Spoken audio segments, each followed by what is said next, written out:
देवी और सज्जनों हमारे साथ यहाँ पे जुड़ चुके हैं Hector from Vashishtha e sports और हेक्टर से बातचीत करेंगे। फर्स्ट ऑफ ऑल हेक्टर कैसे हो आप? बढ़िया, आप एंड कैसे हैं? देखो मैं तो बढ़िया हूँ डेफिनेटली, बट मैंने एक्सपेक्ट नहीं किया था कि Vashishtha e sports survival stage पे आ जाएगी। सबसे पहला सवाल मेरा यही रहने वाला है कि सेमीफाइनल्स में अगर 4 एक्स्ट्रा पॉइंट आ जाते तो शायद वो क्वालिफिकेशन हो जाता। उस बात का कुछ गम है? गम तो नहीं है। हमने थ्रो किए थे, हमारे 6 मैचेस वाला जो दिन था उसमें हम मोमेंटम एंड फ्लो ही नहीं पकड़ पाए। तो अगर उसमें पॉइंट स्कोर करते हैं तो 4 पॉइंट्स की नौबत ही नहीं आती, अच्छे इसमें स्कोर कर जाता है। That is very true in fact, but अभी सर्वाइवल स्टेज में आपके पास मैचेस कम होंगे, आपके पास 12 मौके हैं अपने आप को प्रूव करने का, टॉप 8 आना है। So what is the game plan in the team right now, या फिर what is the mindset in the team right now? यार जिस टीम को प्रूव करना होता है वो मैचेस पे नहीं करती है, वो अपने गेम प्ले दिखा के करती है। अगर मुझे प्रूव करना है, मेरी टीम को प्रूव करना है, तो हम 4 मैच में भी क्वालिफाई हो सकते हैं, इतना पोटेंशियल कैरी करते हैं। तो हमारा ऐसा मैचेस नहीं होता है कि इतने ही मैचेस से इतने पॉइंट्स लेना है। सिंपल है, हमें अपना बेस्ट देना है कि जब यहाँ से निकले तो हमारे मन में ऐसा थॉट नहीं रहे कि अरे यार ये काश अच्छा कर देता तो हम क्वालिफाई हो जाते, वैसा थॉट बस। मीरामार में हमने देखा था सेमीफाइनल्स के अंदर थोड़ी सी दिक्कतें आ रही थी। आरएनटीएक्स के साथ वो ड्रॉप क्लैश एक बहुत बड़ा स्टोरी लाइन बन रहा था बीजीआईएस के अराउंड की वशिष्ठा वर्सेस आरएनटीएक्स एट पिकाडो, बट वो ड्रॉप छोड़ना, उसके बाद एक 1v3 जो बीस्ट लास्ट में बचे थे, उस मोमेंट के बारे में बताओ, बिकॉज अगर वो चिकन कन्वर्ट हो जाता तो शायद वशिष्ठा क्वालिफाई हो जाती। Do you think that way? हाँ, अगर वो चिकन कन्वर्ट हो जाता तो शायद क्वालिफाई हो जाते हम, बट बहुत ज़्यादा टफ सिचुएशन थी वो उस टाइम पे हमारे लिए कन्वर्ट करना। एंड रही बात और ड्रॉप छोड़ना, मतलब हम अलग अलग न्यू टीम्स बनी थी मेरी, तो अलग अलग ड्रॉप्स ट्राई कर रहे थे। एंड मेरे जो पुराने ड्रॉप्स थे, मैंने मतलब टीम को वहाँ से खेल के देखते, बट जब हमने खेल के देखे तो मेरे स्टैट समझने को एंड वो सब को काफ़ी ज़्यादा टाइम लग रहा था। एंड मैंने बोला इवेंट सर पर है, हम रिस्क नहीं ले सकते, इस वजह से हमने अवॉइड करने का सोचा। बट ऐसा नहीं है कि मैं फ्यूचर में नहीं आऊँगा, मैं आऊँगा जब मेरी टीम रेडी हो जाएगी। That is a statement ladies and gentleman. Also एक और सवाल है, सौम्य और शायान बहुत बढ़िया खेल रहे हैं, बहुत अच्छा मार रहे हैं, उनको आप कैसे ग्रूम कर रहे हो? How does they fit in your system and your IGL mentality?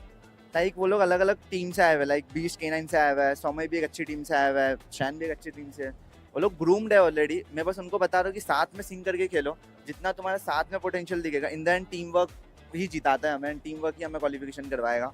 तो वो लोग भी वो पूरा आपस में घुल मिल के रह रहे हैं, और ये लाइन पे आने से 16 मैच खेलने से हमें और अच्छी स्ट्रेंथ मालूम पड़ गई हमारी एक दूसरे की। तो हम होपफुली सर्वाइवल में बहुत अच्छा करने वाले हैं। देखिए हेक्टर, आप लैंड पे तो अच्छा करके ही जाते हो, and one final question, are you set for survival stage? Yes, set तो है।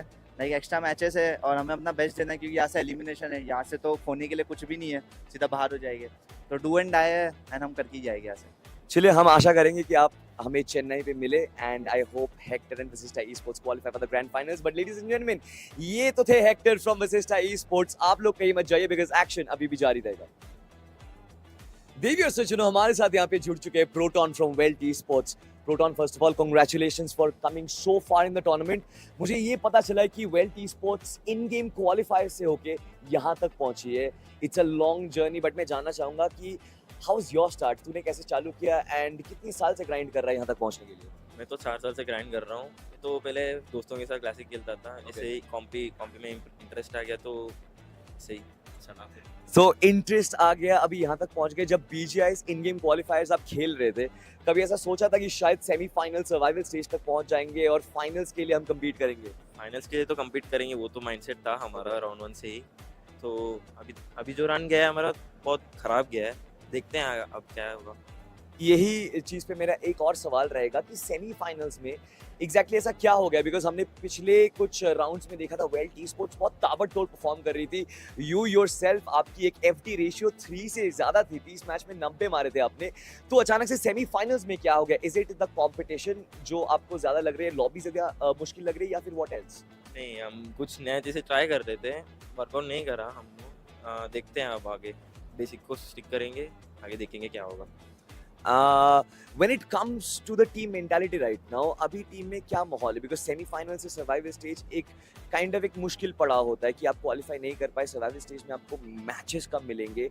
टीम मीटिंग्स में क्या डिस्कशंस हो रही है? आईजीएल क्या बोल रहा है? आप क्या खुद के बारे में सोच रहे हो? What are the thoughts going on in your head right now? Team का डिस्कशन कुछ नहीं है, बेसिकली स्टिक करेंगे, हम बेसिक्स इंप्रूव करेंगे और ऐसे ही चलेगा हमारा, बस यही है, बेसिक्स खेलेंगे। सर्वाइवल स्टेज में कोई ऐसी टीम है जिससे शायद आपको लग सके कि आप चैलेंज हो रहे हो, या फिर जो आपको ग्रैंड फाइनल्स में शायद ना पहुंचने दे इन टर्म्स ऑफ कॉम्पिटिशन? नहीं, सब इक्वली है। Sub equal and you're confident? Thank you so much, Proton. Thank you so much for joining us. And देवियों सज्जनों, आप जुड़े रहिए because action will keep on continuing. देखिए सोमराज के लिए ना जो जर्नी रही है अभी तक की बहुत ज़्यादा सरप्राइजिंग हमारे लिए रही, क्योंकि 3 मैचेस में खाता तक ना खोलना यकीन तक नहीं हुआ सोमराज, अगर मैं बी कास्टर बताऊँ तो। बट आप बताइए सेमीफाइनल में इतनी सारी गलतियां और इतना साधारण परफॉर्मेंस आपके अनुसार क्यों आई है? वाह, इवन वी वर सरप्राइज्ड कि हमारा पहले 3 मैचेस में 0-0-0 आया है। और आई गेस ये मेरे लिए पहली बार ऐसा कोई लैन इवेंट है, कोई भी इवेंट में हुआ होगा जहाँ पे स्टार्ट इतना खराब हुआ। और हाँ, हमने गलतियाँ ही बहुत करी। आई गेस 16 मैचेस में हमने सिर्फ 5-6 मैचेस ऐसे खेले हैं जिसमें हमारे पॉइंट्स आए हैं। बाकी सब में भी हमने रियलाइज किया कि हमारे पास अपॉर्चुनिटी था, पर हम लोग छोटी छोटी गलतियों से बहुत लैक किए। But still for a new team I think we did good. But अगला क्वेश्चन आपसे पूछे तो प्लेइंग फोर में बहुत ज़्यादा बदलाव हमें होता हुआ देखने को मिल रहा है, तो ये फैसले आप इस सेमीफाइनल के लैन में आने के बाद क्यों ले रहे हैं? हमारा प्लेइंग फोर का डिसीजन मेरा नहीं होता है, मैं बस सजेस्ट करता हूँ और बाकी पूरा इसका डिसीजन ज़ाइपेक्स लेता है। बट स्ट्रेंजर को आपने किस तरीके से मोटिवेट किया? उनका पहला लैन था ये। अंडरडॉग है, मोटिवेशन इज टेम्पररी, बाकी उसका सेल्फ कॉन्फिडेंस और सब चीज़ उसी के ऊपर है। So it's up to him कि वो कैसे डील करे। हम लोग बस बोल सकते हैं, आखिर में करना उसी को है। करना भी चाहिए और काफ़ी अच्छे तरीके से होपफुली वो इस सर्वाइवल स्टेज में करके जाए। बट मैं मानिया से कुछ समय पहले बात कर रहा था आपके जस्ट आने से पहले, और उन्होंने बोला कि कोचिंग की तो हम नहीं छोड़ने वाले, और अगर फीनिक्स वहाँ पे आती है ना तो उन्हें अच्छे तरीके से जवाब भी दिया जाएगा। तो उसके लिए आपके पास क्या आंसर है? अच्छी बात है, कोचिंग की ड्रॉप कर रहे हैं आई गेस, पर यहाँ पे सबका एक ही प्लान होना चाहिए कि हम क्वालिफाई कैसे करेंगे। सो कोचिंग की जो भी आए अच्छी बात है, देखा जाएगा। बाकी हमारा एक ही गोल है, फाइनल्स तक कैसे जाना है वो हमें देखना है। प्लान बी आपके पास रेडी है अगर कोचिंग की नहीं जाना पड़ा तो? क्या पता, देखते हैं। वो सरप्राइज हमारे लिए होने वाले। बट 2025 में आपने किंगडम की स्थापना की थी, क्या 2026 में भी वही किंगडम की स्थापना आप करने के लिए पूरे तरीके से तैयार है? क्योंकि वो इंडिविजुअल परफॉर्मेंस हमें ज़्यादा देखने को मिल रहा है, एज अ टीम थोड़ा लैक देखने को मिली है फिनिक्स ई-स्पोर्ट्स। ऑफ कोर्स हम लोग अभी तक इंडिविजुअली खेल रहे हैं, ज़्यादा टीम गेम हमारा आया नहीं अभी तक। जब टीम गेम आ जाए then we will be confident and then we will see. आखिरी क्वेश्चन आपसे पूछना चाहूंगा कि आप मेरी टीम को तोड़ सकते हो बट आप मुझे नहीं तोड़ सकते हो, तो क्या अभी भी उसी भावनाएं के साथ सोमराज आगे बढ़ रहे हैं, या फिर इन सिचुएशन के अनुसार थोड़ा सोच विचार ज़्यादा चल रहा है? Of course. मैं चाहूंगा एक बार कैमरा में देख के आप ये लाइन रिपीट कर दें। मैन, वन टाइम था, वो नेचुरल था, अभी वापस वो फेक नहीं आएगा। तो देखिए सोमराज अपने स्टाइल में हमेशा रहते हैं, और अपने स्टाइल के साथ ही मुझे लगता है ये उस चेन्नई की तरफ जाने की कोशिश में रहेंगे। क्या होगा क्या नहीं होगा आप लोग को भी जानना है ना, कोई नहीं, मैचेस बहुत जल्दी स्टार्ट होंगे, आप एंजॉय करते रहिए। देखिए कई बार ना एक गलतियों के कारण मुझे लगता है कि सफर थोड़ा सा रुक जाता है, और कल एग्जैक्टली हमने देखा गॉड लाइक के साथ वही हुआ। मानिया बहुत बहुत स्वागत है आपका, शुरुआती उससे करेंगे, कल का वो लास्ट मैच, उसके बारे में थोड़ा बताइए। एस पावर को रिवाइव देना, वो इतना बड़ा रिस्क लेना, और उसके बाद जो हुआ वो हम सभी ने देखा, क्या कारण था उसके पीछे?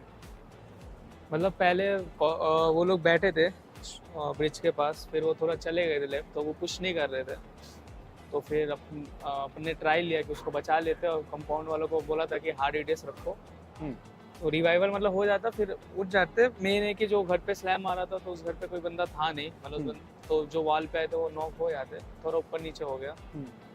रिस्की कॉल था, ट्राई किया था हमने, अवॉइड भी कर सकते थे, बट हमारा प्रायोरिटी था कि हम 4 मैन खेले, तो थोड़ा ट्राई किया था। जी हाँ, वो काफ़ी अच्छी सोच भी हो सकती है ना कि अगर ऑप्शन बन रहा है तो क्यों ना उसके पीछे ट्राई भी करे।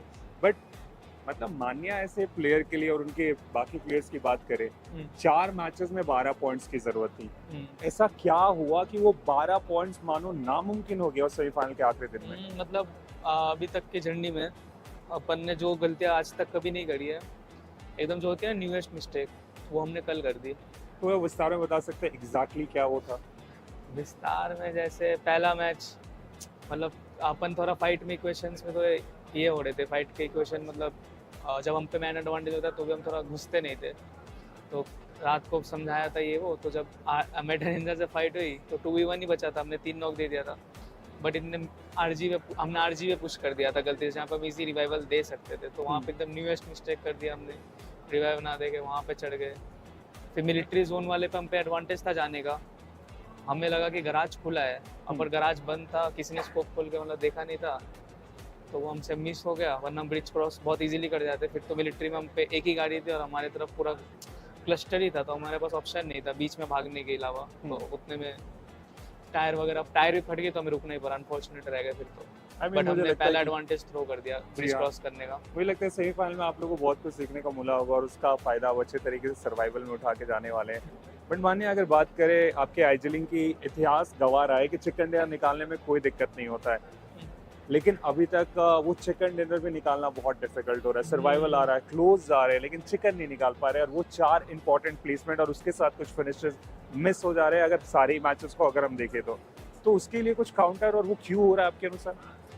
मतलब एक तो मैन एडवांटेज एकदम बचा के रखना, थोड़ी बहुत मतलब कभी कभी फालतू में एक आध कैजुअलिटी हो जाती है जहाँ पे हम 3 मैन या 2 मैन हो जाते हैं एंड तक पहुँचते, वो बचाना इंपॉर्टेंट है।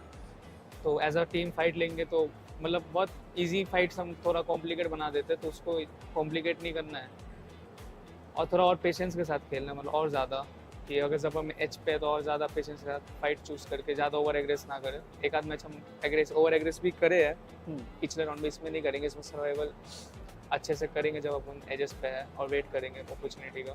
जी हाँ, वो करना भी चाहिए। बट आखिरी क्वेश्चन, कोचिंग की एरांगल की संख्या ज्यादा है, क्या सोमराज से आप मिलने जाने वाले हो या फिर कुछ प्लान बी के साथ गॉड लाइक आ रही है? नहीं, हम तो जाएंगे। ड्रॉप क्लैश लेने का पूरा प्लान है? अगर वो आते तो ड्रॉप क्लैश तो होगा, अगर नहीं आते तो हम लूटेंगे, अगर आते तो क्लैश होगा, तो हम नहीं छोड़ेंगे। बिल्कुल, ये कोचिंग के नहीं छोड़ने वाले, और उसके बाद क्या होगा वो तो हम जरूर देखेंगे। बट सर्वाइवल स्टेज, आखिरी मौका इन सारी टीम्स के पास, देखते हैं कि कौन डोमिनेशन यहाँ से करके जाएंगे।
व्हाट्सअप हैदराबाद, स्वागत है आप सभी का BGIS 2026 सर्वाइवल स्टेज में।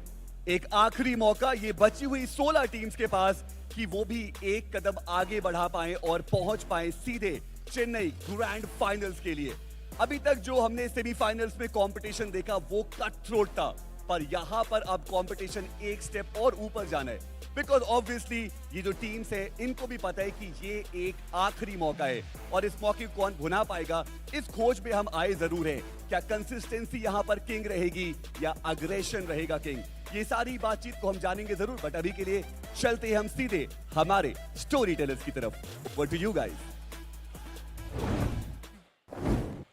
Beaten and bruised, but they're still here in the battlegrounds, fighting for that one last chance, fighting for survival. I'm going to be a host of Cast Necro, John alongside with me on the panel, I Super Johnny and Salty. And what we witnessed yesterday from the side of Victor Sumis was nothing short of a miracle. Scary John popping off, directly securing a slot inside of the top 8, but godlike missing out in the last second. Things were up and down, emotions were also up and down. It was a roller coaster all over the place. It was a roller coaster, and I'm not just feeling for God, like I'm also feeling for Vasista Esports as well. Those 4 points, they're going to cost them so much. One shot in the grand finals, I think. Hopefully in the survival stage, they actually make it through. I mean, and when you think about it, it was that last game. It just literally came down to that last fight for Vasista Esports. Because had they won that fight, they would have had the 4 points required to qualify to the next stages, and they would have had the chicken dinner to get out of the tiebreaker as well. So again, a lot of losses for Vasista Esports, but this is a team that was doing well towards the end of the journey. There were names that started off on a great note, names like Evox, names like Myth, that were doing quite well. But again, they are still here, right? Yeah, the history once again repeated itself. For some reason, they choked when it mattered the most, and that's one of the main reasons why they're over here inside of the survival stage. What are they exactly fighting for? It's going to be the prize pool that's on the line inside of this BGIS 2026. And of course, we've got 1 crore rupees for the champions. That's an insane amount of money, Johnny. It is an insane amount of money for the champions, but let's see the runner-up of the tournament walking away with 50 lakh rupees. The second runner-up with 35 lakhs. The team on the 4th position walking away 25 lakhs. Man, you finish in the top 4. You are sorted for the next year. I know, Wow. right? That is a good way to actually put it. You finish in the top 4, you're sorted for the whole year. I mean, just look at the amount of money that's currently on the line. And it's all thanks to you guys. Since the Discovery Island was also available inside the game, you guys helped us contribute towards this BGS 2026. And that's one of the main reasons why right now the prize pool is all the way up to 4 CR, the highest we've ever seen inside of the Indian esports scene. As you move on towards the points distribution, of course, we've been looking at this same points distribution for the past couple of years now. The first placing team inside of the game getting 10 points, the second one getting 6. And it's going to keep on descending downwards until 9th, till 16th get none. Absolutely, and then of course the most important thing, that 1 point per finish thing. Now, we've seen that majority of the teams, they kind of focus on those finish marks, but it seems like inside of the semi-finals, these are going to be the teams who could not really get the desired amount of finishes out inside of the semi-finals. We saw Somraj talk about his triple knots at the start of the semi-final itself. That one must have hurt. Of course it must have hurt. We've got 16 teams and only the 8 slots are available inside of the grand finals. Yesterday we found our top 8 grand finalists already. Who is it going to be? Still a major question mark. So many deserving names over here, like K9 Esports. Then we've also got Nebula Esports, Mad Kings, Godlike, Evox, Phoenix. The names just keep on going on, including Wildfangs. They are someone who definitely does pack a lot of punch. Pretty much, man. Wildfangs, Myth, Nebula Esports. We were big believers in Nebula Esports at the start of the tournament, and again, the start of the journey in the semi-finals wasn't the best. Towards the end, we saw them pick up the pace, but they just fell a bit short.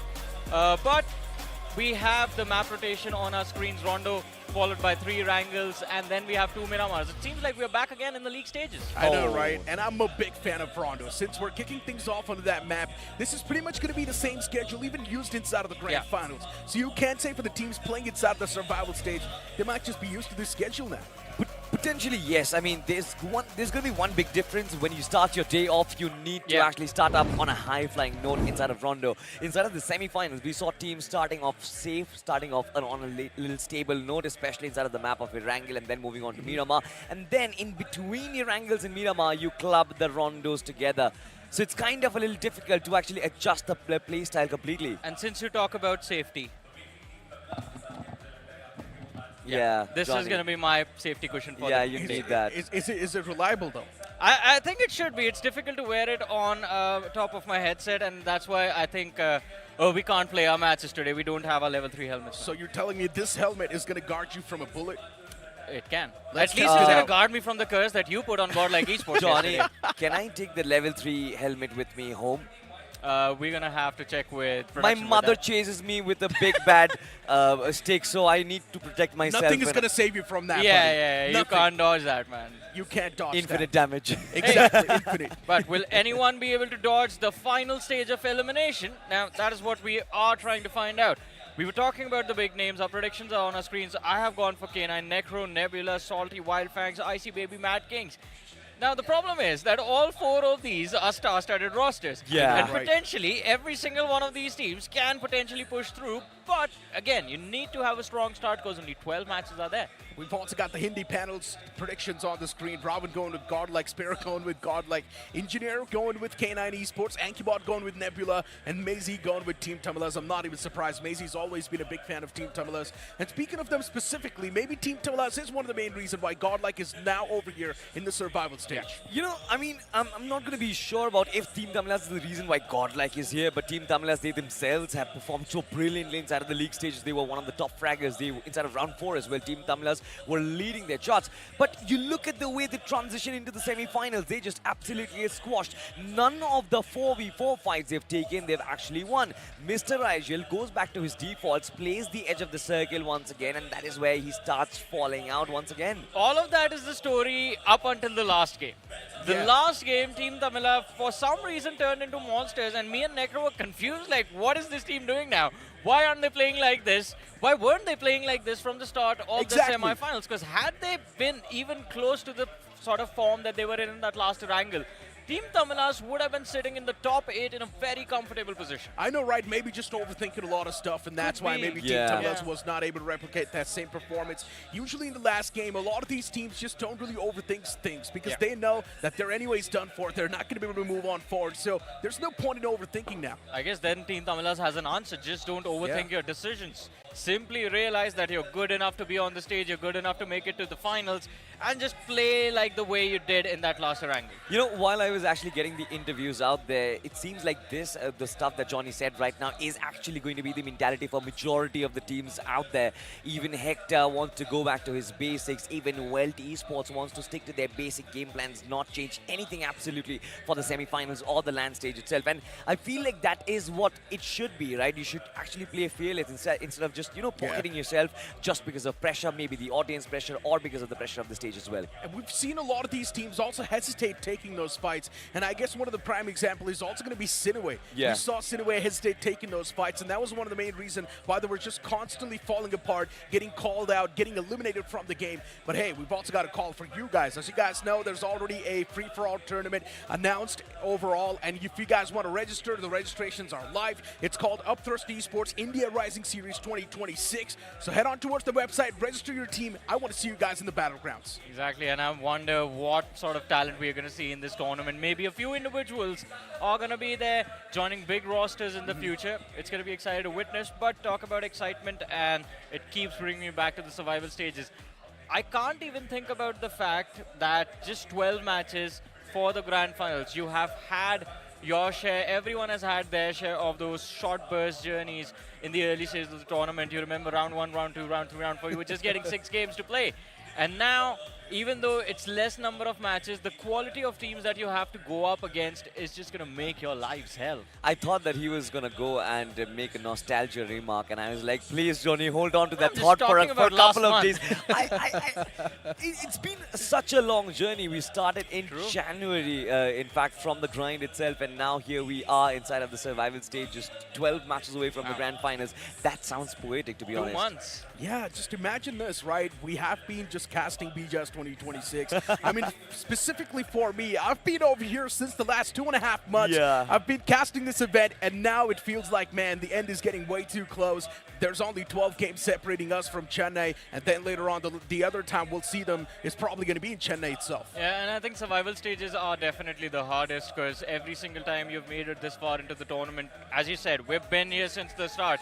It's difficult to say those goodbyes when you know for a fact that just a slight improvement could have helped these individuals push through. But these are the individuals that have already taken their teams to the grand finale. Ladies and gentlemen, we have Hunters from Genesis, Joker from Soul, Legit also from Soul, AKOP from OG, and Goblin also from the side of Soul. 5 players that have made it to the top of the tournament MVP list. But to let you guys know, the tournament MVP stats are not going to be counted from the survival stage, which means these stats are there since the semifinals. Now, if you look at Hunters, he's the one currently topping the charts. The same thing can be said for Best IGL as well. Knuckle currently on the top. As I mentioned, survival stage is not going to be counted. And survival stage won't even change the fact that Team Soul has already qualified for the grand finals. In fact, majority of these teams out there, look at Learn from Past, even Orangutan, Troy Tamil in Esports, Aiden, I think is one of the standout players out here with the 1.37 IGL rating and average points of 7.32. It's not easy to actually score 7 points every single time out there. And he's also got the highest number of chicken dinners out of any other IGL, including Knuckle.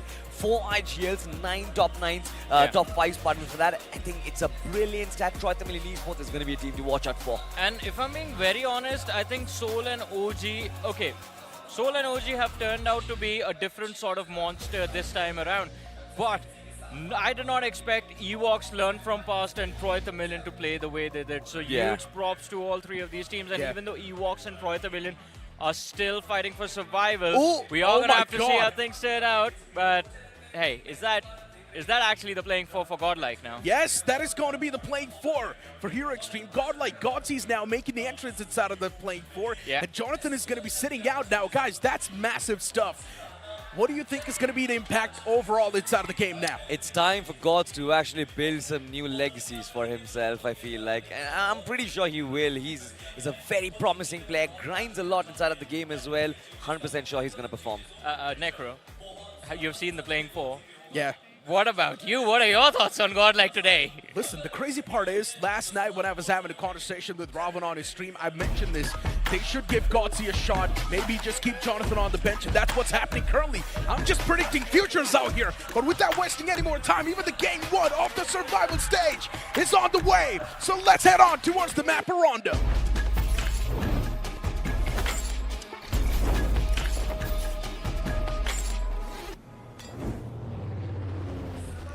Well, the big bird goes up the skies for the first time here at survival stage, ladies and gentlemen.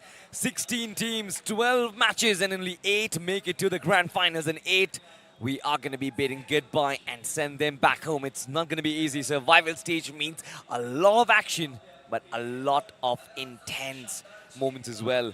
The flight path in front of us, of course, I'm going to be your Captain Salty. Joining alongside is going to be the co-pilot, Super Johnny. This time we only have a single flight path, Johnny. Yeah, we have a single flight path. We want the teams to be clustered up as closely as possible. We want those early fights inside of this map of Rondo. But let's see how things turn out. We are seeing Wealth Gokul actually take an early exit. He is going to head towards that Eastern Recall Tower, be the safety net for his team. But apart from that, Sinway, big pressure on Sinway, pressure on Godlike, Nebula, Troy Tamilian, all of these big names, Mad Kings, Phoenix, Basista Esports, Nonix. I'm surprised Nonix is here. Nonix at one point in the semifinals was sitting on the podium, and yet the fall was very, very bad, resulting in them still being in the survival stages. You know, something just bugs me about Nonix and the way they just play on the overall standings. This team is like a 40 chess movement. Sometimes they can climb up 12 spots in a matter of 3 games. Sometimes they take falls. But ladies and gentlemen, action begins as well. T-Sports, they've been slammed out. Nebula finding those frags right from the get-go itself. Troy Tamilian getting hammered down. But who is it who is taking shots? Nomi from Nebula Esports also in the front lines. And have a look at this. Wildfangs in the picture as well, Johnny. Yeah, Wildfangs on the flank, but they have to be cautious. Troy Tamilian looking for a reset. They bring their player back, but Wildfangs still building up the pressure. And both Nebula and Troy Tamilian realize the fact that they can't really push out of this building anymore. Wildfangs, movement space. That's what's going to give them the edge in this fight. But look at Goten. I love the fact that Wildfangs aren't plunging into battle. This Spray God and Goten playing really mindful, waiting for Phoenix Esports. Not Phoenix Esports, Nebula's Phoenix. My God, this is bad. But we're waiting for Phoenix to actually pop out, maybe catch him out in the open, and Spray God is exactly looking for that opportunity. Troy Tamilian, meanwhile, Johnny, has got themselves the time to reset. This is good news for them to actually go in for the revive. Yeah, it could be good news, but I'm worried that both Nebula and Protomillion will run out of ammunition eventually. And with all of this commotion, we see these other teams in the nearby vicinities that can also pressure Wild Fangs, but here comes the fight. Auction with the bounce and trades come through from either side. Goten, the saving grace for the side of Wild Fangs, does manage to trade out his teammate, but the pressure from the flank as Myth are looking to chime into the action as well. Harshil on the flank has been knocked out, so Myth are going to be a player down. Nebula picking up the frag. This game is going to be crucial for Nebula. They know Rondo is going to be one of their biggest strengths out there. They are fantastic on this map, spectacular in terms of 4v4s. Need to find a good start so far. 2 finishers on the block. Matt King's Esports on the other side. Cyrax is looking to avenge his fallen IGL. Shadow has been picked off. On the other side, it is going to be Non-X. Aim God to the lanky shoulders. This time can't really bear the brunt. Matt King's 4 eliminations, all in the hands of Cyrax. Good cleanup coming through from Mad Kings, and these early points are going to be the safety net and game number 1 that they can build upon. But Wild Fangs, Goten also getting shut down. Nebula, they aren't really done with this fight. Vanguard moving in for a third party, and Dionysus instantly down to a pixel, finally falls. Kratos, he's there to save his team, still needs to deal with one more man indoors. Not a lot of ammo to work with. Reaper around the corner, damage is down, the trade is there, but the shotgun in the hands of Crypto. The shutdown comes through, and Nebula are going to be forced to abandon the space. And here comes the start from the star-studded lineup. This time, of course, giving an opportunity to the young gun. Gods is back in form. He is off the mark as well. Godlike start their match with 2 eliminations. But Crypto from Vanguard, that was a crazy, crazy finish against Kratos. Yeah. This man, Crypto, I have been observing him for a past couple of days, Johnny. In spite of the fact that Vanguard did not actually push through, Crypto has been performing in every single match. Yeah, but Godlike, look at them. They are in the perfect position to third-party Myth, but Spray. Oh my goodness, Harshil takes down S-Power. The trade from Crypto comes through. And Vanguard, brilliant positional play, brilliant surrounding awareness. A mistake made by Myth and Vanguard with the punish, but Godlike needs to be the one who are grateful for Vanguard being in the compounds down below, because otherwise they would have lost on S-Power and they would have had to go for a reset, which would have resulted in Godlike playing a massive 2-2 split, because Manya is all the way in stadium, but shots from the distance, and Admiro could have been taken out. Lucky he's still alive. Yeah, he certainly is lucky, but this time, have a look at this, Godlike going for it. Cyrax has been picked off. His power with the finish, of course. 3 eliminations. Gods under fire from the back lines. 4 volts. Bhalu catching Godlike off guard, but Admino is going to be in a position where he can provide that much needed cover fire, Johnny. Yeah. I think the most difficult question in BGMI is, Salty, whether it's Gods or Godz. But Slug, he is Slug himself, and he's just spinning down the opponent. So slimy, so slippery. They aren't able to catch him until Spray God comes through. K9 down a player, and Wild Fangs down to their last man, fighting for his life. A 1 versus 2. These resets aren't going to happen if Spray God falls. And this is going to be a tough fight for Spray God to come out of, especially from the back lines. He needs to be cautious. Knight, he's very close. The nade, it drops a lot of his HP, and the cleanup. Wild Fangs eliminated very early on this map of Rondo. I almost thought Spray God was the saving grace for Wild Fangs, but not really. K9 just comes in and takes down everyone. Gods is under fire for sure. As Godlike Esports, they find targets one after the other. But finally, this is one of those times when Vanguard is looking to pile up the pressure on Godlike Esports. This is too wide of a flank. Godlike traveling in one vehicle. We've always seen that happen. His power falls. Gods, the saving grace. One final land. No way. Godlike get eliminated. Not really. Mania is still alive. He will find the recalls, but this was not expected coming in from them. Very true. This wasn't expected. It was a 3 versus 2 situation, and the push that was made by the players of Godlike. Vanguard read it like a book. Godlike, the reset comes through, recalls are there as we spoke about it. Manya was already set up in stadium, so not a lot lost for Godlike, but not a lot gained as well. They just get 3 early points in this match.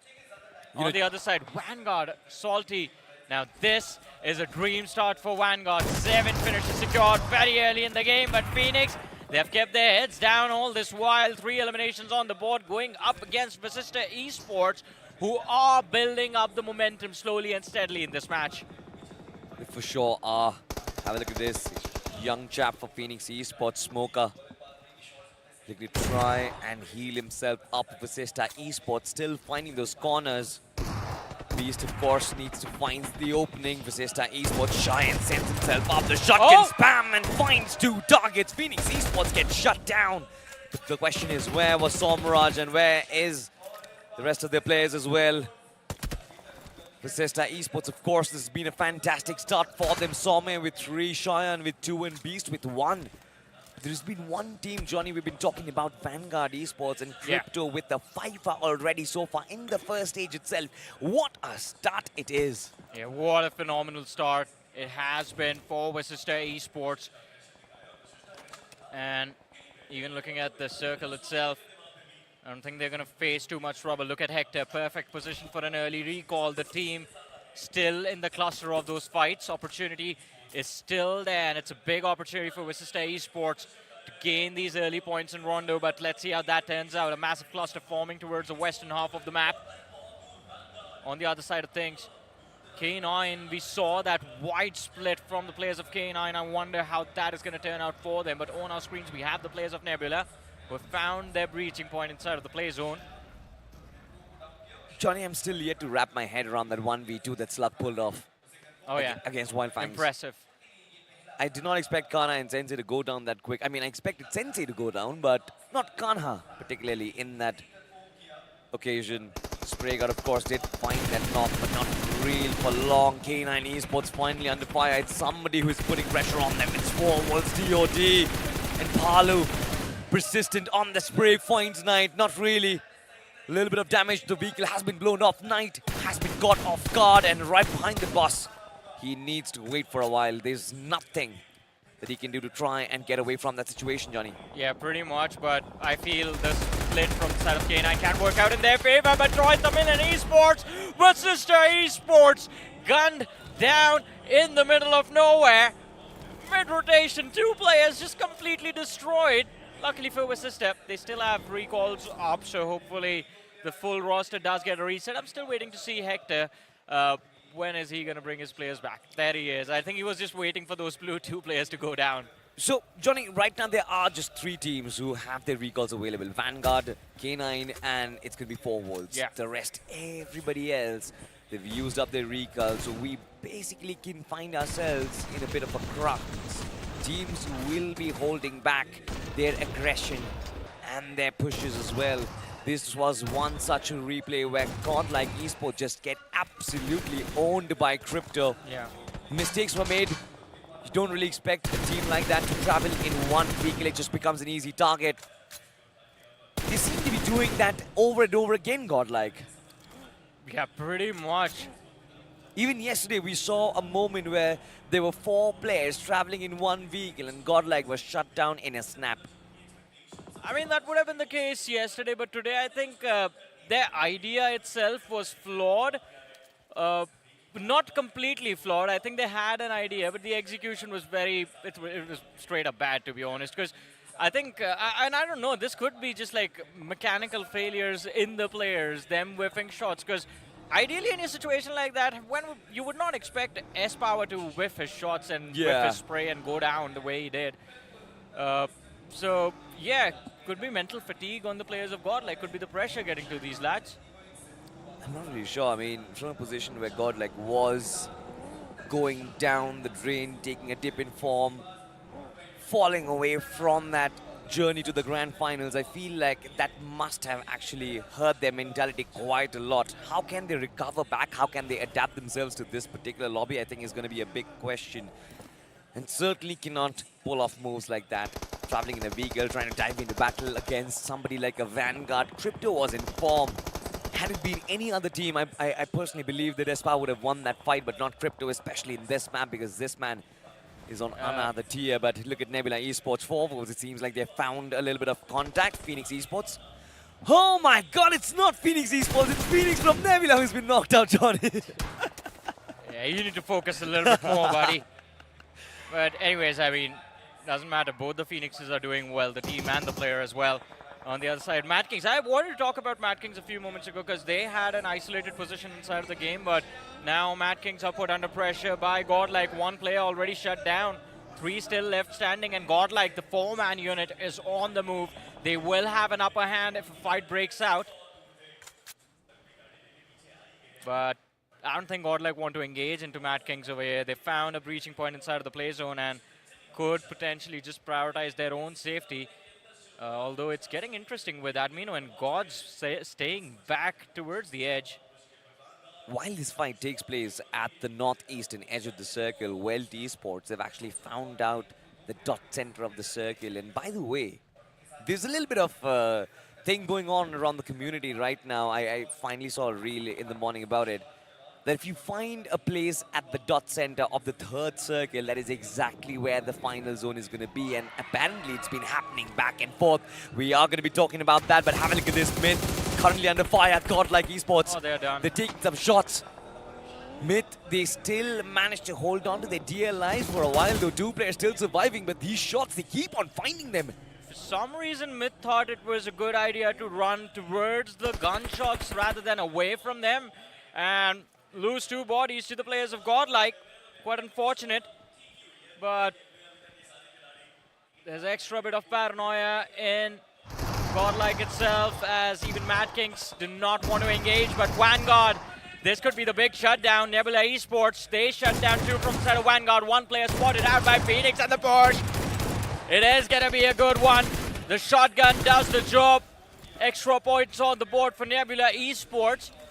Although, where's the last man from the side of Vanguard? He's a little bit further away. Yeah. Nebula Esports, they don't even get time to think about it. They spot out 4-Wolf DOD. And Immortal is going to be the man kicking things off. Nebula, 1 player knocked out. It's bad news for Nebula, to be honest. They've lost momentum. They've lost ground quite a few times.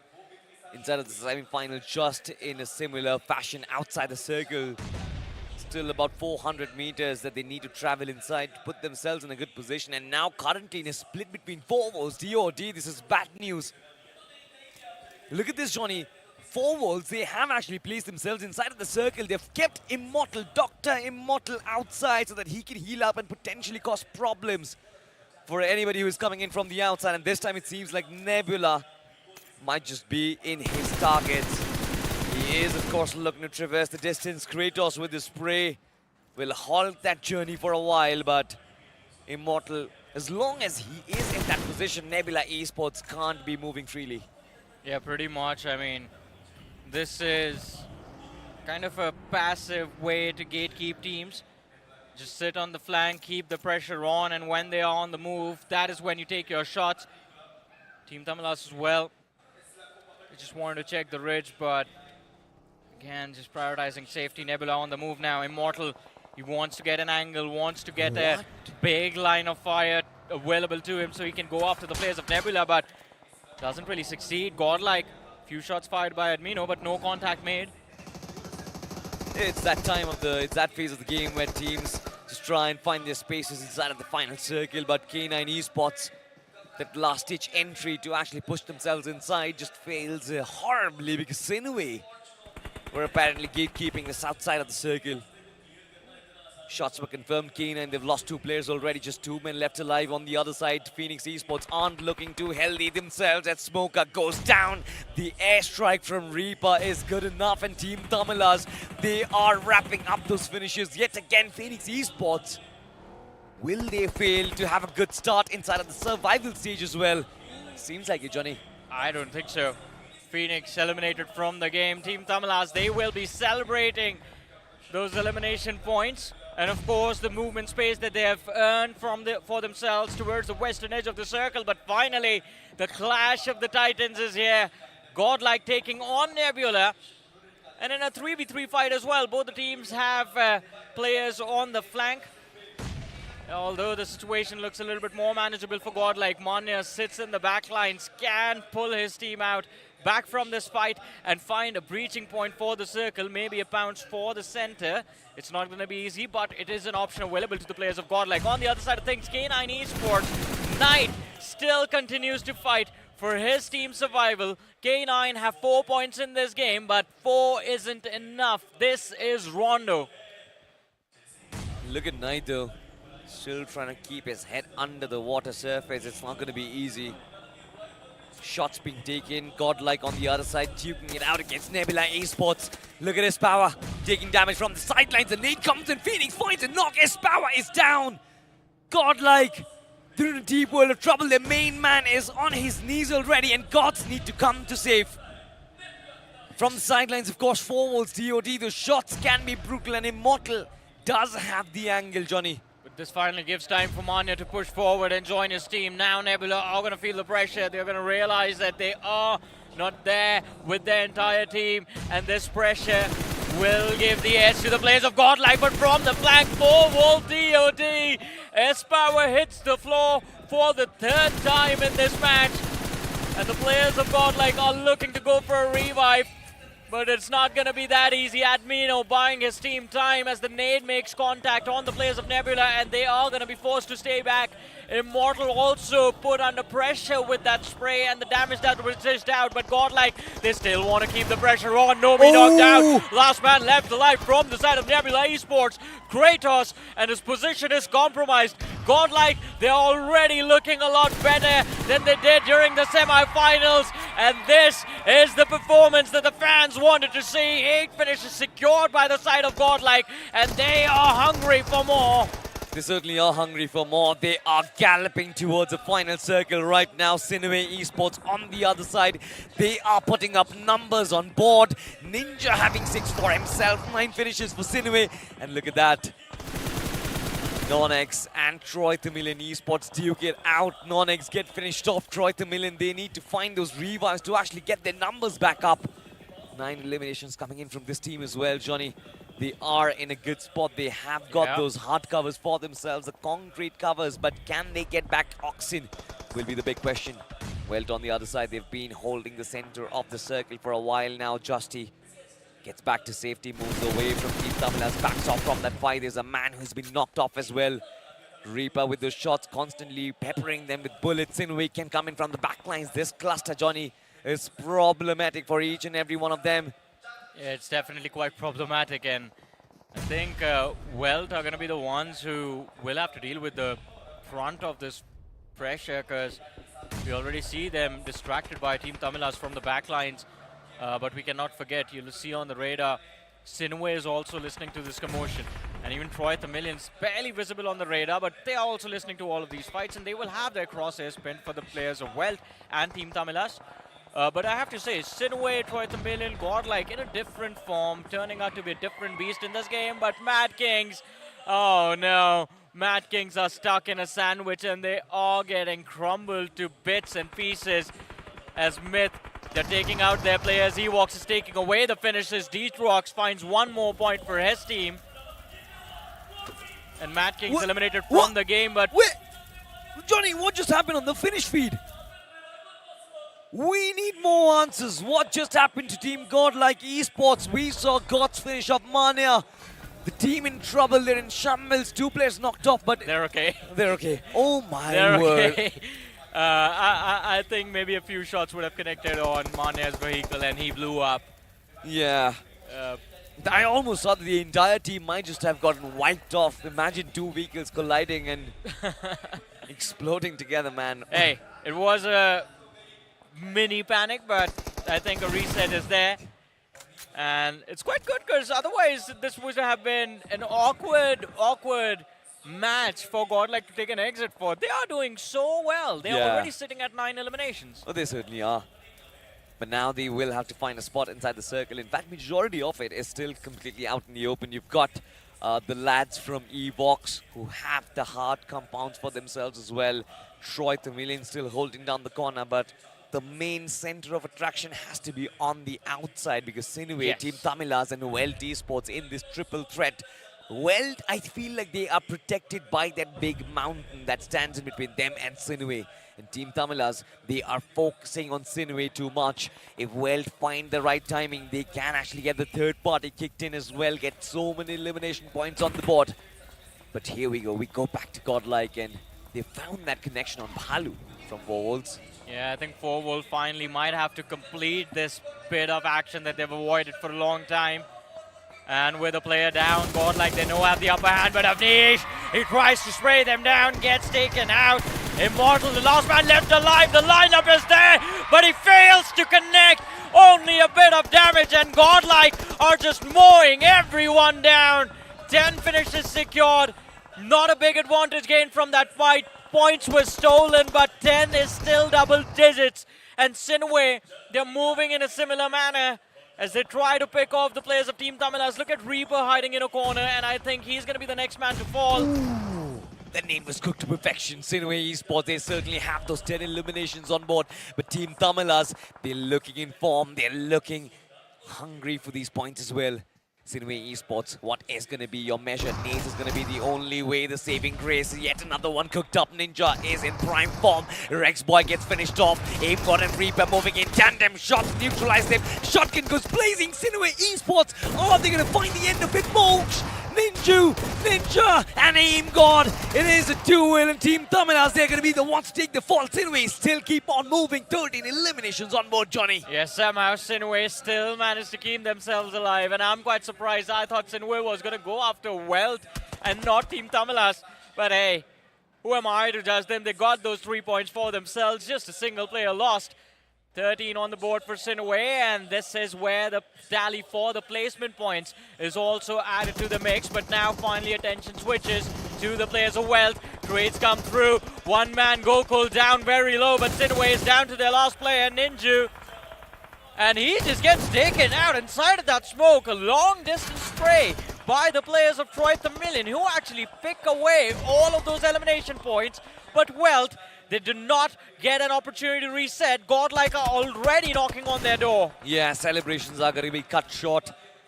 Top 5 left alive inside of this stage 6. Ladies and gentlemen, it is Troy the Million Esports right now who are sort of marking this fight from the outskirts. They are at the edge of the circle for sure, as it shifts away and goes in favor of Evox. And out of all of this commotion, there's one lanky 16-year-old who is still surviving inside of the circle, and that is Detrox from Myth Official. Yeah, somehow does get a few extra placement points for his team, which is actually quite decent considering Myth had 4 eliminations in this game, so they will be above 4 Wolf. They will be above teams like Team Tamilas, Mad Kings, K9, Phoenix, Wild Fangs. So yeah, a decent start on the board for Myth, but again, this could have been much better. Johnny, I mean, I have a feeling that Detrox is going to be in one of those star-studded rosters in a very soon. Soon, yeah. I just hope that he does not leave the side of his brother Daddy though. Depends. It's a very big professional decision, but I'm pretty sure the scouts are going to be watching out Detrox as a player to watch out for. You want to have him on his side. But have a look at this though. Troy the Million Esports, aided shots being taken, Lens has been knocked out, even Troy has 13 eliminations on board, by the way. Pretty much, and Troy the Million, I mean, they've been very impressive throughout this game.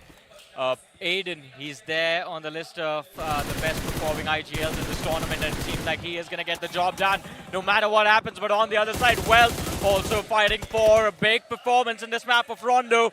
Do end up picking off the players of Godlike, and S-Power also falls at the hands of Ewoks. But Wealth, they're down to their last man. They could be shut down. Same goes for Godlike, but the revives are still there. Salty, somehow Godlike has managed to keep their entire roster intact, but whoa! Justy, what was that? Just calm down, man. Takes down Myth.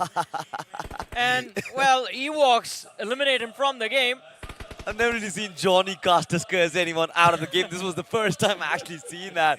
But top 3, ladies and gentlemen, inside of the final circle, you've got Godlike, you've got Evox, and you've got Myth Official. This is going to be interesting for sure. Detrox has kept himself alive, kept himself away from all of the action and waiting patiently for Godlike and Evox to actually fight it out. Which is very, very good a strategy, by the way, Johnny, because look at this, Godlike, they're completely out in the open. The smokes will attract a lot of attention. Evox will take those shots. Eventually, there's going to be a duke up. Whoever goes out, the benefit is going to be for Detrox. Detrox is a man who doesn't need a ghillie suit. He's hiding in plain sight already, but Godlike, this move, it is a big problem for them. 2 players lost. Evox, an upper hand gained, and Detrox, He can steal these finishes. He's doing that. He's picking away the points. He's picking away the players of godlike gods. He's the last player left alive, and Ewoks are not gonna let him be. Let's find out if the clutch comes through as well. Legacies aren't really built overnight. They need years in the making.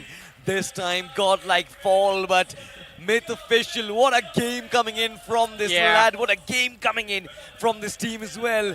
Second position, 5 elimination points. Now he finds a shot against Spy. Evox, they know exactly where they are.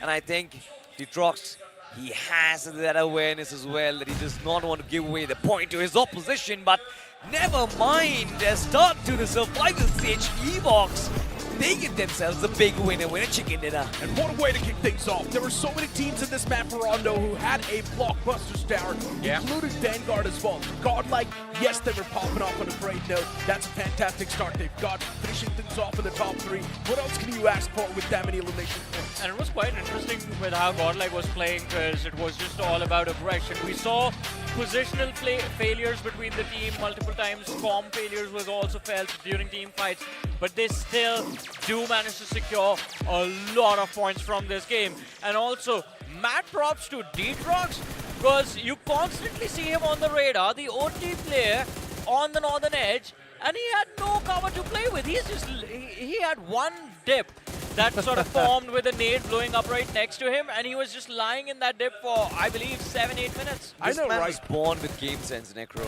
This man was just born with game sense inbuilt inside of him. Yeah. Like a memory card. But the way Myth played that, off the rip, Myth was just down to a couple of players. Then later on in the final few moments, Myth's survival was pretty much just impossible. And just one man making it till the top 2, that's just unheard of. That's great stuff coming through from the IGL himself. And I feel like he's done his job, securing those average points for his teammates. He's done great enough. Now moving on towards the winner chicken dinner team stats. Of course, it's going to be Evox. With a lot of elimination points, this chicken dinner was converted, which means Evox is off to a rocket start. Nothing taken away from Godlike. Same thing can be said for them. Even Vanguard was able to secure a lot of elimination points. A lot of teams actually were able to find a lot of eliminations out there. Troy Tamilian Esports had about 13 eliminations to stack up. Even Srinue had a similar number in that regard as well. So Rondo, I feel like, has been a great start for all of these teams out there. Once we have a look at the finish and damage report, you are going to see big towers everywhere, Johnny. Pretty much. I think Rondo, for the first time from the semis till the survival stages, was played the way it should be. Yeah. A lot of early aggression, a lot of early action, teams getting those resets done perfectly, and then looking to keep their rosters alive during the late game stages.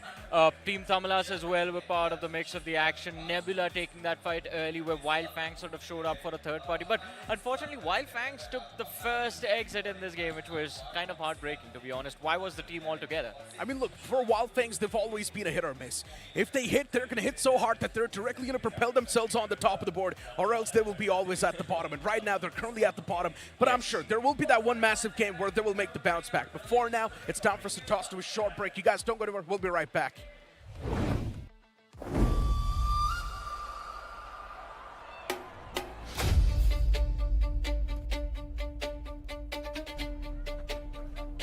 One skin, infinite power on the battleground.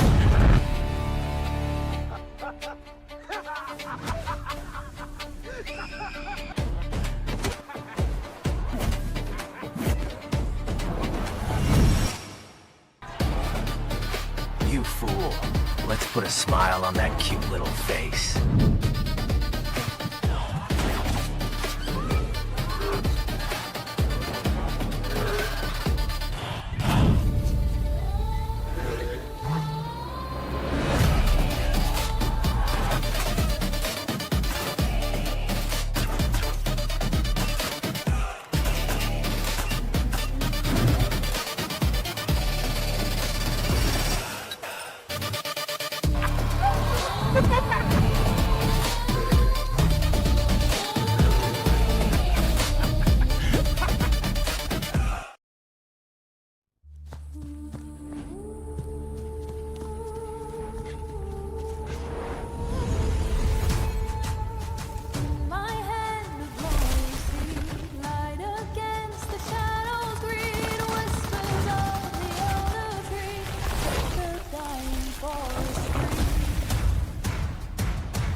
Hello everyone and welcome back to BGIS 2026, and you guys are currently watching the survival stage, day 1 itself here. Game 1 done and dusted, and we saw a little bit of an interesting roster changes and also a little bit of a surprise entry into the top spot here. But of course there was a very interesting survival stage here. We saw Hiroshima Godlike having a little bit of a roster change with Jonathan not playing in the starting 4 here. What happened into the survival stage? What do you guys think happened? I mean, look, as of now, it's working out pretty well for him. And maybe just confidence issues going on with Jonathan, something like that, because the way they were playing that previous game, it definitely did feel like they were much more in that comfort zone, and that's why the game was great. Looking at the MVP of the match, I mean, you've got Ninja with 6 frags on the board. A lot of these teams had a lot of elimination points in that previous game. Yeah, this was a very messy fight as well, considering the fact that every single team is getting a little bit aggressive and hunting teams that are open as well. The only team that played a little bit safe here is going to be Evox, which clutched the chicken dinner. But let's talk about their overall performance here. Despite not a high fragging game that we expect in the early engagement for Evox, them securing chicken dinner still gave them 19 points. Followed by Hiroshima Godlike here, 11 finishes, 16 points. But 2 surprise entries into the top 4 here has to be Troy, Demon Esports, and Sinway. Yes. 13 finishes out of nowhere. Like the entire scuffle onto the mountain terrains of Sinway was just so disgustingly annoying, and they were just fighting every single team, which is, as you can see, the finish damage report as well, 2,590. Johnny, this is just what happened between the semifinals and here. I think, again, back against the wall, you don't have a lot of options remaining. And Sinway, Troy at the million, a brilliant rise in form. But look at the damage numbers. Everyone in this game, and everyone also includes K9. K9 rarely takes early fights on the map of Rondo, but even they were getting involved today.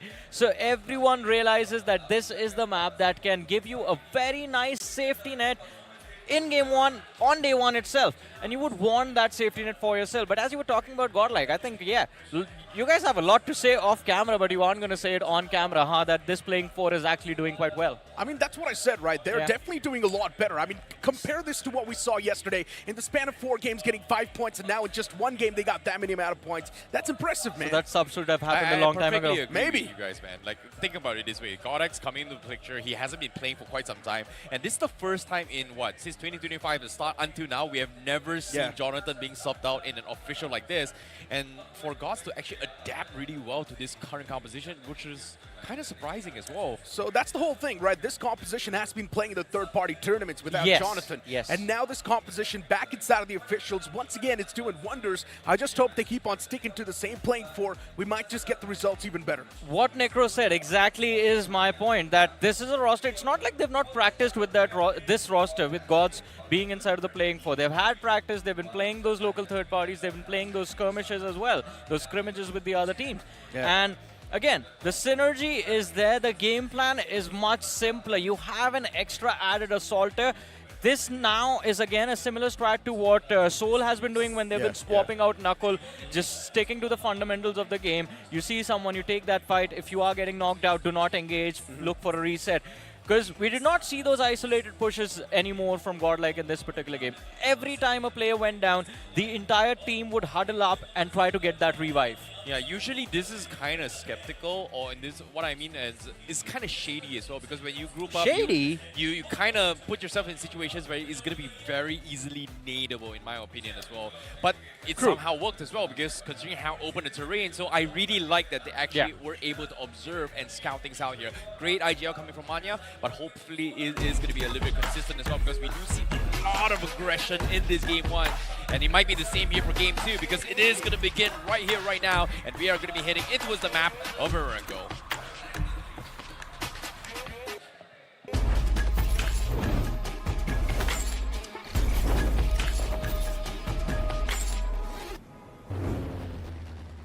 It's going to be the second match of the Survival Series, and as we know, the plane's already in the skies. This plane flight path is going to be heavily tilted towards the top right side of the map, which means a lot of those teams that do want to travel down south or even move towards Gatka, it's going to be an impossible stretch. Yeah, it is definitely going to be quite tough, but Necro, yesterday you asked a question on Erangel itself. The drop clash between Godlike and Phoenix Esports.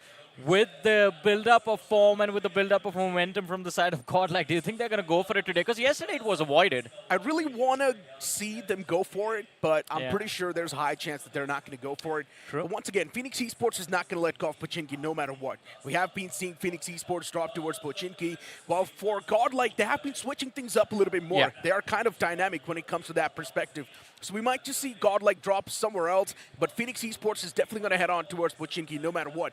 Now, heading on the conversation towards Smith, the previous game, man, what a performance it was from just that one singular individual securing that top two, getting those points for his teammates. If he was not able to survive from Myth, the start would have been blunderous. Oh, yeah, that is so true. And again, Detrox has been a key player. I think a man responsible for his team getting this far into the tournament, making it all the way towards the survival stages. And Salty said something that I kind of agree with. I want to know your thoughts on it, Necro, that it's not going to be long before we see Detrox playing for a big roster in the BGMI scene. But then that really makes you question who's going to be the one to get replaced. I mean, If we're Detrox is speaking of big rosters, Oh, yeah. from the big rosters, who will be replaced? Well, that kind of is a different theory that we have to go after. But hey, as you said, Phoenix isn't going to let go of Pochinki. Well, Godlike, they still want to take this fight today. Yeah, once again, both of them locking horns.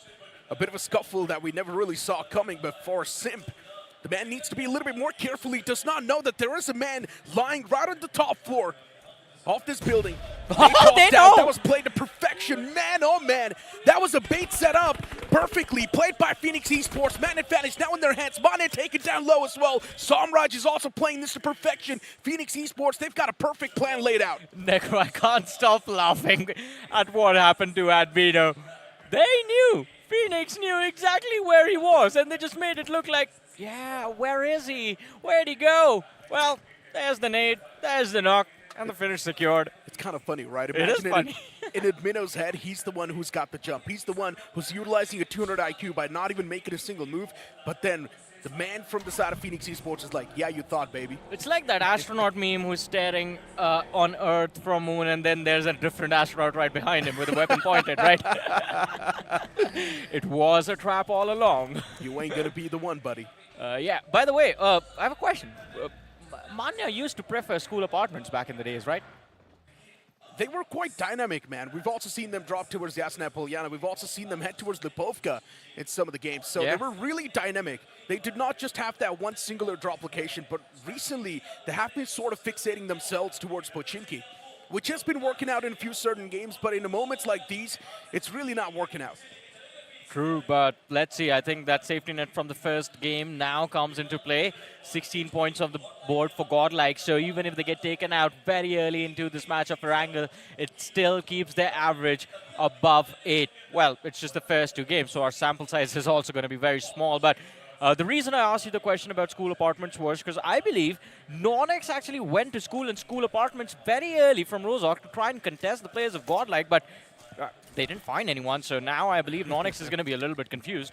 Yeah, Nonix is probably just going to get their hands on some nice loot, be Pretty happy much, with that, and then think of what they want to do in the future. School is just such a great spot to start things off from. Even if the circle goes all the way down south, get your hands on some loot and instantly go for that rotation. You are still going to find yourself in the advantage spot. If the circle's going to go up north, you are still going to be in a good spot. Yeah, I think it's a good spot unless you have like Reckoning Esports in your lobby, because then you know for a fact that they will go to Rozok, take that Rozok hill and not let you leave the apartments. OG is difficult to deal with. Godlike only used to go towards school and school apartments when Soul was not playing. Yeah, true. But when Soul was playing, Godlike never went towards school and school apartments because Soul conquers that area. It's their drop location, and they do not want to contest against it. By the way, we are talking about this from the references of Showdown and IC, basically 24-25. Yeah, Mane was not a part of it back Yeah, then. Mane was in Seoul back then. Yeah. No. Where was Mane then? Mane was somewhere else. I don't remember. Oh yeah, in the middle he was somewhere else, and then he came to Godlike. Yeah. But you know what? Evox, the start they've had, it's great. 19 points in total, Troy Tamilian getting 16, then you've got Godlike as well, starting things off with 16 points. For Nebula Esports, Mad Kings, just 6 points each. That's not a great start. but considering it could be worse, that's okay. At least getting some sort of points in the first game itself is going to make them feel a lot better. The circle as well, panning a little bit around the Milta Power and Lipovka side. So that's decent. Yeah, Manya was playing for Wild Fangs, just found that out. Yeah. But anyways, we focus on the present, not dwell on the past. That cluster towards Milta Power and Milta City has me worried, and we were talking about Wild Fangs. Well, they are still present in Milta City, but Necro Sinway, they had a phenomenal start in their previous game, now crossing that No-Repnoi bridge, Myth waiting for them on the other side. Do you think they survive? That's a good question. Especially Listen, that Johnny, 3-1 split. I know my predictions lately have been on point, but Really? those kind of things, maybe not so. So you predicted yesterday Godlike so that they would be playing in the survival stages. That was your prediction for a team that was playing in the survival stages, huh? Listen, Johnny, if you go back and look at Spiro's vlog before the day even started, Yeah. I mentioned this to Spiro. Godlike is not going to make it today. You know what's funny about it? What? In Anki's blog, he asked Manya if Godlike was going to make it to the semis, to the grand finals, and even Manya said no. Maybe it was planned all along. Could be. Hey, man, more Maybe. matches, more viewers. They needed a reason to bench Jonathan. What?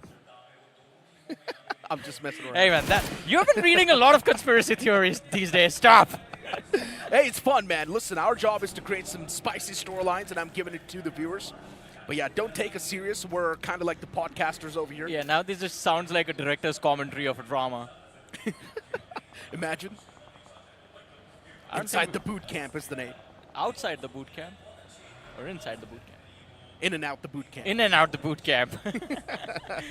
All right. Ironically, Sanok is not in the mix of playing maps anymore. Otherwise, that would have been fun. But Ewoks, they're having fun. Look at this line of fire. Wealth is going to feel some real pressure. Yeah, Evox, man, just peppering those shots. Really wants to find that knock and the confirmation. He's got the knock, but no confirmations. Goku going for that revival. Welt Esports, first game was an okay start. 12 points on the board from the side of Welt. If they continue the same average, that's going to get them easily in the top 8. Johnny, what do you think is going to be the cutoff after 12 games? Cutoff after 12 games. I'm expecting somewhere between 90 to 100. What about you? That's way too high. Really? Way too high. I think the cutoff might just be around like 60 or to 65. 60? Yeah. I think teams can get 60 in well, that is supposed to be the ideal average for 6 games. Now, just watch, man. There's probably going to be a lot of vacuum. Listen, that's what we thought in the semifinals as well. We thought that the That is cutoff true. might just go around 130, but then the vacuum just started at the top of the board. We saw Seoul learn from past, just do really good, and then all the points were just sucked up by them. And hey, if it's the same thing right now, then the teams at the top are definitely going to build up that vacuum. But 4 Wolf DOD on our screens are not at the top. They're at the bottom of the leaderboard, taking on the players of Myth and Balu. It seems like he's going to be pinned. Yeah, he is pinned. 2 shotgun shells available in the magazine. He needs to go for the reload as well. He's just constantly jumping around, trying to create some sort of distraction. The floor's lava.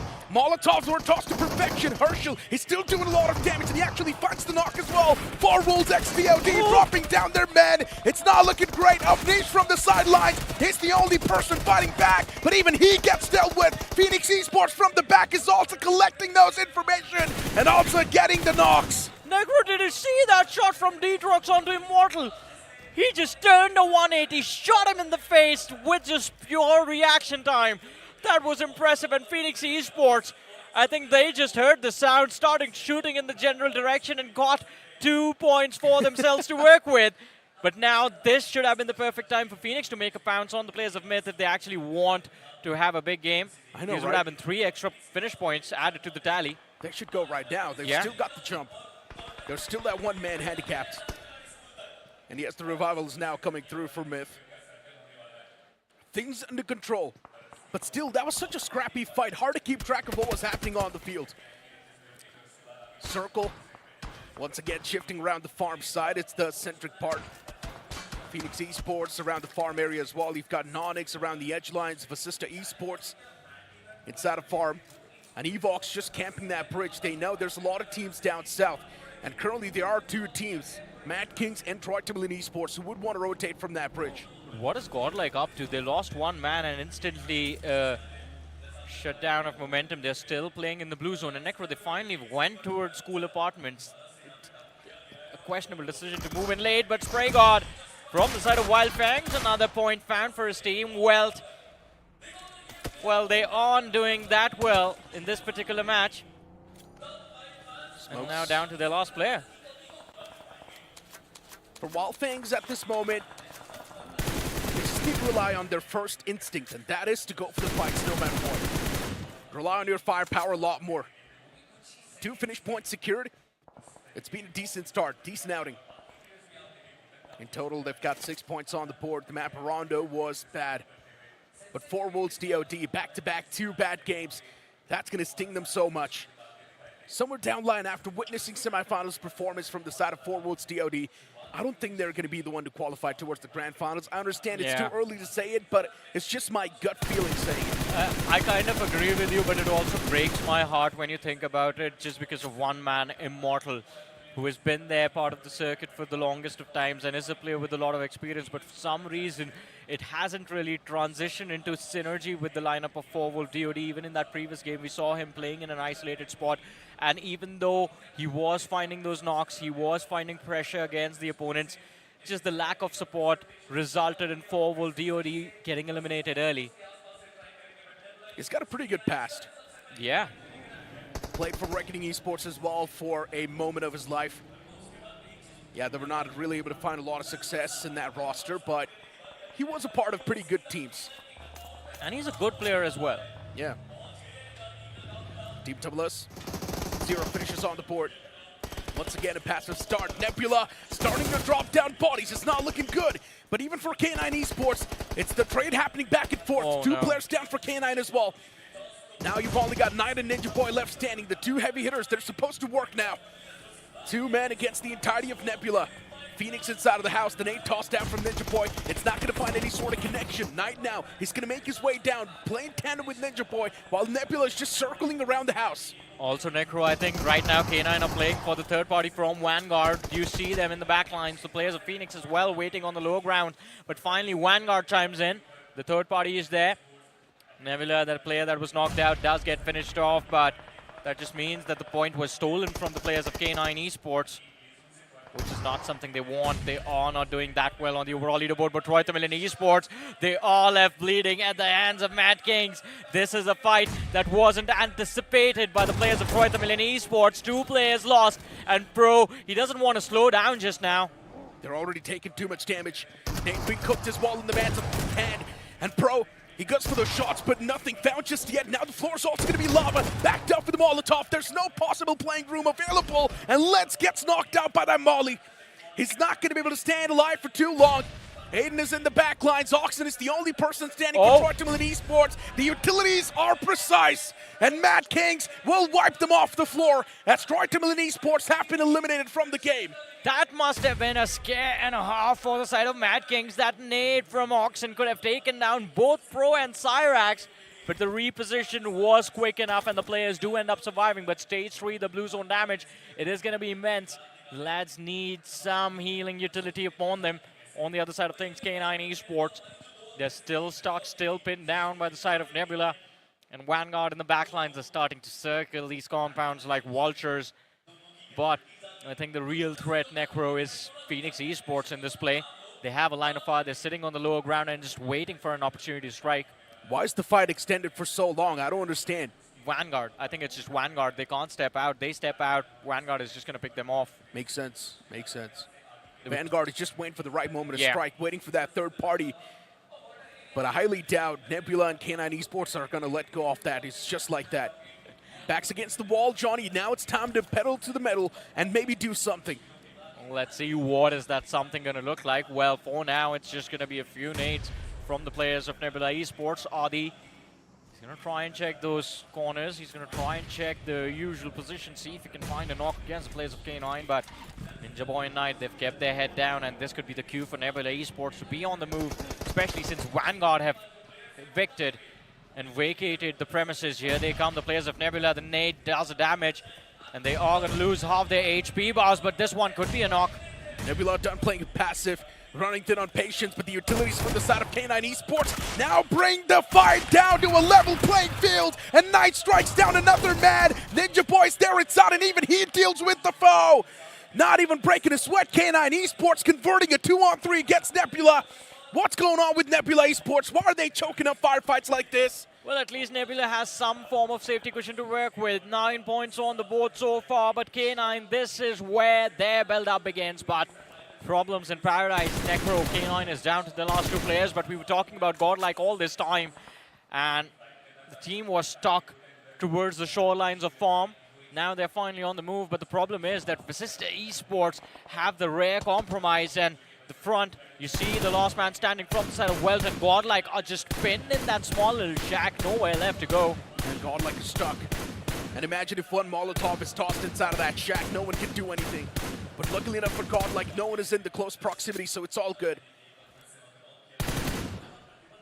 Vasista Esports taking those shots, still on that wooden shack. And Johnny, I still remember those days when these wooden shacks could be broken. You could actually break these wooden shacks with the help of the utilities and even a ram of the vehicle, which was great.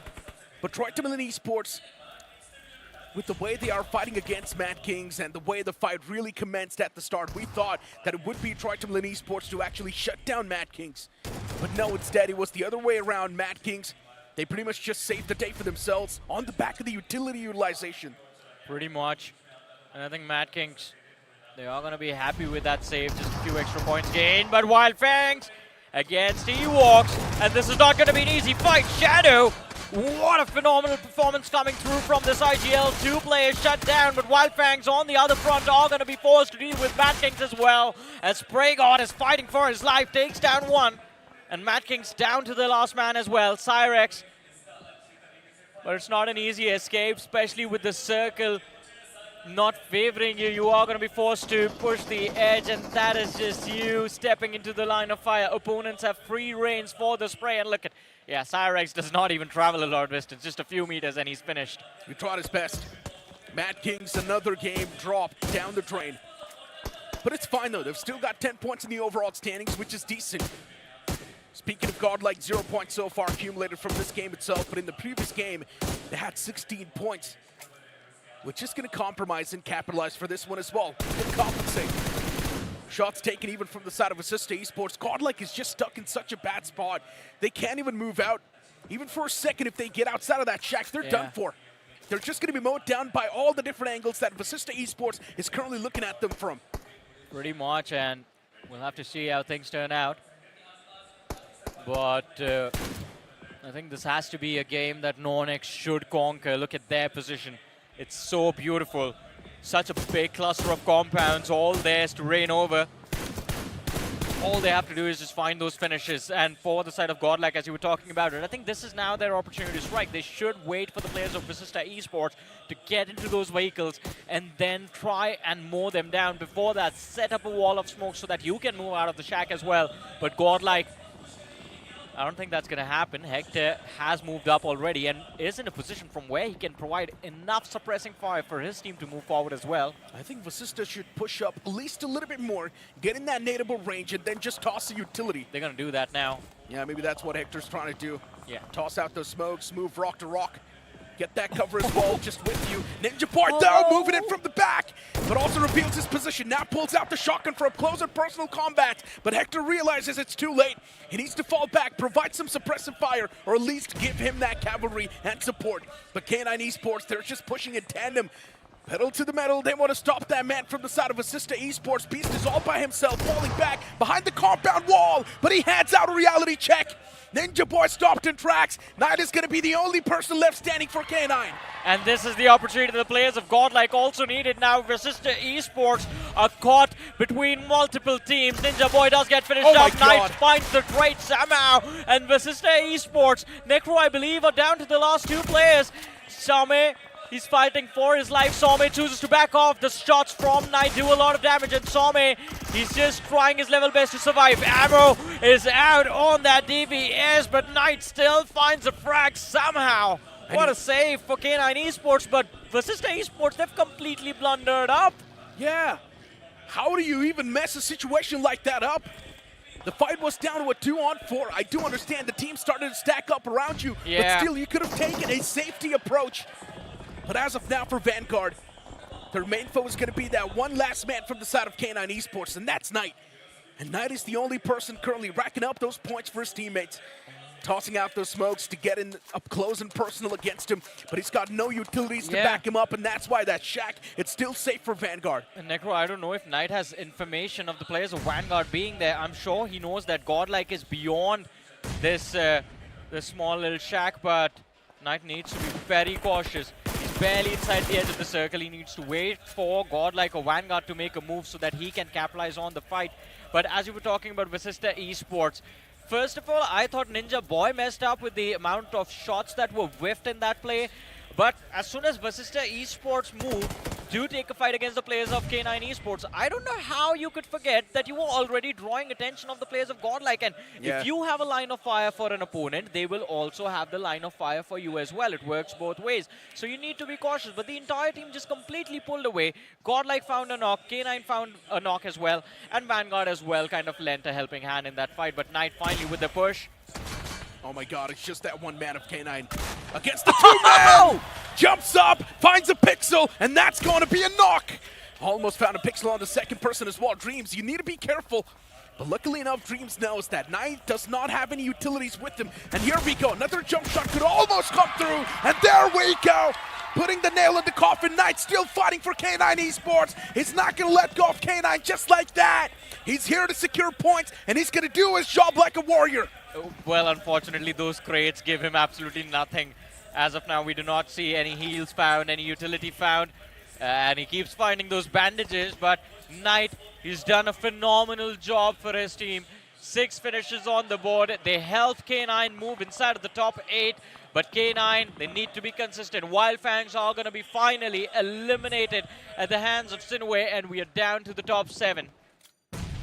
Phoenix's Wiper. He's always been the main playing man. He's always been someone who's supposed to secure those points. And Phoenix Esports actually got 9 finished points off of this game, Johnny. Phoenix is looking decent. But Wiper, he needs to play that survival game for as long as possible. Knight taken out as well by the boys of Godlike. That's going to be a bit of that semblance, that stability that Godlike needed. Because now their backlines are completely exposed and clear. But Sinaway, they still need to be a little bit more careful. That man from the side of Phoenix Esports can still possess a lot of threat, and that's what's happening. He's in quite a vital spot. Rexboy taken down. The Nate's almost going to find the frag as well. And Wiper, he steals it away eventually. Rexboy eliminated from the game. Sinaway down to a 2-man squad, and this time they decide to pull back. And Wiper has gone on a rampage. 7 eliminations secured, but Sinaway, as they try to make a run for their lives. This could have been brutal. They could have lost one more man, but well, lucky to be alive and lucky to find some space inside of the play zone. Nonix on the other front. Necro, the circle has been favoring Nonix, but they haven't really gotten a lot of value from it. Just 2 finishes on the board for Nonix. Yeah, Nonix is probably aiming for a chicken dinner. Yeah, but I don't think it's going to be a high frag chicken dinner, high finish chicken dinner. I think they are going to walk away with about 14 to 16 points max. Which is okay, right, if you think about it. Even if they get that many points, they're still going to be on the first spot in the overall standing, so it's good. It's still the early stage, so those many points as well are going to make a big difference. I mean, with the chicken dinner, they are going to have 14 to 16 points. They have 2 points on the board right now. They should be able to get that many points. They'll be in the without top a 8. doubt. They'll be safe. Yeah, they'll be at least in the 3rd or the 2nd spot. Let's see. But Phoenix Esports, this is the replay of what exactly happened to them and how Wiper is the only person left standing. Team Tamalas, for them, unfortunately, Phoenix Esports just straight up ran their vehicles on the compound and ended up wiping them out as well. Wiper was the person to put that nail in the coffin, but now Wiper is the only person left standing for Phoenix Esports. 11 points in total from this game secured, and of course a few placement points as well topped off. All right, and as you were saying, I think you were correct. Nonix had 7 points, so even if they get 14 to 15 points for the chicken, they should be able to take the first position away from Ewoks, but I think Ewoks being alive in this game still could cause a problem for Nonix. So that's going to be the first team they need to take out. They have an opportunity as well with Ewoks stuck on that shoreline, but Godlike still no meds. Barely find themselves in this match. As you said, no healing utility available in this game, and they're pushed towards the edge. They're in such a dicey and a bad spot. No meds, no utilities, no ammunition. Nothing. They can't even fight back. They're just like headless chicken inside of the game now, waiting to be slaughtered. They can just pray for all the other teams to eliminate each other so they get some placement points. Everyone's got 1 HP on Godlike, but they're still barely making it inside of the circle, Johnny. Look at how tight this angle is. They move an inch, Evox will shoot at them and they're going to take damage and get knocked out. And they have to avoid angles for Nonix and Sinway at the same time. But talking about Sinway, I think this could be the end of the journey for Sinway now. Yeah, it's done. The man, his backs are against the wall. Ninja's taking too much damage from the blue as well, but he still patches himself up. And look at Proton. He's trying to find that little ledge. He's trying to find the little pixel through the wooden shack. But Ninja is just constantly patching himself up, first aiding himself up, hoping that maybe he's going to be able to survive for a bit more of those position points. But I highly doubt that's going to be the case. Still continuing that med strat, eventually peaks out, and he gets eliminated from the game. I do not understand this strategy from Sinway because there was a lot of distance between where they left Ninju and the play zone itself, so it was going to be tough. But hey, pixel of HP doesn't matter. Somehow Godlike is still getting finishes. They do end up shutting down Phoenix. The last man does get picked off, and now they're going after Evox as well. S-Power drops Shadow, and the finish is going to be secured. Godlike, what is this team on, man? No HP and still getting frags. The problem is they don't even have the proper ammunition now. Yeah. They can't even fight back. They can't even shoot anymore. And S-Power knows it's done. He knows they can't even fight back. That's why he says bye-bye in the end. Godlike just a few seconds away from being eliminated from this game, but they've already done enough. 5 points in total. They're so miserable. They've got a few nades, got a few utilities. Anonymous now closing up, and that nade. They're denying points. Yeah, they're definitely denying points. God's eliminated from the game. Godlike's 2 players still standing. Manya and S-Power. And as I mentioned, they've already done the job for this game. Got consistent amount of points. They've got okay amount of points in this game to keep themselves pinned down, still in the top 3 in the overall standings. Yeah, pretty much, man. I mean, the previous game of Rondo was a big one, and even this match, they have secured double digits. 10, I think, is going to be the total tally. But Nonix, they do not want to let these points slip away. And, well, Manya chooses to go down to the blue. S-Power mollies himself, and Nonix, they made this journey outside of their compounds for no reason at all. But I think it's pretty clear. Even Proton is going to deny that point. Nonix, they walk away with the chicken. There he goes. Even he did it. Everyone denied the elimination points. And yes, he's annoyed because he knew all those elimination points could have been theirs. But Nonix, with just a 14 points chicken dinner, they're left unsatisfied. I think Imgod is more annoyed with the fact that he himself had 0 eliminations. Well, ladies and gentlemen, a win is still a win. Nonix with the winner chicken dinner, despite the points denial by Welt and Hero Stream. Godlike, it seems like every single point matters at its finest here in the survival stage, because it is going to be coming down towards a wire between a few points between you making it towards the top 8 and you being out of it here. So interesting stuff here coming from day 1 in the survival stage. And I'm really happy to see that we have seen a lot of adjustments from all these teams to try and fight for survival. But before that, let's talk about this final end game zone. And I personally want you guys' opinion here, because it feels really scuffed in a sense where you see Hero Team Godlike trying to find for position points, but they just somehow were lacking clips to lose. What happened with them? I mean, look, they were just surviving around that shack for such a long time, and they were taking those shots as well. They were collecting those elimination points, but they were not able to loot those death crates. And that's why they were just completely lacked out on the loot. They did not have ammunition. They did not have meds. They did not have overall utilities as well. And they were just getting shot at constantly by other teams. Wasista Esports at the start was just burning through their meds. Yeah, and I think it's like a chess puzzle that Godlike have to solve in this game, where there's just only one correct move.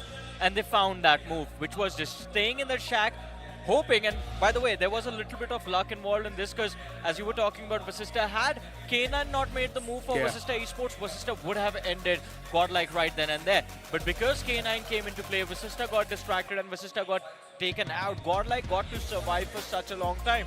What is impressive is that they still found a way to take out the players of Evox, when Nonix should have actually pinned down and finished off Godlike every single time they went out that shack. Exactly, but at the same time as well, it seems like there is a little bit of point of concern as well, because for them to make it to the end game, which in my opinion was pretty impressive, but lacking in terms of mets, lacking in terms of utilities, would you say that the drop clash between Phoenix has pretty much starved them of that opportunity to actually convert it towards a fighting chance? Yeah, that's one way to look at it, I guess, because if Godlike had the entirety of Pochinki with them, of course the loot would have been better, but I also believe the fact that Godlike was also taking a lot of fights, and if they were able to loot those death crates, then the loot starvation would have never been there, because they would have just constantly kept on replenishing themselves. They would have got those loot from the death crates. Also, by the way, let's not forget that Godlike basically played this entire match with just a 3-man roster, because Admino got finished off by Phoenix Esports at the very start of the game. Godlike did get the revenge in the end by finishing off Viper, the last man from the side of Phoenix.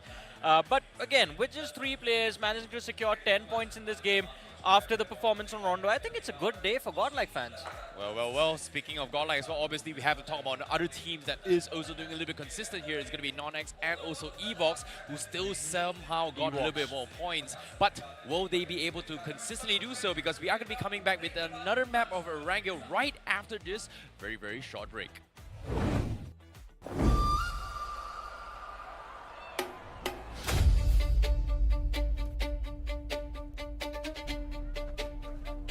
One skin, infinite power on the battleground.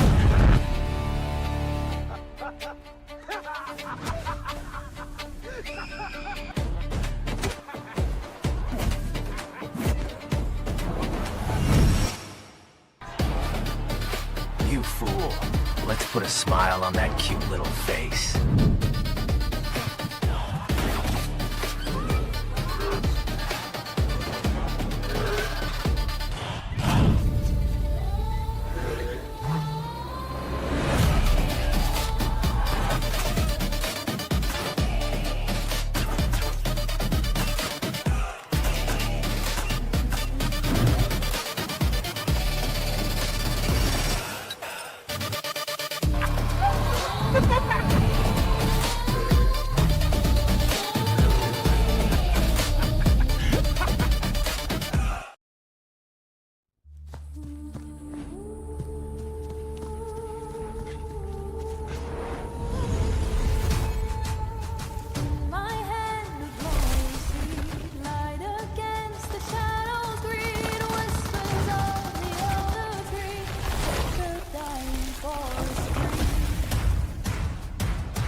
Ladies and gentlemen, welcome back to BGIS 2026 and the English broadcast. Of course, it is survival stage going on. And this time, we do have fans cheering for their favorite teams itself. Of course, my name is Salty. Joining alongside me on the panel is going to be Icy Baby as well as Necro. Necro, first of all, we've got to give it to the lads of Godlike. I think it's been a brilliant recovery. The idea, the decision of subbing Jonathan out and bringing Gods in, it seems like it's paying off. Yeah, of course it's paying off. It's paying dividends. But that overall drop clash we saw inside of Pochinki, it's definitely starting to rip things apart for Godlike a little bit. And that's why we saw Godlike starve when it comes to the utilities and demands and the overall loot. But the MVP of the previous game is going to be Viper from Phoenix Esports. A performance that was desperately needed is now being delivered by Viper. 7 finishes on the board, and he might just be the reason why Phoenix Esports qualifies from here. Now, this was really impressive coming from Phoenix as well. Like, despite the initial engagements with Hero Ship, Godlike, they were able to actually position themselves in the north side and then completely take out all the competition. But another player that I really want to talk about that really stood out here has to be Knight, and he was just popping off a lot as well. Like K9, they were just completely dismantled right from the get-go, and then for him to single-handedly find points and somehow find position points here to keep K9 going. throughout the entire game, which gives them about 8 points in this game. So I would say it's not that bad a performance coming from K9. Absolutely, that is 100% contribution by Knight itself. K9 Esports, the rest of the three players, Slug and Ninja Boy as well as Omega, they yet to pick up the pace when it comes to the matches, but Knight, the way he has kept K9 alive inside of the competition, it's brilliant.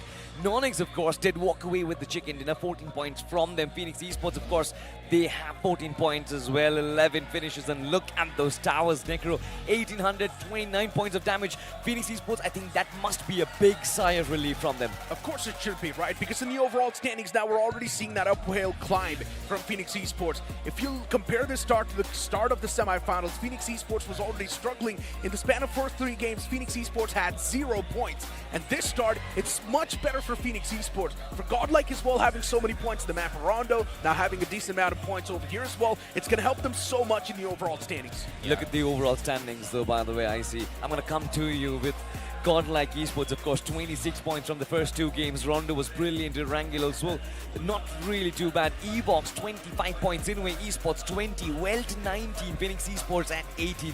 It seems like these teams, they are inside of the top 5. They've had a great start for themselves, but the ones in the bottom, they are going to be struggling. Exactly, but at the same time of consistency as well, Welt and Phoenix is doing really well coming to game number 2. But what's really surprising me in the last game here has to be coming in from Vanguard, Nebula, and also WowFax, because these are 3 teams that we are known for aggression, but somehow every single time they take an engagement, they always get taken out, which, again, something hasn't been fixed here since before the semifinals even actually begun coming from this team. Same can be said for Mad Kings as well.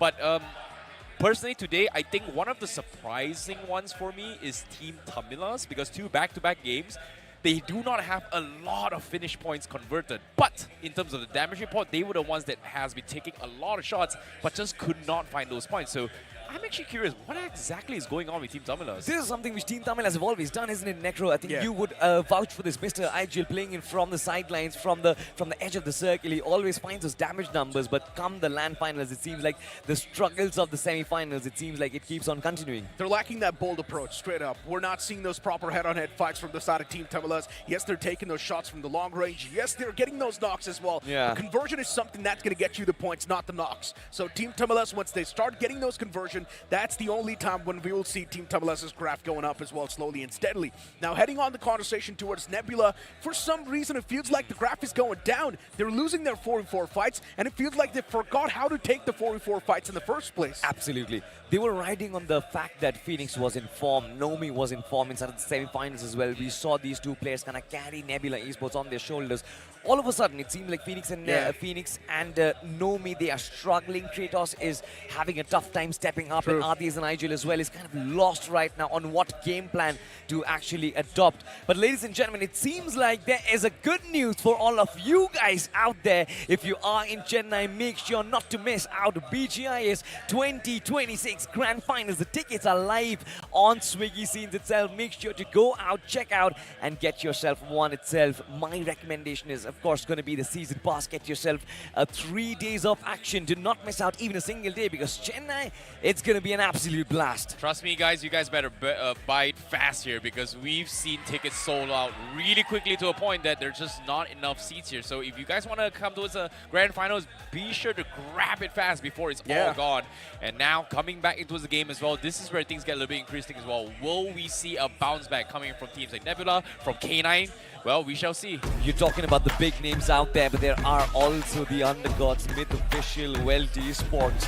These are names that are supposed to be making a mark here, and Welt Esports have done that. Can they carry on that momentum? We'll find out right now, ladies and gentlemen.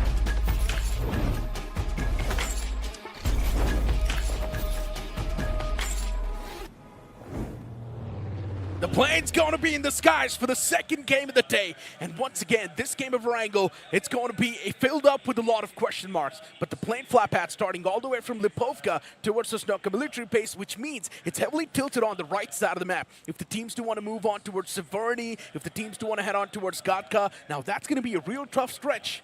Well, this is going to be a little bit of a tricky game to actually play as well, because for the first time here in BGIS 2026, this is the only lobby that is going to be playing each other for the longest of time for 2 days back-to-back as well. So no shuffles, no adaptations on the spots, and it's only going to be this 16 teams fighting for only top 8 for the Grand Finals, and obviously the second time which will be happening in Grand Finals here. So adaptations is going to be very, very crucial game by game. You do not have a lot of time to adjust. You have to keep going through, adapt on the fly, and then just pummel through. But now my question here is, are we still going to see that potential drop clash again between Phoenix and Hero Stream Godlike?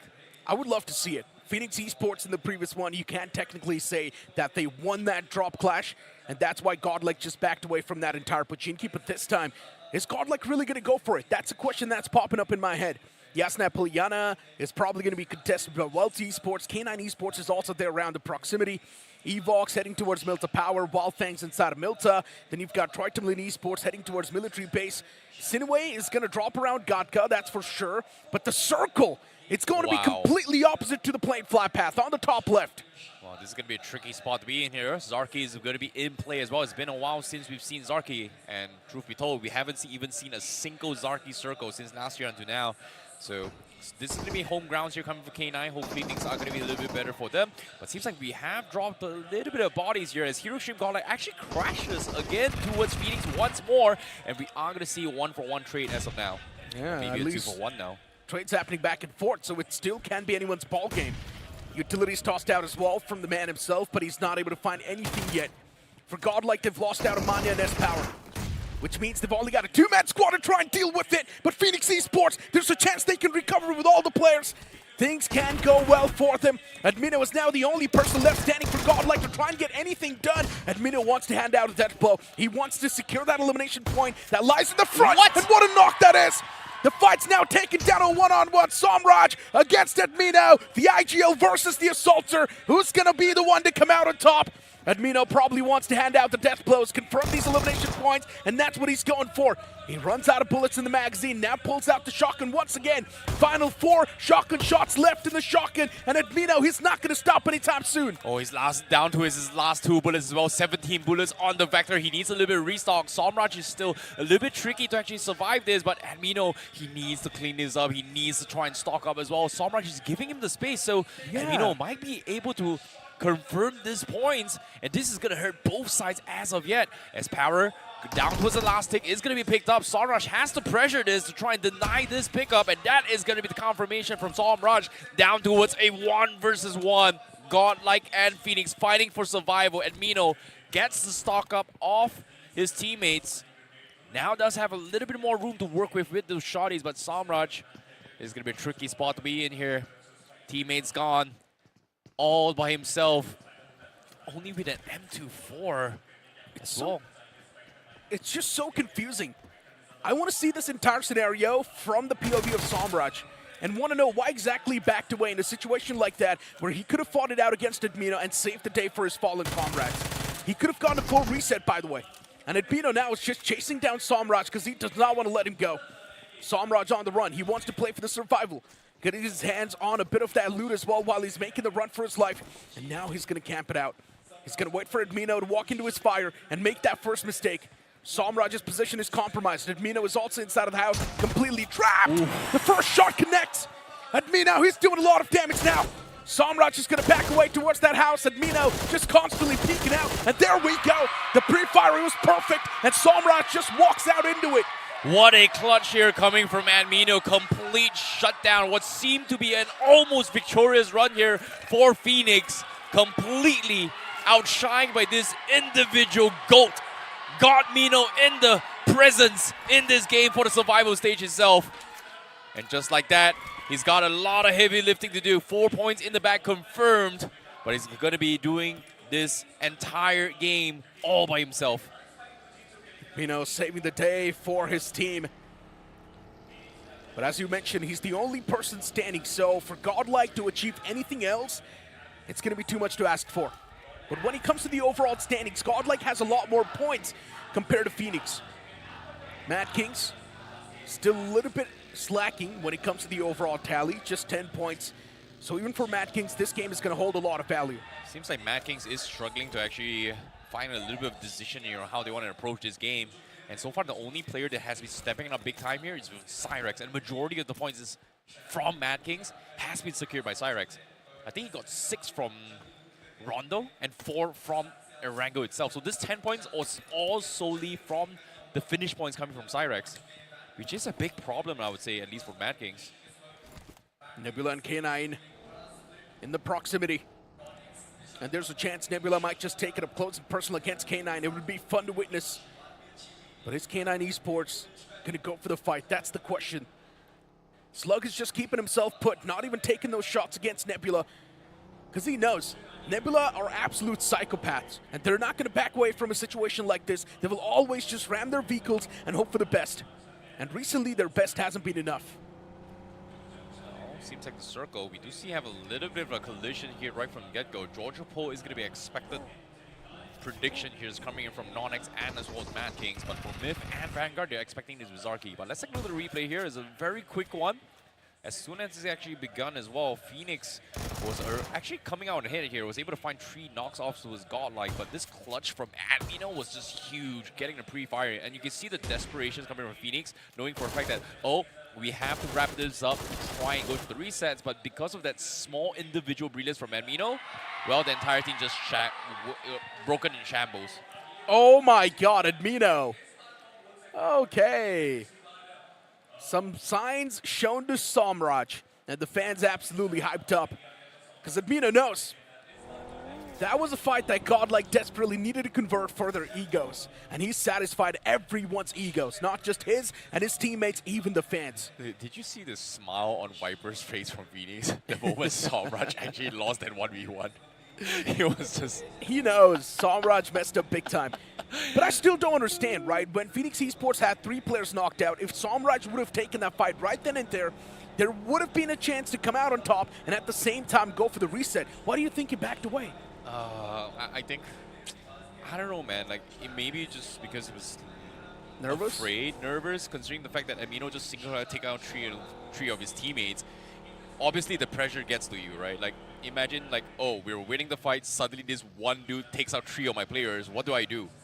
You know, that guy is on form, and you can see Amino was just feeling himself, and you can't really stop a guy when he's going Super Saiyan, right?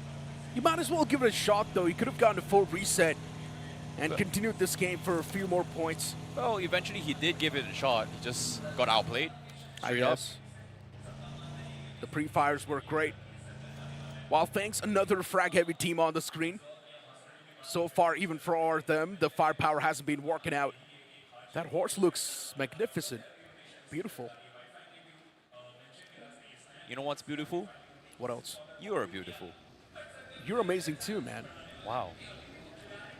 Let's not go there. Listen. Any more than that. You know what? Seems to me the circle is going to be shifting onto the North Georgia Bulls region. So obviously the circle is going to be... We're going to be expecting a little bit of urban warfare, I would say.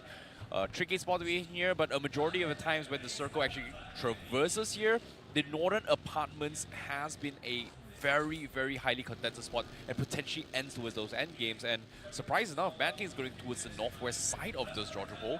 Well, we have Nonx taking the northeast corner, and it seems like they are going to get crashed by Welt. A lot of teams actually banking up on these apartments, and that's why Welt currently is just getting absolutely smashed and hammered. Nonx, without even taking any sort of brunt upon themselves, they've actually managed to knock out 2 of the players of Welt, and still the revival hasn't come through. Even 4 World's X DODs there around the fray, but for Nonx, they just want to munch upon the foes as soon as possible. Well, they're losing the grip on the fight. Another man down. They're taken down to just that one last man. The final glimmer. Is he going to be able to convert this entire game? I highly doubt. Is he going to be able to convert this fight? Even that's a big question mark. Justy up top, waiting for the foes to make some sort of mistake, make some sort of move. He's placed himself in that closet room so he can at least try and have a chance to convert this fight, maybe potentially make it a 1-on-4. But still the possibility of that, it's way too far away. And Nonx just straight up making the pounce. Now they know where the man is positioned. They know he's in the closet room. Justy, he holds that angle down with a shotgun. He was able to do some damage, but the damage was not enough. Nicely done here from Nonx. Great defense here. Welt may have just dropped the ball, getting completely shut down by Rapido. Nonx Esports doesn't want to let go of this control. Meanwhile, Seems like Myth Official was able to find a pick here off towards Mad King. Shadow OG getting ticked up. They were all grouped up onto the side of Palmans. It seems like they are going to try and reposition, expecting the circle to push towards non-X direction, but this is going to be an urban warfare. And this is going to be a little bit tricky considering the fact that having compounds is great. It does give you that a little bit of safety net, but picking out the window is going to be extremely difficult. Meanwhile, team still stuck outside the city. Evox runs into his Nebula. Here is going to be a little bit of Wild Wild West here. Nebula giving chase onto his Evox, and they need a little bit more backup, but surprise, surprise, no shots are connecting from both sides. Yeah. Only the vehicles are taking damage here from Evox. I don't understand why is Nebula not able to connect those shots, but there we go, finally hip firing their way, eventually finding both those knocks. Phoenix, he needed to find those knocks, and there we go with those knocks. He saves the day for Nebula once again, but now he's also getting pushed on by the last man, and a slap to the face is going to seal the deal. Nebula, they saved the day for themselves, and 4 elimination points secured off the rip. What a clutch here coming from Nebula Esports. Immediately identifying that we have the numbers, we have 2 vehicles, we have 4 guys, and those guys are just 2 players. Let's just spray our way through and take down a vehicle and completely hunt them all down. So, nice little victory. Get a little bit of restock. Unfortunately, the vehicles are pretty much banged up and they are very far off the zone. Meanwhile, it seems like the zone is not going to be pushing into the city. It is going to push outside of it, and Wildfangs does have one of the best spots possible. Team Tamilas also having a decent spot here to gatekeep teams from coming out from the western city itself. Oh no, the vehicles are too banged up. They're damaged. They're not going to be lasting for too long, especially against a team like Vanguard and K9 Esports. The survivability, it just gets tougher. But have a look at the replay of this entire fight once again. For a moment, we thought that Nebula was whiffing all the shots, but then later on, Phoenix once again converting that quick 1-on-2. The final man as well was trying to make that pounce, but just one shot from the DBS, that's more than enough. That burst is going to capitalize. What a pre-fire coming from Phoenix as well. Gets the shot through and hit. And usually you don't really want to have shotguns aimed at the hit just because you want a majority of the bullet spread to hit body, but still, that just did a lot of damage. Meanwhile, in the city, seems like the circle is going to force both Mad Kings and Myth to collide here. And they have to take this fight head-on before they can actually even push through the next phase of the zone. Going to be a tricky spot to be in. Meanwhile, Vanguard outside here, going to be loitering around. Did not hard commit, knowing that there is a lot of teams inside George Bull.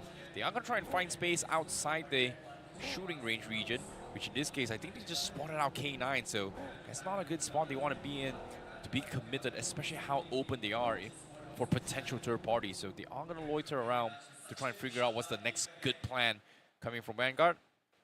But for all things considered, and Mino definitely trying to pull a miracle right here, trying to snake his way through. In the water lines, he knows no one's going to be checking that no matter what. So that's definitely the best possible thing you can do to try and survive. And yeah, this replay of the fight between Welt and Non-X, the way they really kicked things off without even taking any sort of damage, was brilliant. And that was the thing that really saved them the day and also converted that fight flawlessly. For Godlike, of course, it was a bit of a bad start, but still they got away with 4 points. And also a bit of an ego boost towards Pochinki. A little bit. But are they going to concede it in the next round, though? Since like they are going to be playing 3 Erngos in total. Be a tricky spot to be in. For now, Nebula Esports, they just pushed out a Zarki. Seems like they are going to be running into this K9. Ninja Boy gets a couple shots in. Kratos almost goes in for a slam, but misses his shot. Now return fires are going to force Nebula to try back out. It seems like they may have made a little bit of blunder here, but it seems like we are going to be expecting a third party as well as Vanguard heard all these commotions. Nebula needs to be cautious. Vanguard on the sidelines. Kratos in the back as well, taking that damage from the blue. Kratos, he needs to be able to at least pick off one of the players. He's got the off angle, but Nebula now realizes that Vanguard, they're up close and personal, and even Vanguard is taking a decent bit of damage upon themselves. Phoenix knocked out and confirmed. Nebula now down to a 3-man squad, but already they're taking too much damage, and within the blink of an eye, Nebula has been eliminated from the game. Beautiful third parties here, but seems like K9, they thought they were getting messed up. It seems like they are able to find an opportunity to make it pounce as well. There's going to be the second knock on towards Vanguard. The 2v4 situation. What a clutch here coming from Insidious from the right and drive-by here. Taking one down, but he is still expecting company here. But seems like we do have a 4th party. Vanguard gets completely pinned out as Myth Official actually goes in for the 4th party with a long-range poke. K9 may have won and survived, but they're still pinned out in the open. That's not a good spot to be in, K9 Esports. At least to patch themselves up as soon as possible. All the players up. But But Myth official now close and personal, but Myth, they fall apart. What a way to strike back against Myth. Another man knocked out Knight. His heroics have always been brilliant. And once again, the man steps up like a bright star. Ninja Boy up close and personal. He's going to find another strike on another man of Myth, but Nonex from the far away. Even they're contributing to this fight. Another man of K9 taken down and barely any sort of HP. And Daddy, he survives, but the blue, it does a lot of damage, and even he gets eliminated. Man, oh man, what a chaotic fight that was. Third parties after third parties. This parties just never stops, and Nonex will eventually be able to clean out a majority of the teams and take a lot of space for the north side. And look at this, considering that 4 teams were just eliminated like that, Nonex now has full control of the northwest corner, but they're not exactly in the zone, so these two still need to find a way to push through. Four Wolves just dodging that fight as well. They were scouting things ahead, weren't able to chime in, but Nonex, they are going to take a little bit of a slow approach here to try and figure things out. Where's the next place to push through? Team Tamina still inside those compounds, making life miserable here for Nonex to push through from the south side. It seems like they have to trail along the blue zone before they can actually push through. But before that, let's take a little bit of a replay here from K9 versus Vanguard. This was very, very awkwardly engaged coming from K9, and because of the fact that Nebula was the first prime instigators of this fiasco of chaos, I would say. Yeah.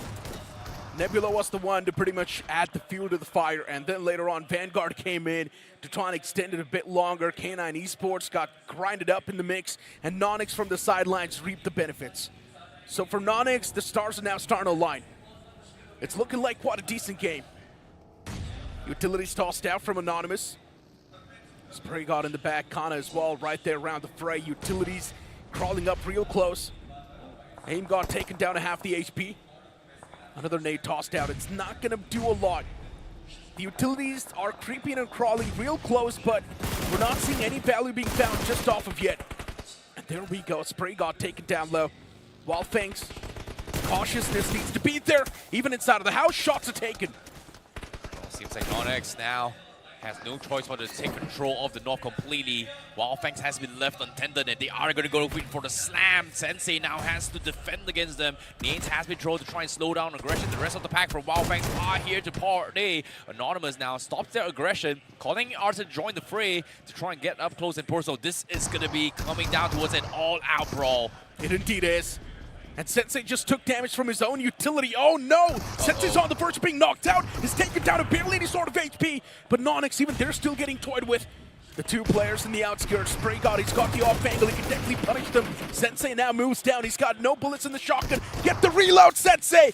Falls back, gets the reload. Once again, he's gonna find a knock. That was a crucial one. And eventually, Wildfangs, they wipe Nonex out from the existence. It was such a weird fight. Such a scrappy fight. Beautifully done here, coming from Wildfangs here. The only way Nonex could have won that was that if Spray God got taken out, but because Spray God was able to win his 1 versus 1 against Arthur, the game was pretty much done for Nonex as well. They were pretty much surrounded in all angles. Wildfangs got it completely locked down. Nicely done. Meanwhile, seems like Mad Kings, they actually abandoned ship from north side, comes in from the south side. This time they are going to play underwater, and they might be able to find Admino right side by side, and this is not going to be good. Clutch God swimming across here, not checking the bridges, and that's going to be tricky. Cyrax close to the distance. It seems like Admino is going to reach the shoreline first. Mad Kings is going to be in trouble instead. Admino might be able to find 2 points just like that. Yeah, there we go. Almost found the knock, and there we go. Eventually finds the knock as well. Now searching for the second player. Spots him out once again. Mad Kings eliminated from the game. Admino, he's doing so much for Godlike. Securing those elimination points. This might just be another consistent banger put up by Godlike. Man, with every single frag they get, they're just getting closer to the qualification. This is just insane stuff here coming in from Admino. I don't know if it's luck or if it's meant to be, but still, Admino 6 points in the bag as a solo. Woo. That is phenomenal. But the journey continues. Wildfangs was able to fend off Nonex on the top here. Team Tuminas was able to hear those commotions. And this time they are going to be chiming in here with 4 Wolves. However, for 4 Wolves, they are pinned out in the open here. Vehicles completely demolished, courtesy of Wildfangs for putting them there in their place as of yet. I mean, out in the open, the smoke's going to fade away as well. They've got the monster truck with them. Wildfangs in the front, in well-fortified covers. Basista Esports as well, they have been playing it quite passive with the 3-man squad. They can't even go for that risky move. Wild Fangs, 3 elimination points secured with all the 4 men on the board.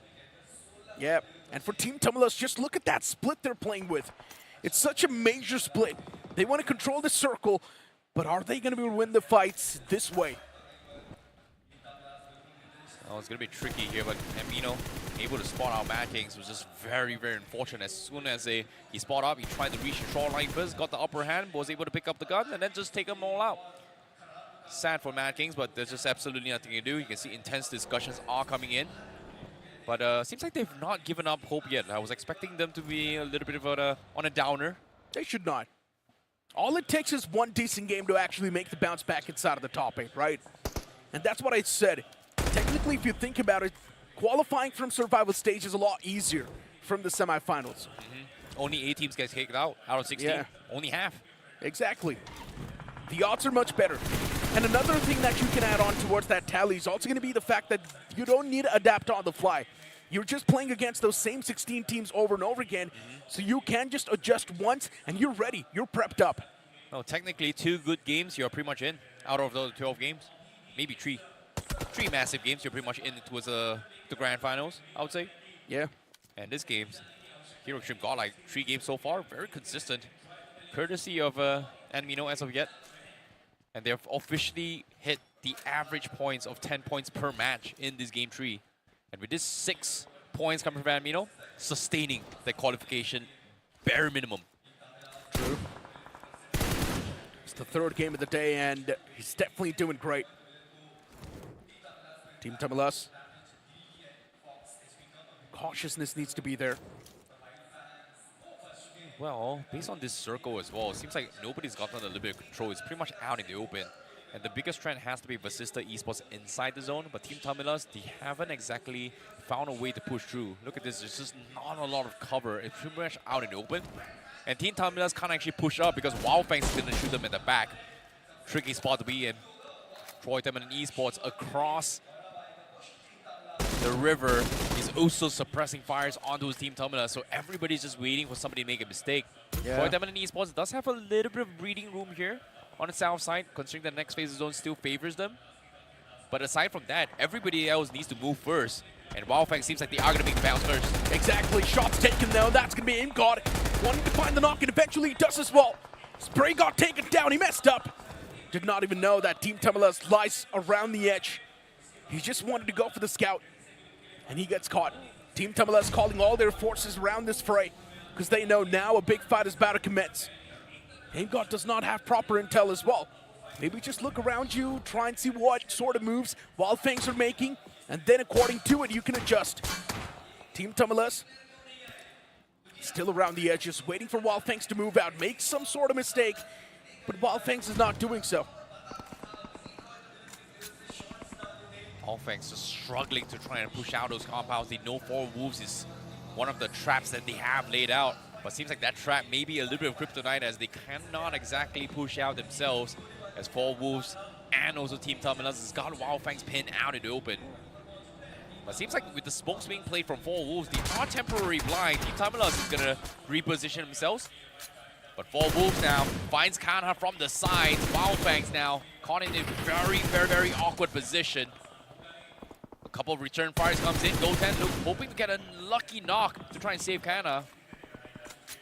And it's going to be tough. They're barely at the edge of the zone. I don't think they're even in. That's the big man taking the damage upon himself. Right to Lin Esports against Team Tumulus.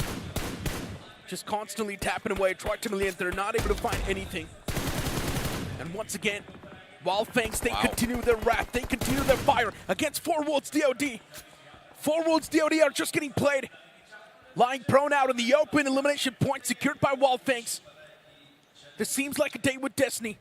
They're just in the dilemma right now from Wildfangs. Like, in their minds, they're just pinned between Team Tumulus and 4 Wolves. And 4 Wolves, yes, they were the ones that got messed up, but guess what? Amino, he might be able to find another one.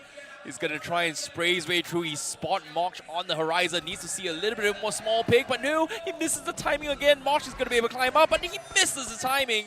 Oh, and no. just like that, Mox makes it a short read, 1 HP, should be able to patch himself up, but never mind, and Mino picks it and takes it, and that's going to be another point in the bag for Hero Extreme Godlike. How does he get his way into the top 6 again? Oh, and also the placement points added to the tally. He's doing so much for his teammates, it's insane. That's going to make sure that Godlike is going to secure a decent spot for Team Tumulus now against Wildfangs, and within the blink of an eye, the entirety of Wildfangs just vanish away from the game. 4 finishes secured, and an okayish amount of placement points. That's still going to be the average achieved, but Wildfangs needed a lot more. Oh boy, and Mino under the covers of the bridge, giving so much cover, but since the Esports knows someone is there, they may look to try and clean him up. But for Team Tumulus and Troy Tamilan, this long-standing feud from afar has caused a lot of problems, and eventually now, Team Tumulus has made it into safety here, finds a little bit small shack, and this time Troy Tamilan Esports is going to be the oppressed.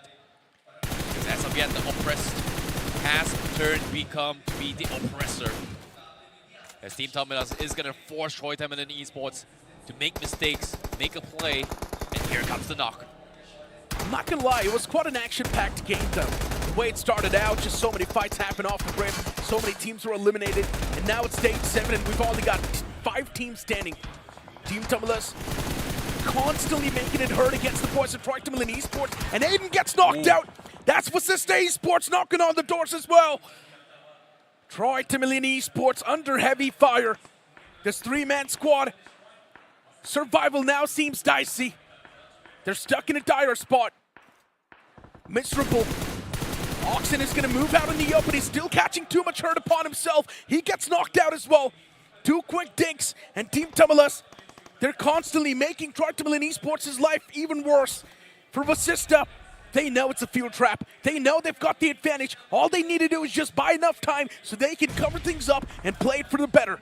Yeah, Cheyenne trying to nade off at Mino down below.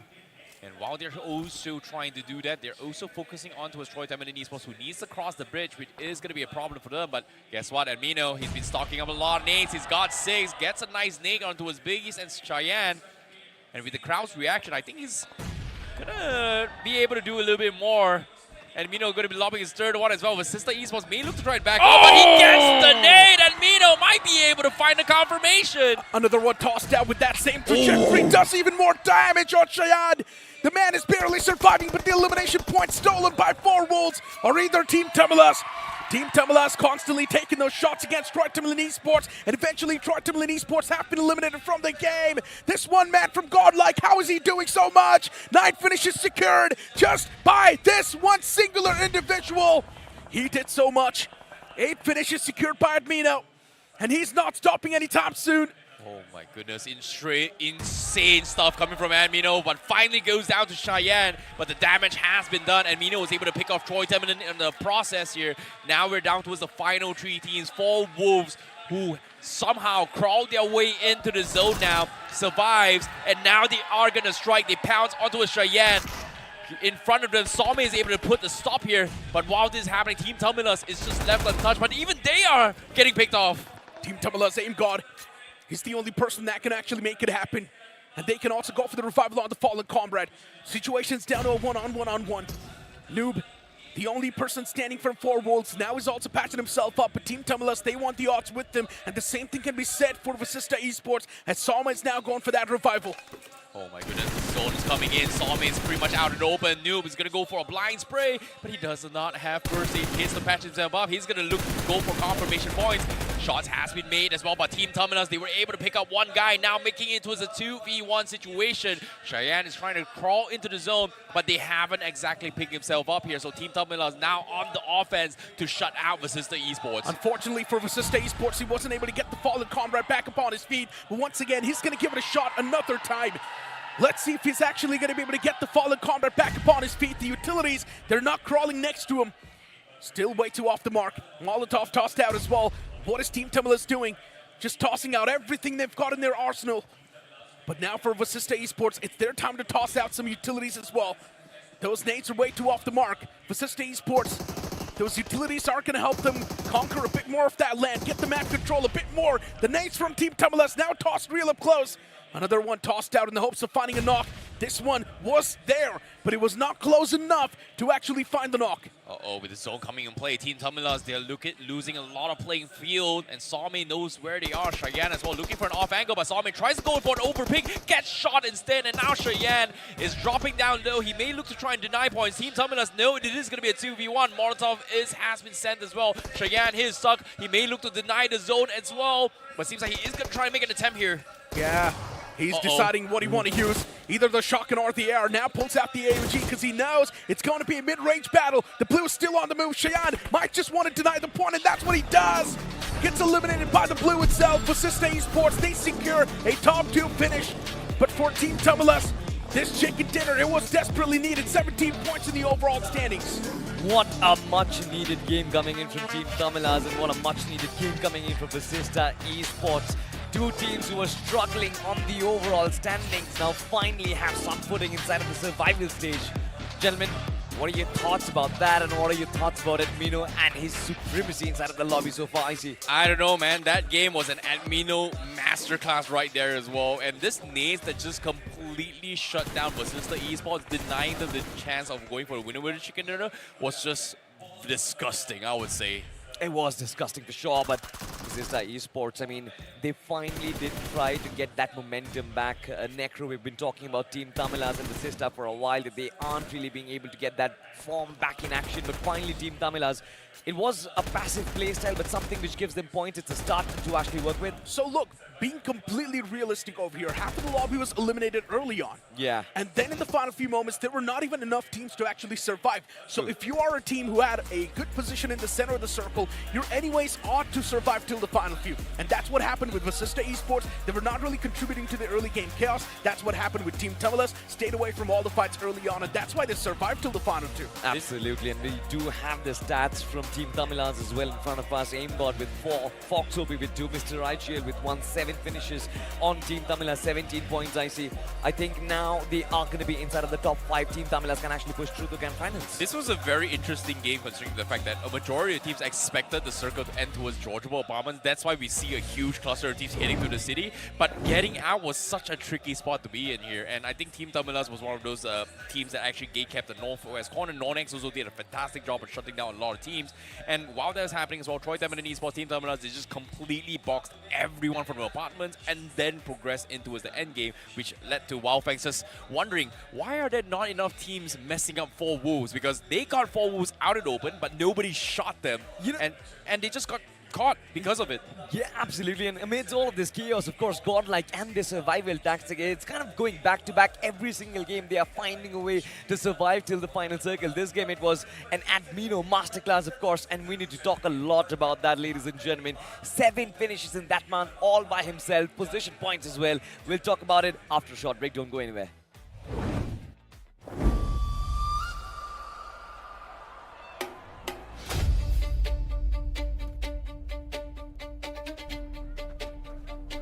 One skin, infinite power on the battleground.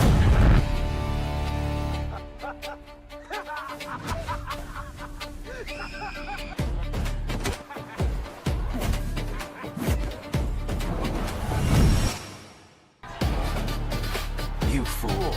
Let's put a smile on that cute little face.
Welcome back after that break, ladies and gentlemen, to the survival stages of BGIS 2026. And of course, the survival stages have been off to a great start with the gods of BGMI stepping back into the battleground and reigning supreme. But we are going to have to see, lads, if this performance of theirs, if this momentum, they can keep this going till the end of the day. But things are looking well for Godlike right now. Yeah, they have been very, very consistent and a very, very clutch play here coming from Admino as well as the solo survivor of the Pachinki scuffle with Phoenix being one of the first teams to get losing 3 players right from the start on the 16th position. Yeah. Somehow, Admino was able to find 8 finishes, ended on the top 4 just by being very sneaky. You know what's funny? In the previous angle, it was Admino, the only player from the side of Godlike, that was taken out, and the team still made it into the top 5. This time, everyone else was taken out. Admino was the only survivor, but the team still ended up doing quite well for themselves. 9 eliminations secured by Godlike, 13 points in total. But Team Tamila's Salty also have a little bit of bounce back. Yeah. 17 points secured this early into the survival stages means that closing into the top 8 is not going to be difficult. Absolutely. Team Tamilas, we've seen them in the online phases. This is a very momentum-heavy side. Once they get going, they will keep on and getting those damage numbers up and high. Yes, they've got a lot of damage numbers out there. 1994 could not really convert majority of those finishes, but once they get the ground running, once they get the confidence back, I'm pretty sure Team Tamilas, they will have a place inside the top 8. Pretty much, but let's have a look at the overall leaderboard right now. Godlike leading the charge, 39 points. Safety Net to work with 13 points. Team Tamil also on the second. Ewoks, Non-X, Troy the Million, Sinway, Phoenix and Weld right now comprising of the top 8. But the differences are very minuscule because you look at Myth, 19 points, Vasista 18, K9 16, Wildfangs 15, 4 Wolves, COD 14, Nebula 13, Vanguard 12, even Mad Kings for that matter.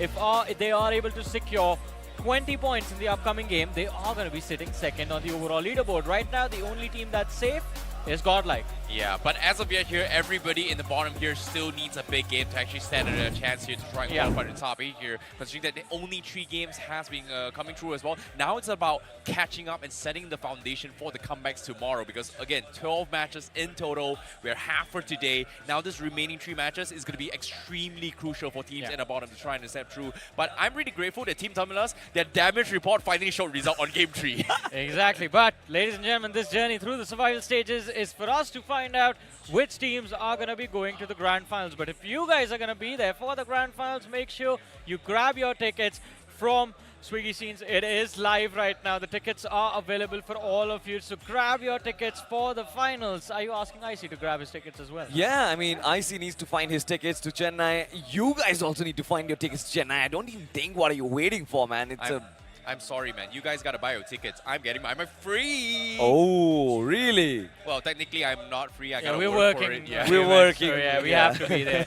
And yeah, it's definitely going to be amazing in Chennai, especially with Godlike now finally in the form that every single fan has been wanting to see them in from the start. Are they gonna swap Jonathan back in?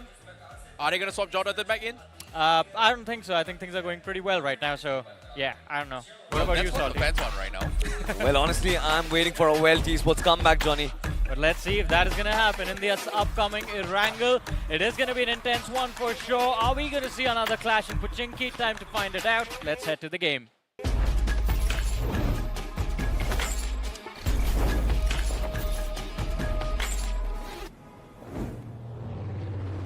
Time for the Big Bird to get back in action, ladies and gentlemen. Match 4 of the survival stage here on Erangel once again, as our 16 teams are going to be in this fight to duke it out. This isn't really going to be easy. This is the game that sets momentum. This is the game that gives a shape to our overall standings, as we do have the flight path in front of our screens right now. A very, very vertical flight path which cuts the map in 2 equal halves. It goes straight down the line. Takes down school, Pachinki, farm, military base along with it as well. Majority of the teams, they are going to be very happy, and specifically K9 Esports. They get to go to their desired drop location without any complications whatsoever as they go to Severny. I see it is going to be a very important game for K9 because it seems like on the overalls, they are kind of slipping up due to the lack in performances. Well, speaking of which here, now with the final Erangel for today itself, things are going to get a little bit spicy. Are we going to see that showdown once more Phoenix and Godlike. Seems like I do see Phoenix heading towards Pochinki once more. Maybe Godlike is just right under them. And we're going to see a round 3. And this is going to be a little bit of awkward as well. Round 1, Phoenix was able to take a little bit of jab, force Godlike to actually back out. But round 2, Phoenix almost completely wipe Hero Extreme Godlike. But it seems like I think we're going to be happening here. But before we jump into the action, never mind. We are going to be jumping into action right now again. What on earth are we watching? Godlike Esports. It seems like they have decided to drop Clash every single time. This time, once again, Gods is going to be in action. Has got that explosive bow as well as it connects. Sim this time, of course, does get away unhurt. But we saw that name pop up on that finish feed. Did Cheyenne just take out a player just with a dagger? Yeah, they did. But at the same time, Mad Kings was able to wipe Vasista Esports right from the get-go in a drop clash contest for that vehicle on the outskirts of Georgia Post. So this is very, very awkward, but nicely done from Mad Kings because this is exactly what they need to potentially make a bounce back from this game. 100%. Not really had a lot of standings, a lot of points on the overall standings. Mad Kings were reeling at the bottom at the 16th position before this game, of course. But this fight gives them a lot of momentum. Clutch got taken up 2, Cyrax picking up 2 as well. Cyrax has been in top form today. We've seen that Quadra coming in from Cyrax this time as well, starting off really well. But I want to go back to Pochinki and find out what happens between Godlike and Phoenix Esports. This is a rivalry that we've been building on for a while, and it seems like it's happening finally, I see. Yeah, it seems like that's going to be the case. But I don't know, for now, we are going to be taking a little bit of Mad Kings. I hope we do have a little bit of replay here on how Vasista actually lost that here very quickly. We saw a little bit of stab, but again, situations like that, drop clash for those vehicles, it happens, right? Whoever comes first, gets the guns first, is most likely going to win. But it seems like Hero Extreme Godlike, they are going to back out from this fight. They just think it's just not worth it getting stalled out in Pochinki, so they are going to concede this and try and stock up a little bit more loot. They were able to snatch a little bit, and now they are going to snatch away those vehicles on the outskirts of Pochinki to try and slow things down for Phoenix before pushing through. But my question here is, where will they loot out? Seems like they are going to loot outside of Pochinki. Huh. Interesting. It's very interesting. I mean, I'm not really being able to process the kind of decision-making that Godlike did have over there. I mean, first of all, they did drop down on Pochinki with the intention to actually take the drop flight against Phoenix Esports. They always drop down there. But then backing off from that fight, I think it's a brilliant move coming from Phoenix as well. Not just diving into battle, holding on to their positions, and Godlike knew instantly that Phoenix is waiting for Godlike's errors to pounce on. And it seems like that is one of the reasons why Mania had to make the decision to fall back. For all things considered, they're right on top right now, so I don't think it's going to be a big issue here. I mean, I'm so sorry to cut you off over there, but Godlike, so many times we've seen the dip is so massive that the lead that they built up over the course of 5-6 games just gets absolutely washed away, so I don't really want to bring up that point. Please don't remind me of what happened to semifinals. Semifinals first few days, wow, okay. This is a Godlike we didn't expect. Yeah. And then we do see a performance drip. Even for quarterfinals as well was a little bit of a scuffy situation. During the grind stages, they just completely flopped. But fortunately for them, they were able to bounce back. But you know what's really surprising for me? Because based on their track record from last year, when they could not qualify towards the grand finals, they dropped on the survival stage for BMSD, right? There was just no momentum, there was just no morale. But for some reason today, they really look like they're hungry for to try and make their way back to the grand finals. So this is really, really impressive stuff here. And I'm actually very happy with the fact that Godlike has been constantly bringing changes as well. Gods is back in the picture. And look at that flank angle go. Smoker this time gets taken down. The crowd erupts. Mania finding the first one on board. Godlike, they find the finish on Smoker. But where is the rest of the fight from Phoenix Esports? Where are the rest of the lads? And my question is, why was Smoker here all by himself? This is smart coming from Hero Extreme Godlike. They definitely read Phoenix like a book. Knowing that Phoenix Esports tend to do this every single time, like they will send one guy out in the open to try and scout on a hit. Why not just pick him apart? They know for a fact that this is Phoenix, and Phoenix will not have enough time to actually push through. They literally read Phoenix like a book. And this punishment is huge. Now, they did snatch away a little bit more loot, but they're still on the hunt. And it feels like Hero Extreme Godlike is just coming down towards one of the most basic classic gameplays, which is Yeah. see anything, run them down, take them out. Don't care about position, and it's working out. And you know what I see? I mean, even though we are facing away from the players towards the camera, I know for certain that Somraj must be fuming right now. Yeah, Smoker 100%. was one of those players that was carrying Phoenix Esports on his back. He was there to actually pick up a vehicle for the rest of the squad, but God, like, just pick the right time, pick the right moment to pounce on. It's brilliant. But have a look at this, though. Myth Official. This is also one of the teams I've been looking out for. Really a lot of potential out there. Detrox, their 16-year-old IGL, finally showing signs of life. This game is so crucial for Myth Official because Detrox did get them the start, but then this lone lad isn't going to qualify Myth Official to the grand finals. You need the rest of the lads to chime in as well, and I hope that this is going to be the game where they find their rhythm. But have a look at this Reaper. He was stuck behind the corner. Shots could have come in from 4 walls. DOD as Team Tamil as they're still circling around them. I don't understand this, IC. Well, seems like they have to back out, but for now on screen, well, now finds Omega out in the open by himself. And out of nowhere, why was he all by himself? And well, just like that, a free point in the back of Wealth. Truly random stuff's happening inside of this game so far, IC. I'm just having a crack at this. I love the way Wealth Esports did get the frag for sure, but K9 Esports, what was that move? I've never really seen Omega just push into a compound without earlier information, without prior information.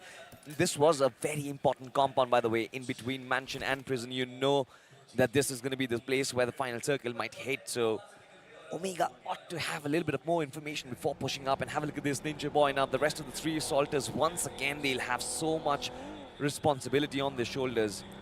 And I see this is what has been happening with K9 Esports, it seems like. Ninja Boy and Slug, they're sort of out of form. Knight is the only one who's keeping the light alive for K9 Esports. The rest of the team is just absolutely fumbling their opportunities. Yeah, I kind of agree. I don't know what's going on with them, but it seems like Mad Kings are going to be grouping up here with Pro and Shadow OG grouped up. Cyrex and Clutch God going to be side by side. Mad Kings now, I don't think they're going for a 4 vehicle strategy, which is weird. But considering the fact that Shadow OG and Pro are not giving a lot of finishes in this game, seems like they are going to group the 2 players that are kind of handicapped to try and play support here for both Cyrex and Uso Clutch God, which is on form. But with that being said as well, let's take a look at the minimap as well. Phoenix is still stuck inside Pachinki. And need I remind you as well, I'm going to bring back a little bit of history on what Manya did when he was with Seoul. Yeah. What they did to Revenant X-Pac when during Novo was snatching away all those vehicles on Novo and then forcing Revenant X-Pac to like struggle to find vehicles, which made them go for late rotation. This time they did it to Phoenix. They snatched away all the vehicles on the west side, and then the moment they stocked up, went to the north side to try and punish Phoenix for trying to get a vehicle, which again, Smoker was heading up north. And now Phoenix, they're pretty much stuck. They still don't have a vehicle. Exactly right. Look at Phoenix Esports. They're absolutely stopped. There's no mobility in them as well, and they're not even migrating. Possibly needs to play in with a late rotation strategy. As Troy Tamil and Esports, Team Tamilas, these are going to be the teams under fire. Team Tamilas inside of the PIP. You can see them right next to Wild Fangs, and Mr. IGL takes a stop, tries to bring down Sensei, and he connects the shot. Sensei has been knocked down. Brilliantly done. Wild Fangs, of course, in a state of panic. Kana gets knocked out as well.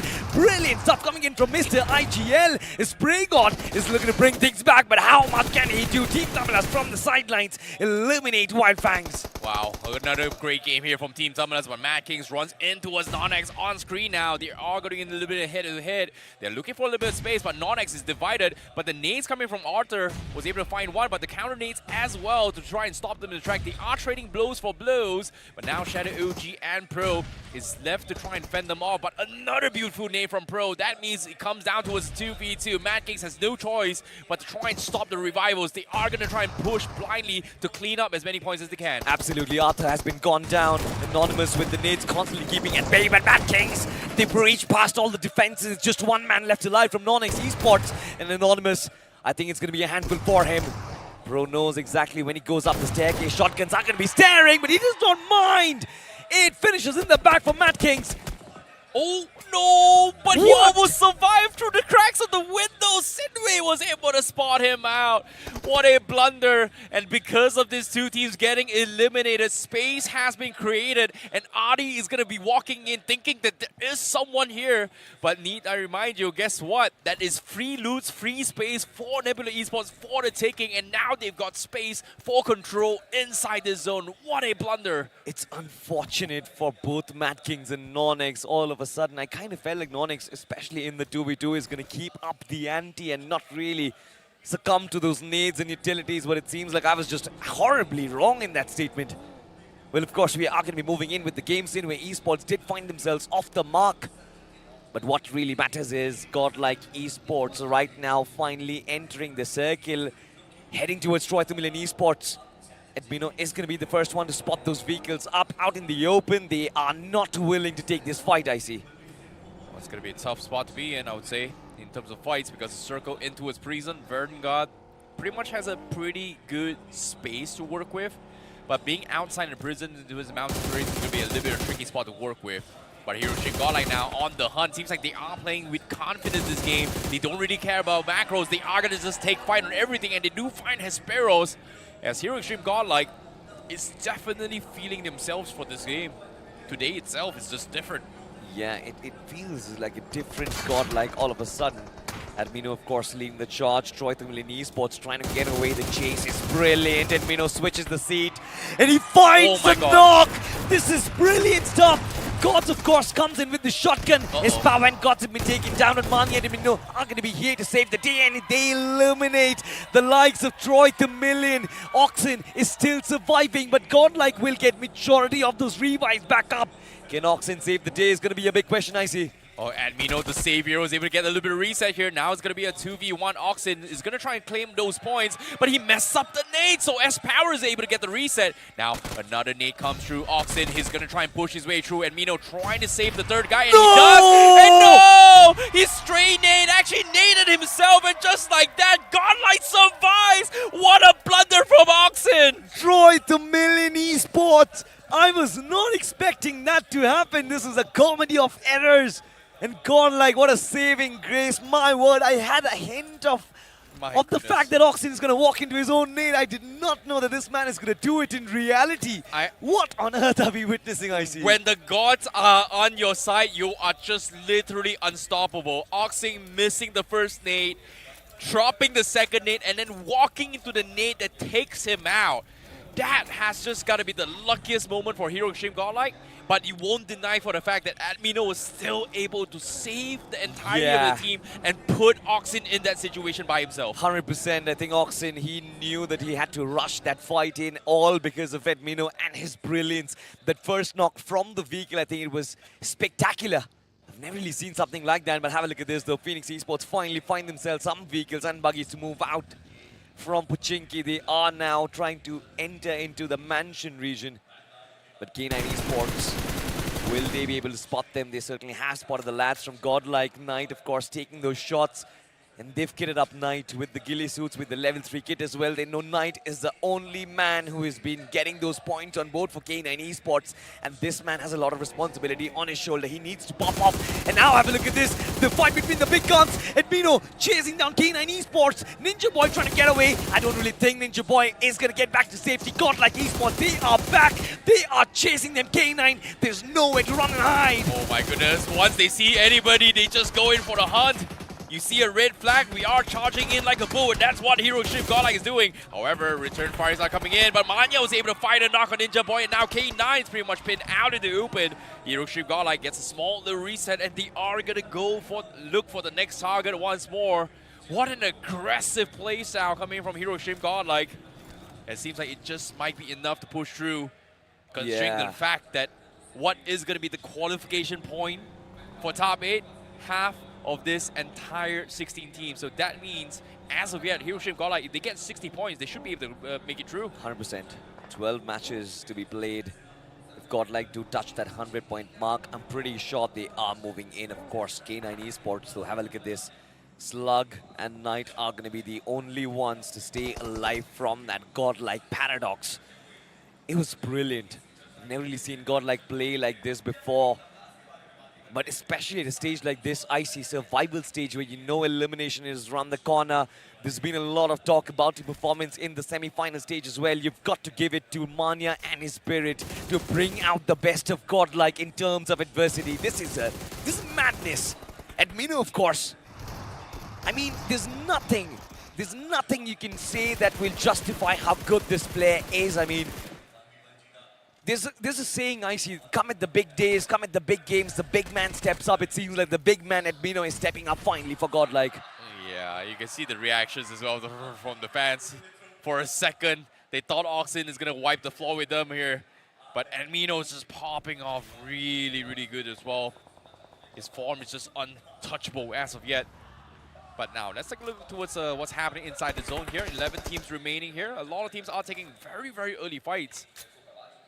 And because of all these early teams that gets eliminated, a lot of space has opened up for inside the zone for stage 4. So Evox, they are going to be playing this small little pocket here. But Nebula is going to be setting their sights to try and take him out. Crash is going to be coming in, but little did they know, Phoenix is also going to be chiming in to try and stop Evox. So Evox is pinned between two teams. But Phoenix, you can see, they're not too happy about the position they are at. They're getting shot from the mountains. But it seems like from the far horizon, Hero Extreme Godlike may look to try and chime in. Bad position for Phoenix Esports. Opportunity for Nebula. As shots do come in from Kratos, this time Nebula Esports are playing in from the edges. A little more passive approach, something which Nebula hasn't really applied in a while, but I think rightfully so. The Assaulters haven't really been in form. You look at Nomi, you look at Kratos, you look at Phoenix as well. They haven't really been popping off like last season, or for that matter, even like the quarterfinals. Shots against Phoenix Esports, majority of them aren't really going to connect, but Phoenix, they know that there is going to be a threat from their right-hand flank. They need to find a solution for it, I see. Well, Phoenix Esports, seems like they are stuck in a rock and a hard place, but Hero Extreme Godlike seems like they are going to finally make the push here as they clean out towards the east side. They find a loose straggler, they are going to turn him out. And just like that, Hero Extreme Godlike, they're just grouping up in fours and just pulling everybody, taking every single fight they can think of. And just like that, 6 finishes in the back.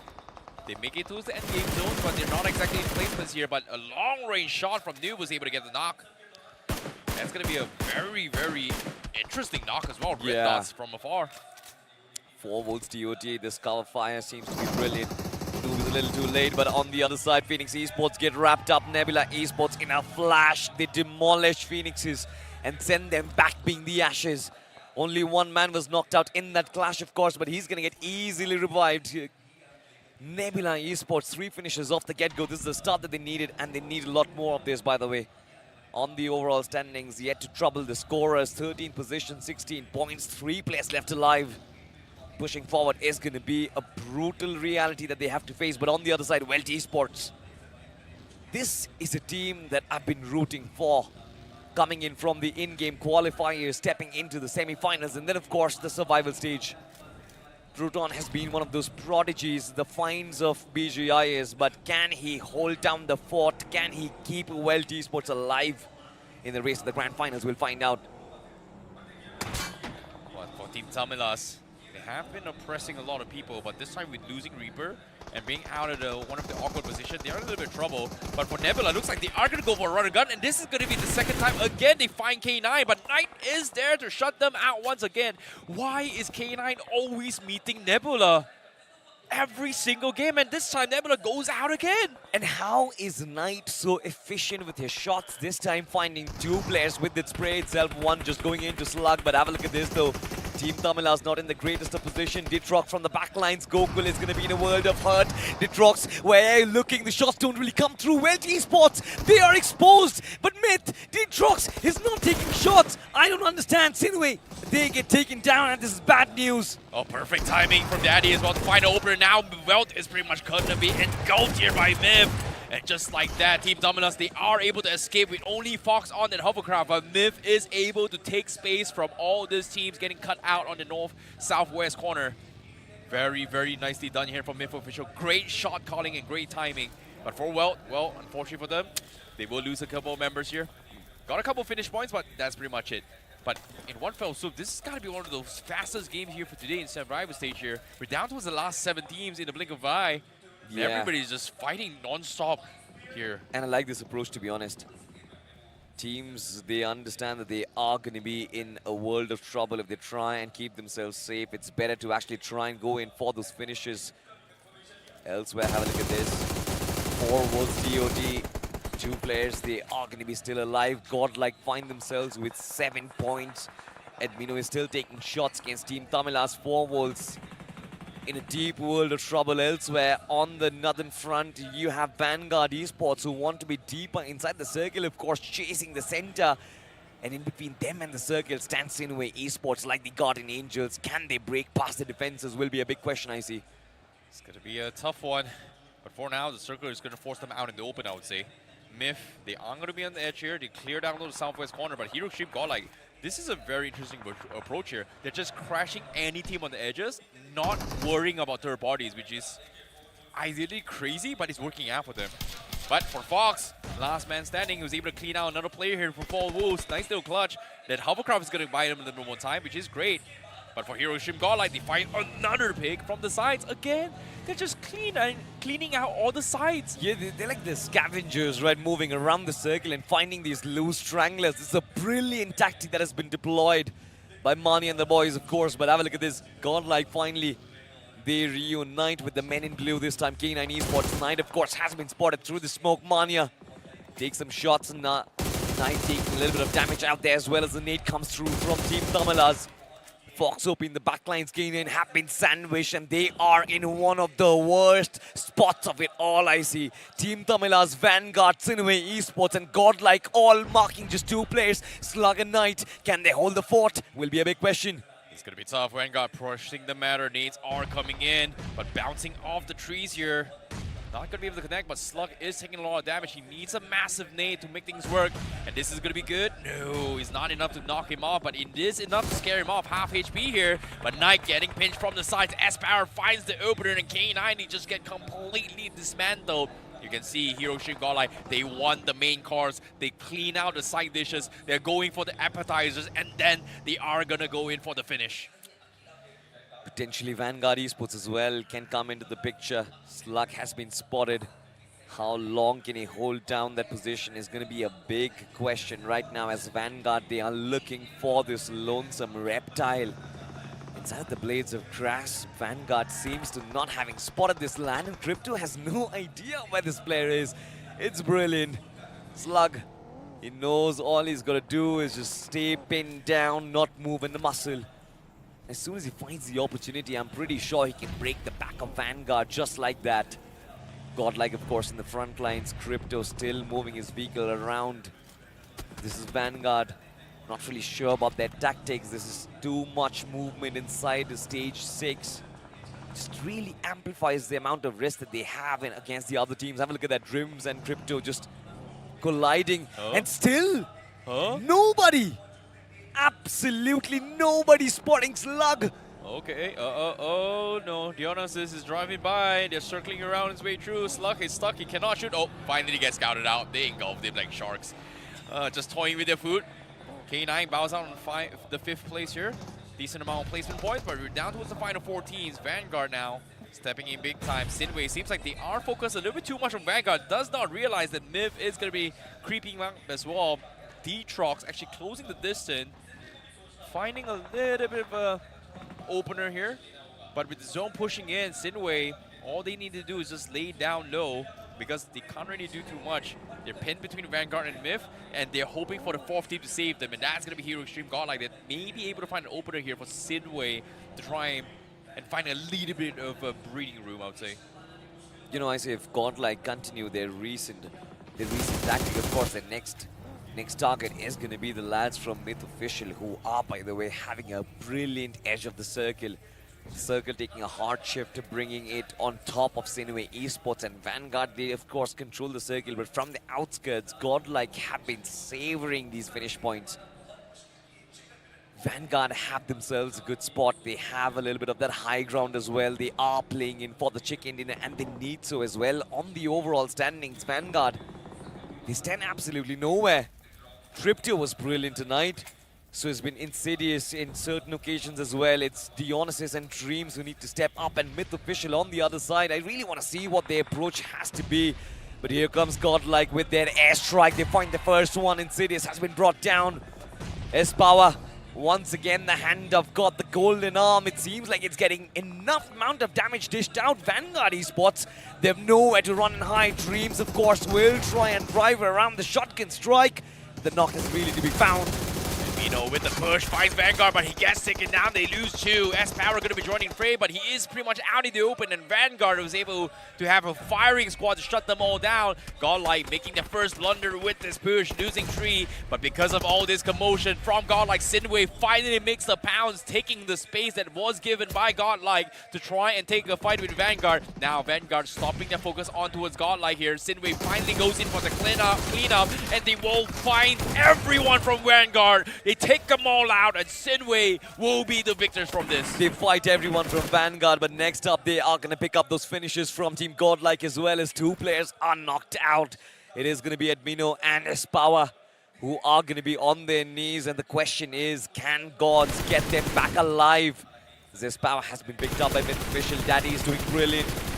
Ninja was spotted, shots coming through, but Myth Official, they have Levine left empty. Gods is going to find Harshil. Myth Official, they're not really the strongest, are they? Gods keeps on piling up the numbers. 10 finishes for Godlike to work with. They are inside the top 3, by the way. It's going to be a tough spot here, at least for Gods. Can he pull another Enmino? I don't think so, but the job has already been done here, at least for the KPI. And Hiroshima Godlike, 10 points per game. That's exactly what they need to qualify the Grand Finals, and they've just done that. 4 games back-to-back, maintaining that average. This is impressive stuff here coming from Hiroshima Godlike. Meanwhile, teams on the sides here, like Sinway, like Myth, they're still trying to maintain those consistency. We saw an explosive game in Game 1 for Sinway, but after that, we saw a little bit of a performance dip. Now, rising up towards the occasion here. They are hungry for those chicken dinners. Same can be said with Myth, who I would say had one of the most impressive runs here in BGIS. Absolutely. Narrowly qualifying into the semifinals from the wildcard stages. Yeah. Now, here, looking to try and dominate and potentially also make their way into the Grand Finals. Myth Official is living the life of a lore right now. Coming in from the in-game qualifiers, of course, it is the story of 2 brothers, Detrox and Daddy. On the other side, there is, of course, going to be the story of a lonesome survivor who finally had his opportunity, but the smile never really fades away. As Godlike, they are going to be eliminated, but it's still fine. 3rd position, 10 finishes, that is going to be enough. But we are down to our top 2, ladies and gentlemen. It is going to be Sinway Esports versus Myth Official in a 3v4 encounter. Tricky spot to be in, I would say. But as of yet, final showdown. Circle favoring nobody as of yet. But based on the terrain, seems like Myth does have a little bit more cover to work with compared to Sinway. In terms of tree cover, as you can see, Daddy does have the vehicle to try and reposition. Yeah. But Sinway on the low ground means that Myth cannot afford to make a mistake. And the only way they lose this is through a mistake. Yeah. In this case, Sinway, they are going to press the numbers. Sinway Esports were actually quite deep inside of the blue right now, and Myth Official are going to be looking to take advantage of it. Shots from the high ground, the numbers advantage is obviously going to be there. Ditrox being taken down, but the nade from Lucifer is brilliant. He wants to double it up with the Molotov as well, but now smokes are going to be important. They want to get back Ditrox. Can Daddy provide cover fire? Moksha has been set up on the flank angle as well. Sinway Esports looking to get their chicken dinner on board. Meanwhile, like I said, this is of course chance for the older brother to step up. Misses a lot of shots, whips the entire clip. But Detrox, he finds Moksha and Sinway Esports. They're losing bodies, I see. Oh my goodness, now coming back towards a 3 versus 3 once more. This time Sinway on the receiving end. And now with another knock in place, Sinway may have just dropped the ball here. Now a 3 versus 2. Rexboy and Ninja pretty much proned up. Daddy gonna be pressing the matter. And the nades from Detrox finds one more. And the vehicle slam will take them all out. And Myth Official clutches a 3v4 against Sinway to take the winner chicken dinner. Yeah, finally an impressive outing from the players of Myth. And again, these points this early into the tournament will help them catch up to the top 8. But on the other side of things, we have to talk about Sinway and we have to talk about Godlike, 2 teams that have been consistent on day number 1 of the survival stages. Absolutely. I mean, you know, godlike for them, this is a different run that we've seen inside of the semi-finals versus the survival stage. This godlike is different. They're playing differently. They're going after every single team that they spot in front of them. And they aren't really fearing. If one man goes down, the other steps up. And this is the teamwork that you want. But I see. Now, I mean, I have very complicated questions about godlike because one single player swapping in and out, this big of an impact. This is not ideal, right? There's a saying, right? When God is with you, no fear, no retreat, just go. And guess what? That's exactly what happened. Every single fight they have crashed, they have somehow won. And even the fight that they almost lost, well, that self-need pretty much saved the day. Are you saying that they're just getting lucky? Well, I wouldn't say... well, this particular round, yeah, because they technically should have lost that. And Mino was able to clean out a majority of the team, but that's one single guy who dropped 2 nades into his compounds, push in, almost cleaning up and stopping Hero Ishim Godlike for the reset, needed himself. Yeah, took himself out. Yeah. And then, oh, there was a full reset. Was it Oxen or Aiden? I'm forgetting. It's Oxen. It was Oxen, yeah.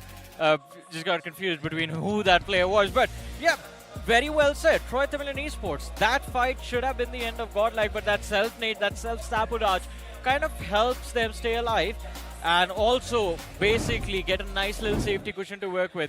I was just having the conversation with the management team from the side of Godlike, and I think they are also eyeing to get towards 60 or maybe 70 till the end of the day, and I think right now that's looking like a very good possibility. They are en route, Johnny, and they certainly are potentially going to cross that 100-point mark as well. Ooh. This is what me and Icy have been talking about.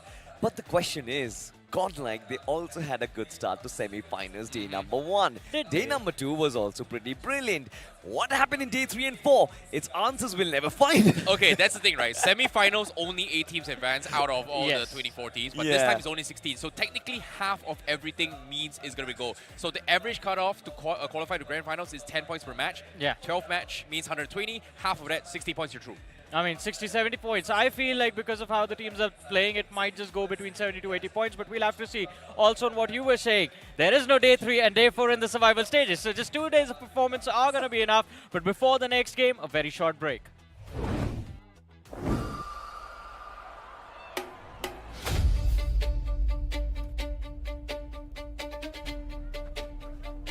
One skin, infinite power on the battleground.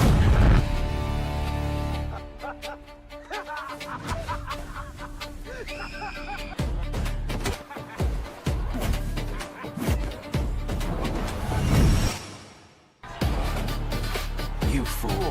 Let's put a smile on that cute little face.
back after that short break, and man, what a game that was, guys. One thing is for sure for Myth, once again, the luck sort of favoring them, and for Myth, it's just been with them every single time, right? If you look at the past couple of stages as well, the reason why they made it towards the semifinals was luck itself. The circle forming constantly on top of them on the last game, barely squeezing themselves inside of the overall standings. But I think you can only call it luck if it happens once or twice. For Yeah. Myth, it has been happening so frequently that we need to start to question.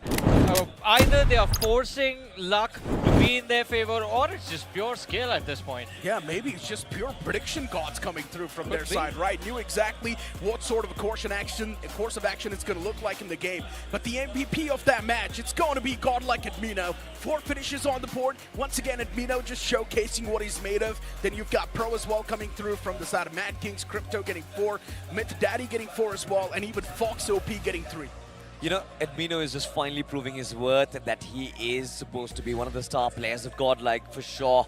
But you can't take away what Myth has done here itself with these 18 points, to be honest. I was looking at the list of top players. It's quite surprising that a man who only survived 10 minutes outperformed someone who was surviving 30 minutes in the game. Who are you talking about? Pro outperforming the players of Myth.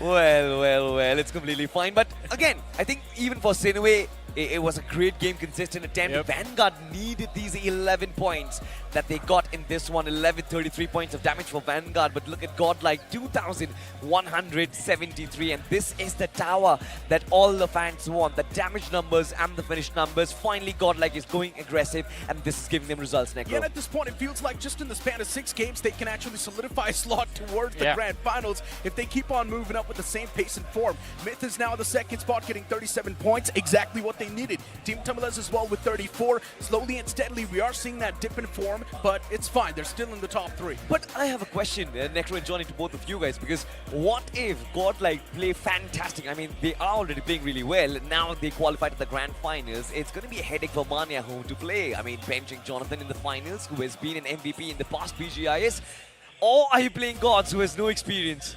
I think he should give Gods a chance. I personally think he should do that. There should be no switch-ups right now. If it's working out well enough, if this playing 4 is something that's really making you blood boil, and if that's getting you confidence, they should stick to it. So my question is, again, I asked the same question to Icy. Now, since you are here, I think it's the same question to you. It's quite weird, don't you think, that a single player swapped out creates this big of an impact for the team? Yeah, listen, I don't really want to say a lot about that, but what do you think, Salty? I mean, it's completely fine. Once Jonathan gets back his form, I'm pretty sure he's going to perform. There's always dips in form.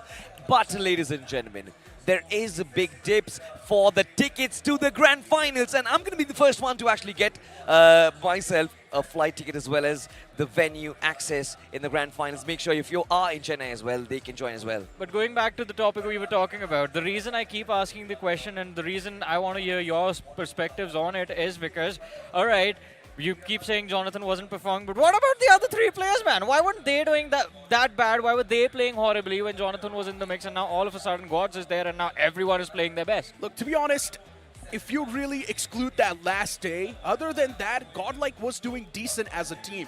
Yeah, S-Power was the one still carrying the team on the back next to Admino, but still Godlike as a team was doing decent. In the span of 3 days, they did have a lot of points secured, and that's why on the 4th day, we all thought that Godlike is going to easily qualify because they had the momentum with them. But then who would have thought that in 4 games, they're only going to get 5 points and get kicked out? Was it 5 points or 4 points? It was 5 points. 5 points out of 4 games, man. That was tragic, to be honest. But at least now, finally, they have something to celebrate about, and the lads are smiling. They are happy. It was also a change in tactic as well to actually come in playing from the edges of the circle. Mania going after every single team that he spots. I think Godlike finally gave in to the intrusive thoughts. Can we go out our fears, throw out our fears, and go after every team and try and fight them out? It seems like they can, actually. Also, by the way, with every single game that goes by, the cutoff keeps on dropping more. Yeah. By the 2nd game, I think it was somewhere around 80 points. Now it's dropped to around 70 points. And if Godlike keeps creating a vacuum at the bottom, we might actually see 60 points for tomorrow. Exactly. That's what I'm saying, right? That's what happened inside of the semifinals. That might just happen over here as well. But there's still so many teams on the latter half of the board who are searching for that one big game. Is it going to be Nebula Esports who mounts that comeback? Is it going to be Mad Kings who does a lot better in the upcoming game? And you know what? Enough questions. Let's just head on towards the upcoming moment.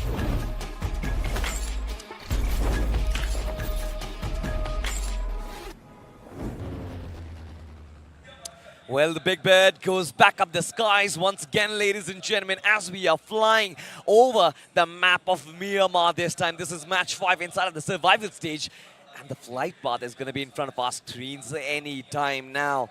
But the question still remains the same. Can Godlike continue their run of form? By the way, Johnny, Yeah. we've had a massive surprise and the lads are in front of our screens right now. Wild Fangs. And the debacle that they have suffered inside of the survival stage, it's massive. They are reeling on the bottom of the overall standings, and we've never seen this performance before. Pretty much, man. And it's difficult to figure out why it's happening because I think game number 1, the way it started off, it was intense. The fights were looking okay, but then all of a sudden, they started off on a great note and then just crumbled. Same thing happened on the wrangle that followed it up. And I think, again, they start the fight there. Frontliners are getting the job done, but the follow-up hasn't really been proper from the side of Wild Fangs, which has been resulting in them struggling all this time. But hopefully, again, the overall ranking, as we spoke about it on the desk, are resulting, the way they are molding right now, are resulting in the cutoff to just keep getting lower and lower, which can work out in the favor of Wild Fangs, because all they need is like, what, a 25 bomber right now to find their way in. 100%. I think it is going to be a matter of a single point or two. I think it's going to come down to the wire, especially since the way the survival stages have been going in. Yeah. There's minuscule difference between the teams out there in terms of points, but majority of the plays out here are being made by Godlike, who currently are positioning themselves in a massive spread across La Cabrera. There's Mania in Crater Fields as well, and the circle drops down on Monte Nuevo, Picado, and Power Grid. Currently on Picado, there is going to be nobody. It seems like Senway Esports is going to be the only one occupying this terrain. But I'm looking at Phoenix Esports right now, and they're extremely close to the lads of Nebula. On the other side, Wild Fangs, they've been talking about them. They open things up. Some has been found out. Visista Esports, that's going to be a big blow to them. Yeah, definitely. And again, it's the same thing. Wild Fangs always off to a great start, but they need to follow this up and drop big numbers on this game of Miramar. They know where the players of Visita are. Shayan dropped extremely low. It's the iron side that's going to be a hindrance to Goten and him securing the knock in this fight. Visita Esports should be able to have an escape, but third party from the players of Ewoks, and even Goten is going to get knocked out. This is what Wild Fangs have been lacking. Surrounding awareness, spatial awareness, in my opinion, I think has been lacking from Wild Fangs ever since the semi-final stages have come through. This time as well, they were blindly chasing down the lads from Visista Esports. They thought that the numbers advantage is going to give them a favor. All of a sudden, Goten gets knocked out. Now they finally go out and understand the terrain as well. Goten is going to get revived back up, but Evox being there is a massive threat to Wild Fangs and their life, to be honest. Let's see how this is going to turn out. They're still circling the position of Visista Esports. And we all know Wild Fangs, the ideal starter is going to be of Los Leones, but this time access has been denied to the city. On the other side of things, Ewoks, much favorable position, just the edge of the circle in their control. But Visista Esports, Salty, they've been forced into the middle of nowhere. This drop does not give them opportunity to go for the loot early. They're still on the run, still looking for compounds and vehicles where they can pick up weapons and utility. And this is a problem which has always been chasing Hector ever since his professional career just had started, to be honest. He always wanted Picado, but he constantly gets pushed out. If he tries to fight, he gets eliminated as well. That is just a problem that Hector needs to deal with.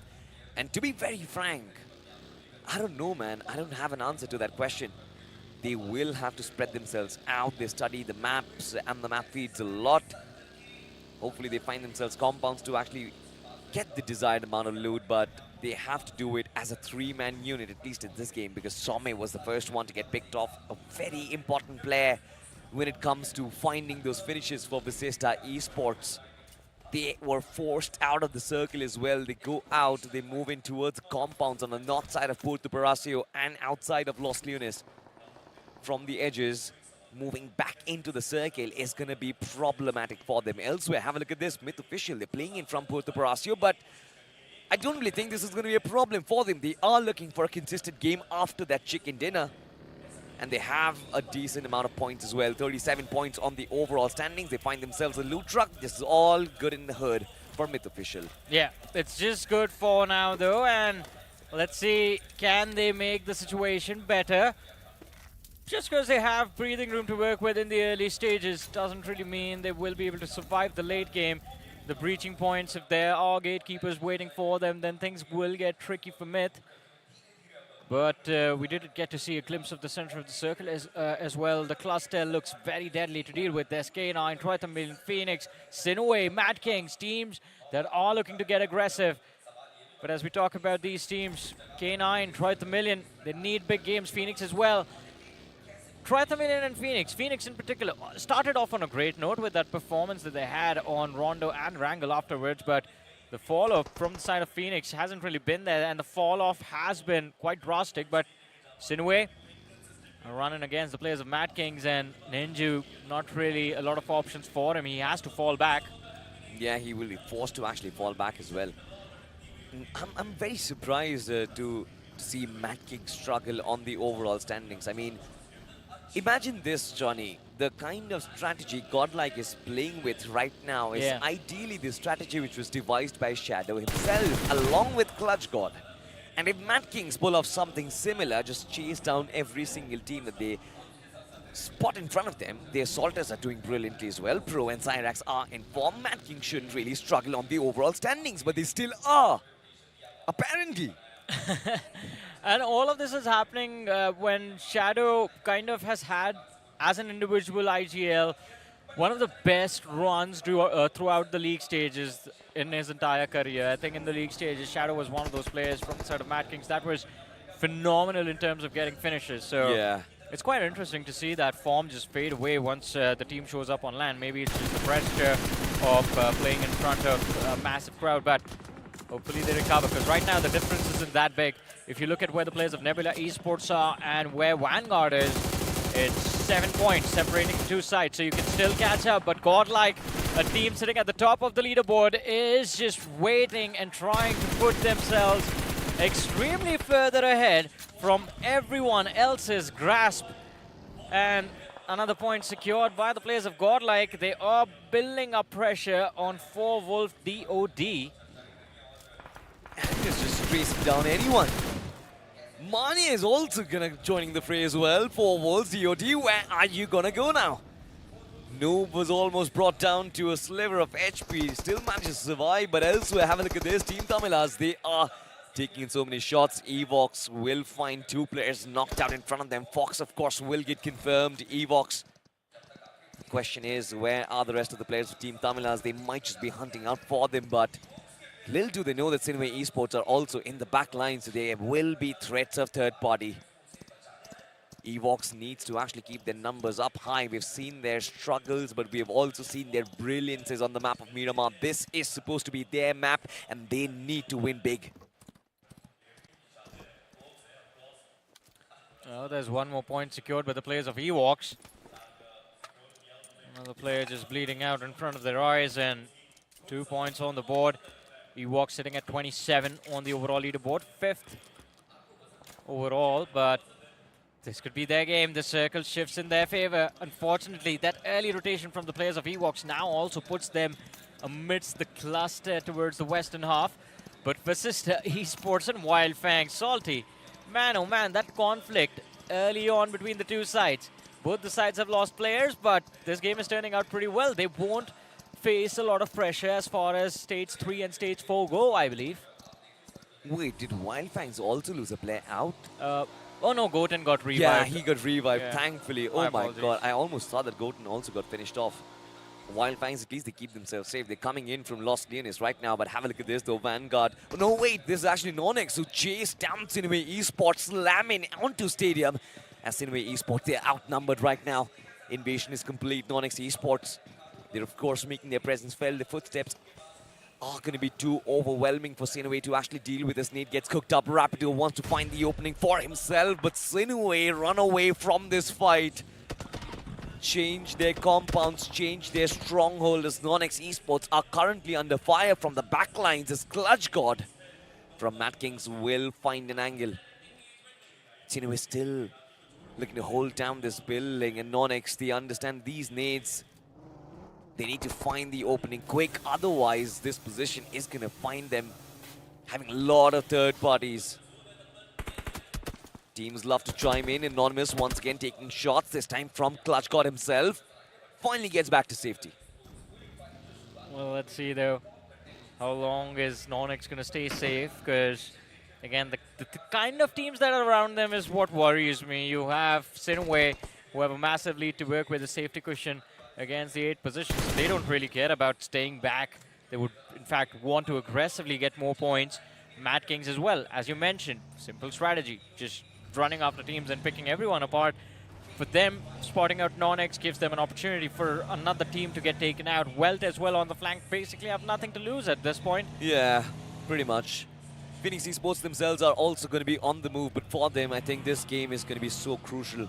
They've slipped down majorly on the overall standings after those first 2 games, and now just 21 points. I'd still say, Johnny, they're 20 shy of having a good day inside a survival stage, day number 1. 40 points, I think Phoenix Esports should be very satisfied with, but to get those 20 points on the map of Miramar, they need to go past the Evox right now, who are standing in between them and the central spot inside the circle. For sure, but there's too much risk for Phoenix to take if they want to make the bounce on the players of Evox. A lot of opportunity for the teams around them to go for a third party, but 4-Wolf TOD outside the play zone. In fact, the player on our screen, Noob, is the only one from the team that's in the play zone. You see the remaining players beyond Vanguard towards the northwest. Shots fired from Noob. I don't know what was the intention over there, but he might just draw unnecessary attention towards himself. He was testing the trigger out. Really? Yeah. In a competitive game in the survival stage. I mean, sometimes you've got to test out your weapons, isn't it? I have done that multiple times, you know. I'm a very professional player myself. Sometimes I do test out my triggers if they are working fine, if the bullets are going accurately, exactly where I want. Majority of the times I don't, but it's completely fine. I'm not really supposed to be playing BGIS. Godlike is, and they currently are doing exactly the same thing that they did on Erangel once again. They're circling the blue zone this time, even deeper away from the play zone, and right next to them is going to be Welt Esports, who are traveling. But Godlike, this is surprising for me because they're not chasing them down. This can be a big moment for Welt Esports if they find a good spot inside the circle and scare away the rest of the... It could be, but a big moment for, I believe, Visista Esports. They've spotted out Noob from the side of 4-Wolf and shut him down. But as you were talking about Godlike, I think it is because of the distance between them and the play zone. Miramar allows a lot of opportunity for teams to third party in between fights because of how exposed this map is and because of the terrain itself. And Godlike, I think we're just being cautious. They spotted out Welt. They let them actually cross over and just breach straight through. This is brilliant. It's a 200 IQ move coming through, but now since Mad Kings are right behind them, I wonder if they're going to survive. That is going to be a fight and a half for sure. Really want to find out if Mad Kings and Godlike are going to be duking it out. But on the eastern flank, we do have Vanguard and K9 Esports, who are in close proximities. And I like the positioning coming in from Vanguard. Looks disciplined. It looks very composed. Insidious, of course, having the high ground. You've got Dionysus and K9 Esports. They lately have suffered a loss or a lack of intel. Omega just running into compounds, running into enemies without having prior information, something which we've never really seen K9 do, to be honest. And then, of course, Ninja, Boy, and Slug. They're also kind of dealing with their rough patch in form. It's just Knight who's keeping them alive. So hopefully K9 Esports will be able to survive this clash against Vanguard. That's all we are hoping for.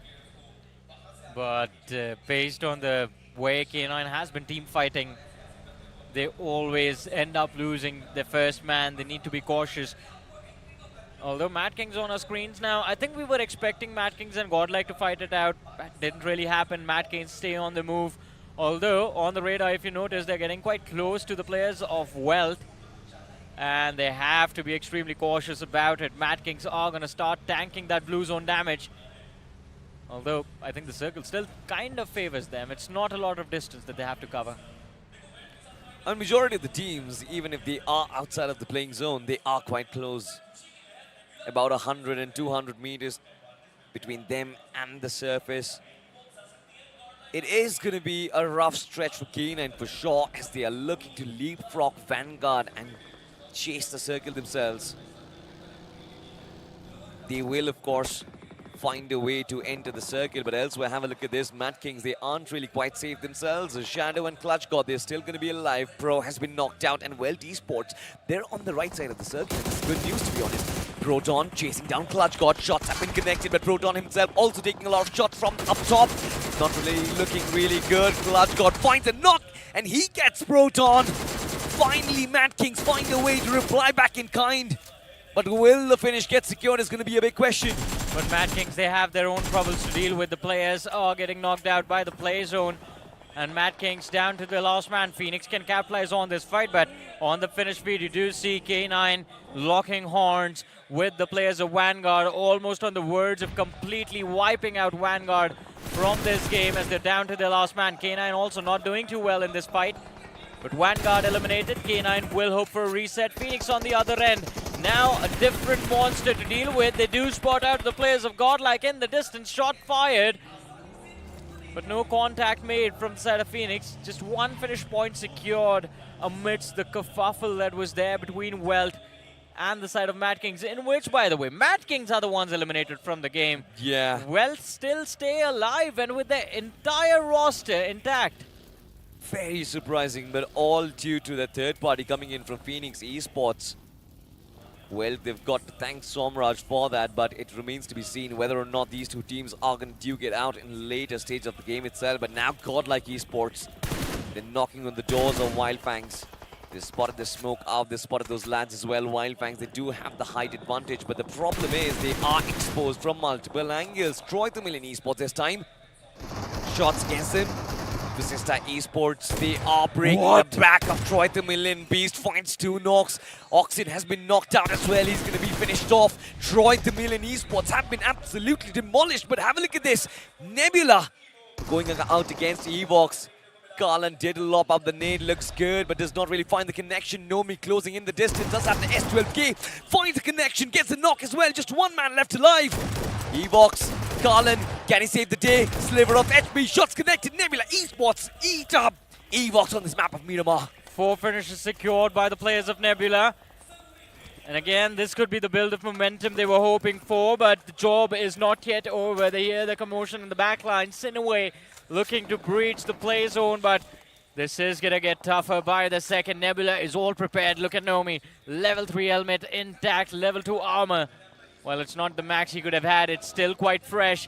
But from the other side, Myth is the one causing problems. Sinaway under a world of pain. One player lost already, and the other 2 on the move. But Ninju also falls down to the floor. And Nebula, they show up for the cleanup.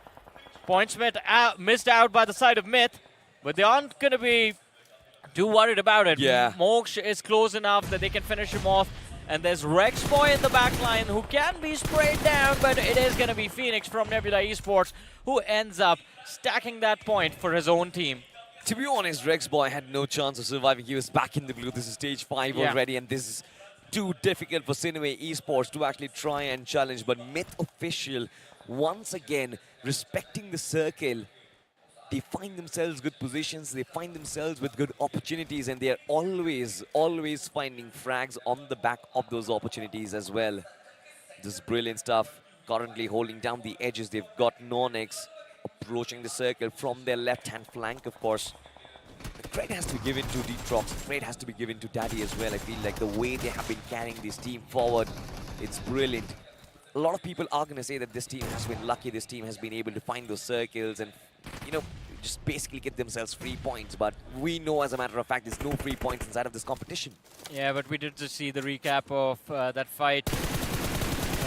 K9 Esports versus Vanguard, and I think beautiful control displayed by the players of K9 Esports. Yeah. They could have over-aggressed, but stayed in the back lines. But Nebula, are they getting shot by the players of Phoenix Esports? And the answer is yes. Phoenix has gone for a 2-2 split, and the players in the back are the ones building up the pressure. K9 Esports, my apologies, Nebula Esports, they can't really do a lot over here. Exposed from too many angles, even in the back lines there's Myth, but same goes for Phoenix.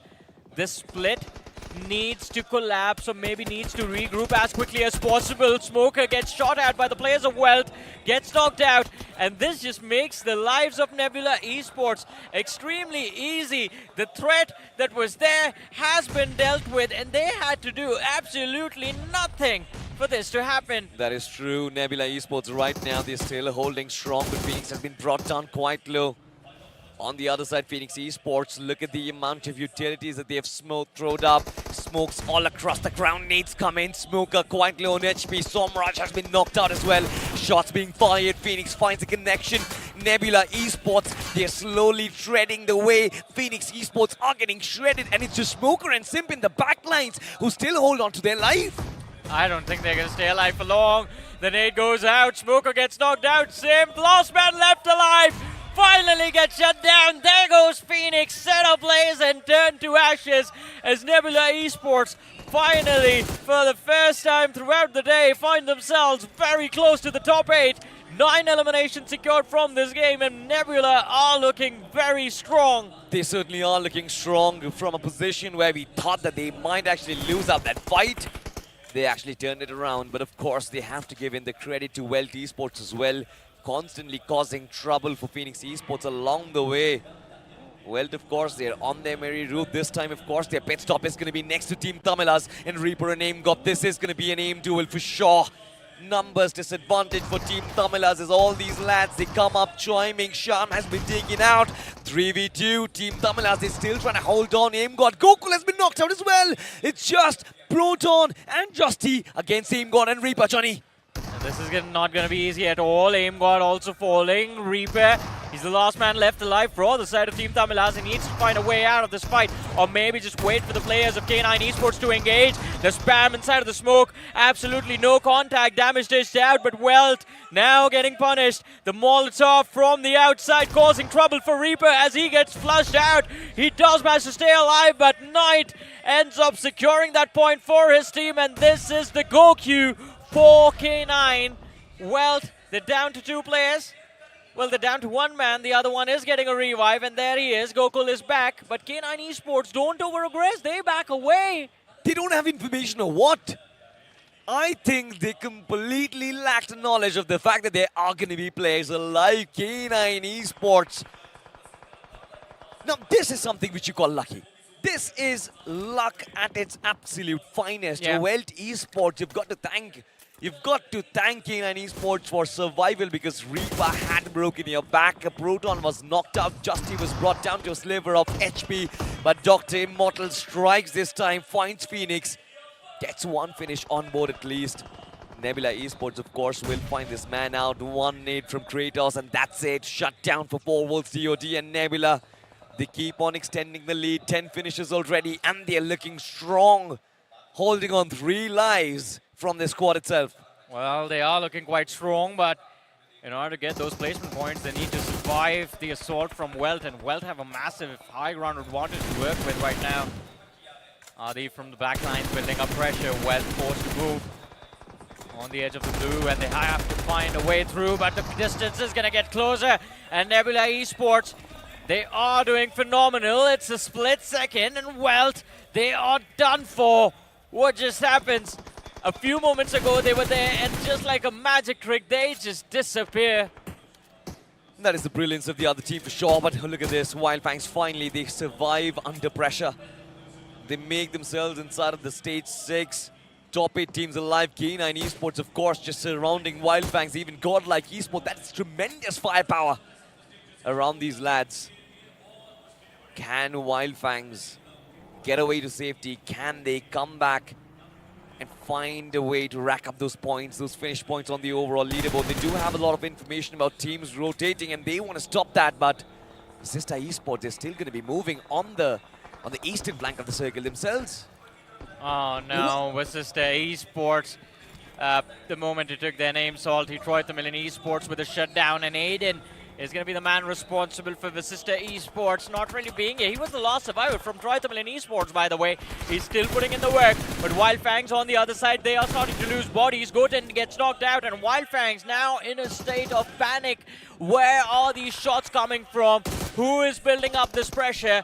But I think they need to realize it's multiple teams. Finally, the push on the players of K9 Esports, who are fighting for their lives, fighting for survival in this tournament, and they are beginning to trade these knocks, these points. But K9, they are down to Slug, and Wild Fangs are down to Sensei, who's making the pound. Slug looking to secure the points before he gets taken out. A 1v2 against the players of Wild Fangs. Sensei spots him out. Slug wants to make this pounce, but it's not going to be easy. Now across the window, Sensei is losing his teammates right in front of his eyes. And from the backlines, Godlike also show up for the third party. They are going to steal these points. They are going to cause pain for both these teams. Sensei against Slug. Can he take him out? Yes, he does. What a move coming through. The one time he wins a 1v1 is against one of the best mechanical players in the region. 100%, but does he get time to celebrate? Absolutely not, because here comes Godlike. And at Mino, he finds Sensei himself. That is a shutdown and a half from Godlike Esports. But next up, it is going to be Nebula, who comes around the corner as well. They do have the high ground control, but what remains to be seen is, are they looking to chime in against Godlike? But Salty, look at the overall leaderboard right now. It's just Troy at the Million Esports from the bottom of the leaderboard that are alive. Everyone else is gone. Within the match itself, K9 Esports went from being in the bottom 3 to being in the top 5. Same goes for Nonix and K9. And Myth and Godlike, well, these teams were already doing well, and now there's just going to be a vacuum. But Nebula, they aren't done yet. The bounce on the players of Godlike, they try the level best, but the shutdown is still going to be there. Deetrox from the side of Myth, looking to chime in, has a nade. If he lobs it to perfection, that's going to be the end of the journey for Godlike in this game, and it looks like it's going to be close, but not enough. It certainly was close, but now Deetrox and Daddy, these two brothers, they're going to find a way out to take down Godlike and put them out of commission. Lucifer has been knocked out on the left-hand flank. Nonix, they are also right across the ridge as well. Myth can find a lovely little angle to actually play with. Meanwhile, Harshil and Daddy, they keep on piling up the pressure. And here comes the nade. Lucifer and Deetrox, they are going to be in trouble as Nonix Esports. They keep on moving. Deetrox does have the Achilles, so it's not really going to help him right now. Player has been revived. They're falling back. 6 finishes on the board, but Myth official, can they handle 2 teams at once? I think, Johnny, it's a bad idea to duke against Nonix and Godlike simultaneously. Myth has to regroup once again. Yeah, but Godlike is struggling to get the resets in. Gods is knocked out and Espow is stuck outside the blue zone. Myth have no other option but to take out the contender for the chicken dinner. That's Nonix, the only other team that's there with all 4 players intact. And, well, Lucifer, he's way too close. He sees Anonymous cooking up that nade. Wanted to take him out, but instead, it is the support from Arthur that results in Lucifer being the man eliminated from the game. Myth now down to their last 3 players. And this, it seems like, is going to be the match when Nonix finally catch up to the top 8. Another man from the side of Myth hits the floor. Harshil out of the way. There's a high chance that Nonix is potentially going to find a chicken dinner in this one. Espow, of course, from the back lines, currently taking shots. And Nonix Esports, of course, looking to capitalize. Does he find a way to revive Gods? Yes, he does! Finds the Dutch, but finally, shutdown coming in from Deetrox this time. Gods has been finished off. Espow, the only one who is still active. But these long-distance nades, of course, they ricochet off the terrain.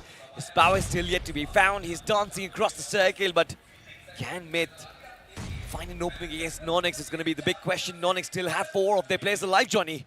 Yeah, I think this game has gone towards the side of Nonix already. I think this is their chicken dinner. It's just a question of how many eliminations are they able to secure. Are they able to clean the entire map, end the match with 6 eliminations, 16 points in total, or are they going to have to settle for 14 or maybe 13 points? Well, they go after S-Power, and S-Power picks Anonymous off. What a brilliant reaction coming through. The finish, though, gets stolen by Deetrox from the side of Myth. Even if he's the last man for his team, he's still making brilliant moves. And now we're down to 2 versus 3. Myth versus Nonix. This, all of a sudden, is a winnable game for Myth. 100%. This is 2 brothers against the rest of the world for sure. As the nade does come out rapido. Little bit of damage inflicted. Deetrox in the clotheslines. just has that one need to actually work with, needs to time it to perfection as Arthur looks to find the flank angle on that left-hand side. Lob to perfection, but almost finds a knock. This time Arthur switches on to the weapon. AKM is not really going to find it. Detrox with the shotgun shuts him down. 2v2. Non-X, can they find a way to get back in this fight? Well, it's going to be tough, to be honest. It's down to a 2v2 and that revive. We know it's not going to happen. Daddy, he does not have a lot of utility work with, just a molly. And same goes for Detrox. He just has one smoke to work with, but Arthur, they back off. Is Myth laying out a trap? Are they just waiting for someone from side of non-X to make that bounce? And yes, it was! As soon as Rapido reveals his head, he gets taken out. Aim God as well, dropped extreme low, and now the position is compromised. Myth official, what a brilliant play coming through from the start of the game till the very end. This 1 versus 2, it's an impossible clutch, and it remains an impossible feat. Detrox, a brilliant IGL, a prodigy, already setting foot on the stage of the semis, and I think they might be headed to the grand finals. Yeah, they're really close. One thing is for sure, they're just a few steps away, but back-to-back games coming through from Myth. Man, they make it happen once again. Even though we saw the map switch, still Myth's form, it did not take a dip. 100% right, and it was two brothers once again. The partnership between them to not just shut down Godlike, but also the entire squad of non-X is just absolute brilliant. And when you are brothers, you know your communication is going to be brilliant. Look at the way they spread themselves up. Look at the way they find their positions in. Nebula tried to find themselves in the center of attraction. It seems like they were just shut down from multiple angles. I almost thought that non-X is going to walk away with the chicken unless Myth shut down everyone. It seems like Necro, they were lucky once again, aren't they? Yeah, maybe Myth won the game because of S-Power. He was the one who to really put a spanner in the works. That utility from the side of S-Power really just spoiled the day. And then later on, he was also able to pick off one of the players. But Myth was able to convert that elimination point. And that's why for Myth, it is going to be a high fragging game. And once again, as I mentioned, now Myth is going to be really close towards that finishing line. But we have also got to talk about Godlike. Man, that's an unstoppable form they're currently in. And if they keep on playing the same way in the last game as well, they are already qualified. I think they are through, man, with how they are playing, with how Myth is playing.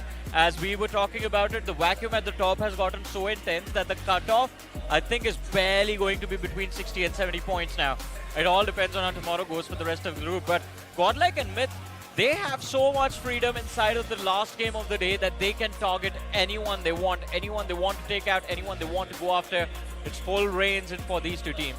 I think there is going to be a signal of targeting as well, because now you directly have a shot to eliminate teams and select who you want to be along with you in the grand finals. And like you said, the amount of freedom, the amount of liberty that Myth Official and Godlike is going to have, I think they might just be able to do it. I think they might go after Phoenix again. Yeah, or they might just go after Team Tamilas because they were the one to ruin their game at the last one in the semifinals. Oh, yes. So there's a possibility, man. Godlike might just eliminate Phoenix and Team Tamilas. It's a different question, right? What do you want, personal revenge or free Pochinki for the finals? Free Pochinki, I would say. That sounds much better. No, man, or maybe you can revenge. maybe you can get rid of both of them. Yeah, pretty much. Yeah, pretty much. Yeah. I think I agree with Necro, man. Yeah, but if you look at the overall standings, it's still way too fragile. There's so many teams in their mid-30s, or even the teams around the 30s in general. Still, all it's going to take is just one decent game to propel yourself inside of the top 8. It's still a mystery, but for now, let's move on to a break.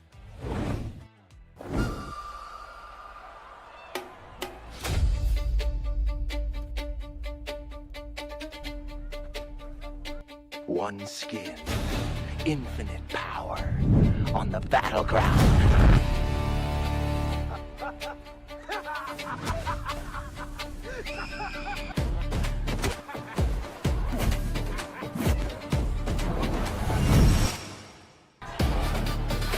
You fool. Let's put a smile on that cute little face.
Ladies and gentlemen, welcome back to the English broadcast of BGIS 2026 semi-finals. No, semi-finals is done. It was a prank. The survival stage, day number 1. Final match left to go. And back on the panel is going to be Icy Baby 1, 2 and Necro, of course. Now, the point of the moment right now is Myth official with 2 back-to-back chicken. They are setting themselves up for the grand finals. Godlike and Myth have so much liberty. They can actually go after any team that they want right now. They've almost qualified. Well, I would say, well, it's not over until it's truly over as well, but you can see the fight is getting very, very intense here in all the matches that has been played so far in Survivor Stage. You can see so much aggression in every single game thus far, and it seems like everybody's just, you know, fighting for those finish points. 100%. I mean, look at the top players as well. Beast with 4, Phoenix with 4, Sham, Harshal, Daddy, all of these players coming out with 4 finishes each.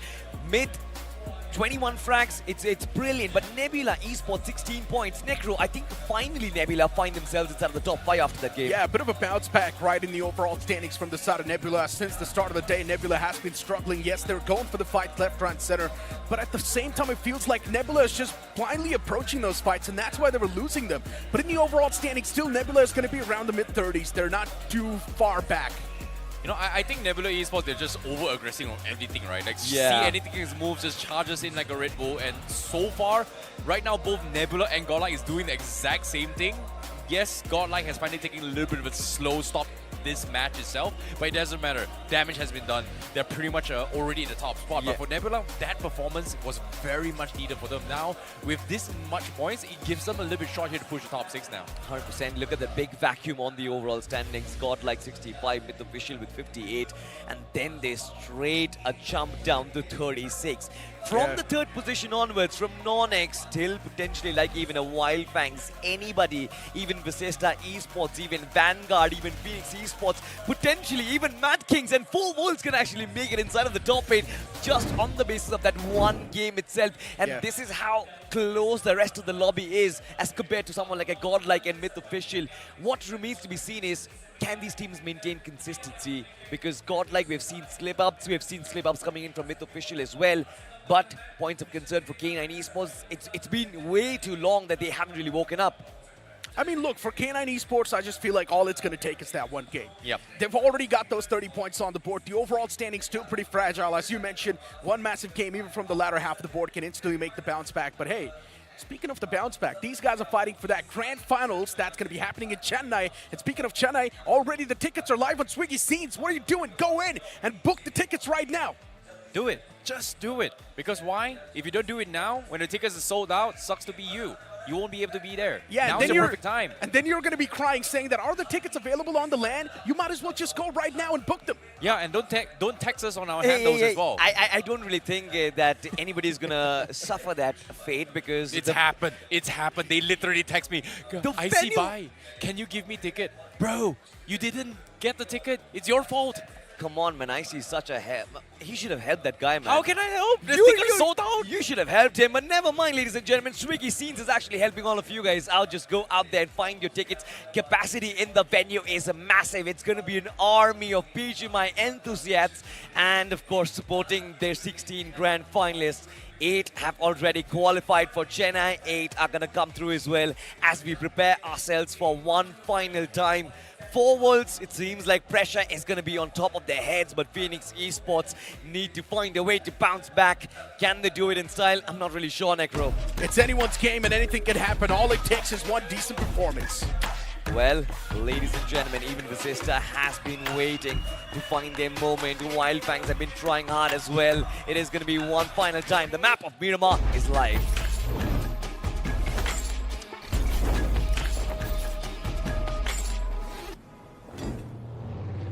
The plane is in the skies for one last time in today's day. This is going to be the match number 6, which means we're also going to reach the halfway point of the survival stage. This plane flat path is going to come in with a lot of glimmer of hopes. Still, the overall standings are way too fragile if you really do not contest for the first spot. This might be a do or die for a lot of these teams at the bottom as well here, because this game is going to be the most important match to set the foundation for the chase for tomorrow. And again, points is going to be very, very important. Every single point is going to matter. And we've seen a lot of denials itself today here, so that means there is a little bit of an influx, or in this case, I would say a little bit of a lacking in terms of overall points, considering how split off the points have been here and how scrappy this entire lobby is as well. Like by what? Circle 5, Circle 6, at least 5 teams get eliminated just because they were just skirmishing. Oh, but Vanguard up against a foe. This one's going to be interesting all the way on the northern side. Are these two teams going to lock horns? They're extremely close to each other. So there's a high probability that these two teams might just duke it out, and that's what's happening. 4 Wolves and Vanguard, both the teams desperate for points, while 4 Wolves all the way on the last page of the overall standings on the last position. 4 Wolves is not feeling too good, but Vanguard, they've already started things off with a man advantage, and that's going to take them a long way. Well, it's going to be a tricky spot there, at least for Vanguard. If they get picked off like here right now, they need to pull an Admino for today if they want to stand a chance to get some sort of decent amount of points in the overall standings. And as of yet, Vanguard did start the day pretty strong, but this time seems like they are having a little bit of a scuffle here. Vanguard was still on top, but 4 Wolves is the one that may make it a little bit more expensive for Vanguard to their liking. 2 points in the back. You can see Crypto doesn't have mats here to actually restock, and he's got the explosive bow to work with. Yeah. Not a big fan of what he has, but it seems like Vanguard, they still have the numbers. Avnish a little bit hesitant here and try and push his way through. Insidious now has the high ground. He should be able to spot Avnish. Needs to close the distance, goes in for the swing, and he does win his trade. Avnish takes the guy up top. Vanguard now needs to go in for a little bit of reset once more. Fight's taken down with 2-on-3. Still the man advantage in the hands of Vanguard. Crypto is down low. He does not even have the mats to patch himself up, which means Vanguard in totality is struggling, which is unfortunate. Dreams has got the weapon to go up close and personal. Spots out that man once again. He's just doing the parkour moves. That man from 4 Wolves DOD is really making the life miserable for Vanguard. Avnish, insane stuffs here coming from them. Forces Vanguard to actually disengage and go down to his bottom again here. Trying to pick Crypto up a little bit of mats here, but seems like he still does not have mats. They have the numbers, but they're a little bit afraid to lose bodies for this. But on the finish street as well, seems like 4 Wolves was picked off by Hero Extreme Godlike again. So Avnish is pretty much all by himself now. No backup whatsoever. What a shot though. How did Hero Extreme Godlike actually see that pixel? And Mino, you're a madman. A quick third party. Godlike realized that both these teams are duking it out around this vicinity. Even if the boys of Vanguard end up winning this entire clash, there's still going to be a third party from the side of Godlike. So how do you evacuate from this position? And already Vanguard's on the run. They realize that same fact as well. Shots are taken from Admino, but he's not able to connect even a single one. And Vanguard, they get away harvest free. It's all good in the hood. It's looking great. Oh, nice little disengagement here coming from Vanguard. Took any longer, Godlike would have engulfed them. But they are going to be able to get out of safety. Unfortunately for Avnish, he's pretty much left all alone. And it seems like, does Hero Extreme Godlike check those compounds is going to be my question. And yes, they do. They actually go in for the hunt to see if there are any loose stragglers. And Avnish is stuck on the roof, pretty much all by himself. Well, there's only so much you can do with those dualies. It's kind of funny. Hero Extreme Godlike, they're checking everything. The only place they didn't check is the roof yet, but ooh, he is in a very sneaky spot. So hopefully he doesn't get spotted out. He cannot move a muscle. Any pixel of an audio cue comes in, Godlike will know exactly where he is. Oh, he just postered it. Did they hear him? Oh boy, Hero Extreme Godlike, they are going to be on the hunt. Yeah, they will be. Oh, seems like they are going to back off. Okay, seems like Avnish is going to be able to survive, but you can hear the chants coming in from the community as well. I was wondering, guys, there's still one more guy. But nope, Godlike, they are going to back off. Nothing happens. Didn't spot anyone. The man was a sneaky assassin, evaded the tracks perfectly. Did not even move a single muscle. He knew if he moves even for a bit, Godlike's going to capitalize and they will decapitate you. So perfectly played from them. But for Godlike, they're not struggling when it comes to the points. It's all good in the hood. Godlike can just keep on moving up with that same momentum. They can start taking blind fights if they want. I think they're pretty much qualifier now. As of now, it's 66 points. Technically, 17 points pretty much guarantees their spot into the grand finals as of yet for at least top 8. Considering that now we're down towards the final 7 games realistically left, there are 7 slots available. Mathematically, it's still anyone's game, I would say. My prediction for the cutoff is going to be around 58 points. I don't think it should be able to cross that 60 points marker. Well, it should. Well, you're not wrong. It could happen as well, especially if Godlike is doing what they're doing, creating this vacuum of points being hosted by them. The most consistent team here so far in the survival stage. And surprise, surprise. With the substitution coming in play, things are looking good for Heroship Godlike. While all of that was happening, even Myth suffered.